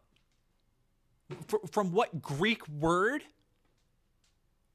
Again, he has to go, like, he can't really settle on what style of argument he wants to make, because he wants to be as pedantic as possible, down to the littlest tiny minute detail, right? At the same time, he keeps having to move because he's getting called out. Like, Charlie, do you want to make a metaphorical argument? Do you want to make a philosophical argument? Do you want to make a historical argument? Do you want to make a technical argument? Right? Because when you get countered on multiple fronts, your argument just becomes incoherent. You just become inconsistent because you'll argue one thing, one point somewhere, moralistically, right? And you'll say, like, okay, well, this is defined by the Bible and this, that, and the other. And then over here, when somebody's saying, well, the Bible defines this as this, you're just like, well, okay, well, actually, like, scientifically, this is, and according to the Greek, this, like, the fuck do you mean the Greek? Who gives a shit? Like, I'm not saying that the translation isn't important, but what have people taken from the Bible for hundreds of years now? God the Father, the Son, the Holy Ghost, the triumvirate, 3 in 1, the value pack, right? I was raised Lutheran. I know this shit.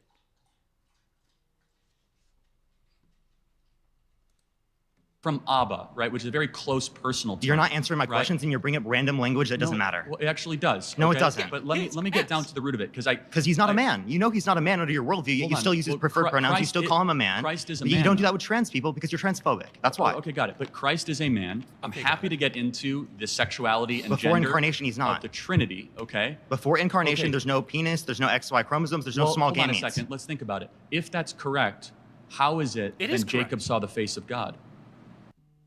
Okay, do you want to get into, like, Charlie boy. There's an entire selection of memes that I know you have to have seen at some point talking about biblically accurate angels, which are described in the Old Testament, right? Having the wheels and the flames on the head and all that shit. So if you're going to sit here and tell me that the faces of God and angels are now gendered, which, by the way, let me do a real quick.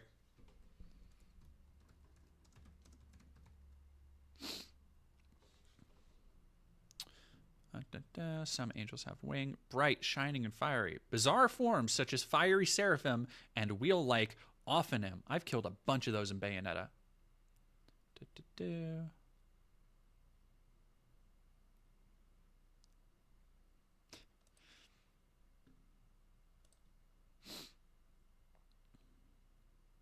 Ah! Whoa, get out of here. Fuck off. Jesus Christ. Illustrations of it. Well, that's not very biblical. There we go. Cherubim. There we go. It's like this is what Charlie is making an argument of, like, okay, well, if it's not a man, how do they see its face? Is that, like, really, bro? This is okay. Okay. Like, whatever. Hey, this is your fucking show, dude.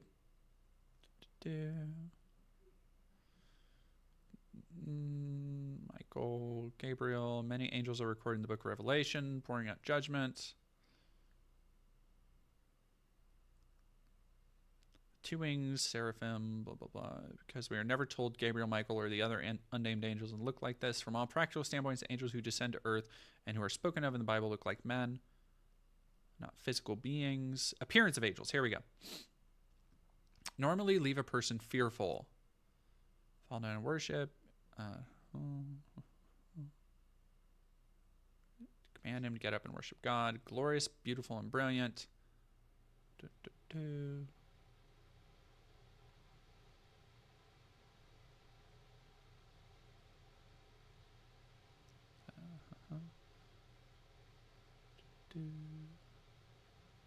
Yeah, so it doesn't actually say much about the fact that some of them appear as men, some of them appear as giant winged eyeball creatures. Ooh, Fight, thank you for the, get into it. Poor Claire, thank you for 2 months, the value pack. I love that, thank you. All right, accept all cookies. I have seen God face to face. Why does he say he has only seen an angel? The face to face in the Hebrew uses the plural form of the word. Oh, hey, Charlie, you think you might want to brush up on your Hebrew, your ancient linguistics here, buddy? Properly translates it. Because the word is always found in the plural form. This is because Hebrew uses plurality to express compound objects. In the context of personal interaction, while the expression can mean literally facing one another, it also has the idea of appearing before, as when all Israel was face to face with God at Sinai. But the term face, more figuratively, was an expression of the presence of a person, including God. The expression was used of interacting, I think it should be for interacting with God. Oh, of interacting with God refers to a form of the Lord, as was the case with Moses' interaction with God face to face, such as is known as a theophany. Thus, while seeing God's face, all men were incapable of doing and surviving, God could manifest himself in his creation in other ways that were localized. His presence, and one could interact with him in a face-to-face manner, but not be expressing his full glory. So I think they're getting after, like, the burning bush. Face-to-face with God, same thing in Genesis. Wrestled with God as a man, where Jacob wrestled all night. Jacob's sense was no mere man, but something more. granted his new name Israel, which this man reveals is given because Jacob struggled with God and with men and have prevailed.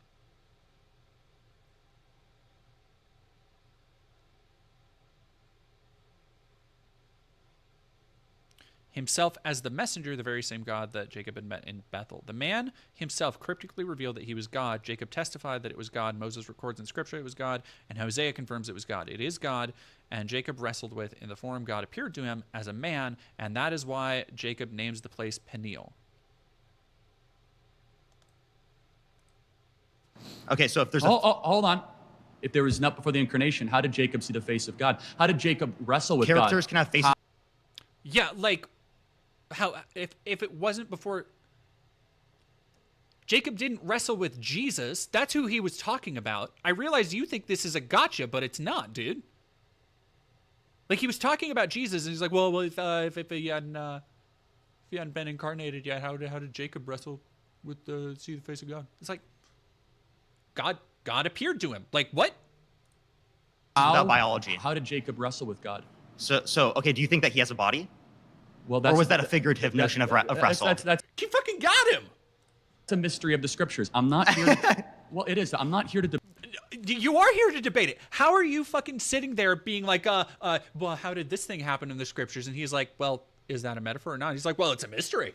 It's like, okay, then what the fuck what? Debate theology. Can we go back to what we're talking does he about actually have biology? You keep trying to pivot because you know this debunks you. Well, what biology does your God have? Well, the one of Christ our Lord. No, I meant before incarnation. Well, to be honest, I don't quite know, and I don't think the Scriptures are. So you don't know what a man is? Well, you can't define what a man is? It's a little opaque. Again, you're looking at a man. But your video, the largest video on TikTok is, what is a woman, 20 million views, but you don't know what a man is under your own worldview? I said you're looking at a man, right? Wait, but God the Father doesn't meet that criteria. Am I looking at a man? Yes, you are. Okay, good. Just making a sure. man that's beating you in a debate right now. Okay, that's fine. So let me ask you a question, though. So do you think that anybody can become a woman? I think that anyone who meets my criteria is a woman. What's your criteria again? Again, adult human person that has a desire to be in accordance with a particular set of social and cultural norms that are typically associated with the female sex. Can society ever be wrong? Sure, but like it's a desire to be in accordance with a set of social and cultural norms. Can I become black if I wear blackface? No, because it's not a desire that you have to be in accordance with a particular set of social and cultural norms. Wants to be black? Because race is defined phenotypically based upon the expression to other people. But by some standard, you're judging that. Do you think there's a phenotypical expression of someone who's white and someone who's black? Like I see you're white because of your phenotypical expression. Right. So, but do you think? But Rachel Dolezal that said she is black and culturally black, is she black? Does she have phenotypically characteristics we would associate Define with people phenotypical. I'm not sure what that word means. It's gonna. The dog knows fucking every little gotcha Trivial Pursuit answer for you know what this Greek word means, but he doesn't know what phenotypical is referring to. Be the expression. So of melanin particular content on skin. Yes. Okay. So she could pass as a black person. Wait. So she doesn't have the melanin content. She's borderline. No. Heavily. Okay. So then she's not black. Okay. So you're able to say who is black and not black. That's how we define it in society. No shit.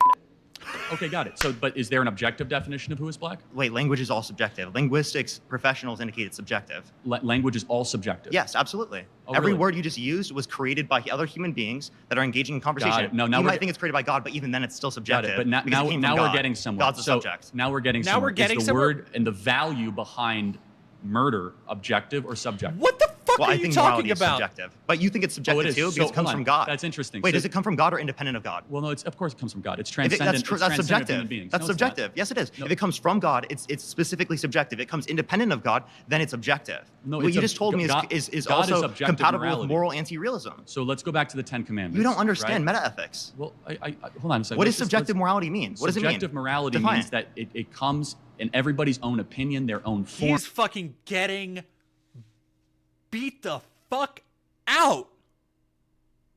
Fucking Parker did not fucking come to play. God damn. True dependent upon a stance. Again, God is a stance, and that's the truth of morality. So if let's believe, do you believe in if everybody believed in the concept of God, the transcendent God, that there was a 10 commandments and we should live by them, right? Is that objective morality? No. Just because people agree doesn't make it objective. Okay, then what, again, independent of a stance. What is agreeance is not independent of a stance. What is objective morality then? Sorry, thanks. We'll be back at it next time. I don't get what the Mason, how are you? Nice to meet you. Okay. So, nah, I wouldn't fucking do that shit. I hate that shit Charlie Kirk does. He did that stuff at like when he walked up to Hassan at the DNC. He's like, "Oh, hey," and Hassan was way too fucking nice to him. Way too fucking nice. And I know that's just Hassan being Hassan, but like, if Charlie Kirk ever tried to like come up to me and be buddy, I would straight out, I don't give a fuck if there's a camera on me. Do not fucking touch me. Get away from me. You fucking freak.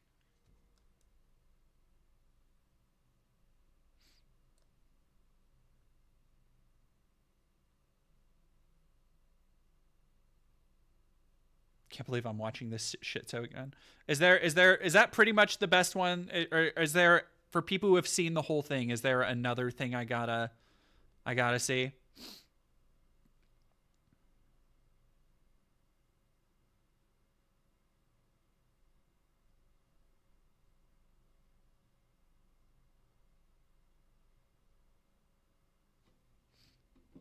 Or not? God damn, it's almost 10? Holy shit.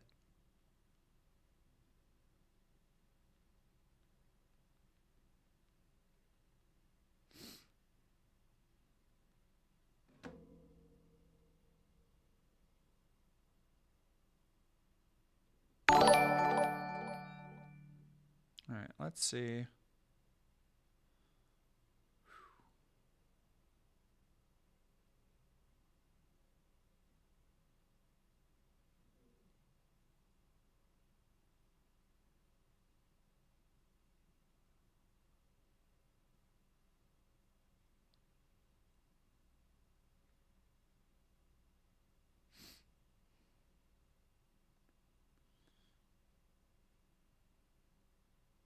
Okay. Oh my goodness. Ale, thank you very much for $20. Guy in my fantasy football league is having a meltdown with Swift endorsing Kamala. He's been referring to Kels as a fuck. It's been hilarious to watch his meltdown. He's been talking about how Kels tratted Swift. That's great. I love that. I love that. Cardell, thank you very much for subscribing. Don't you dare. Well, Devi, I would take you to another stream. I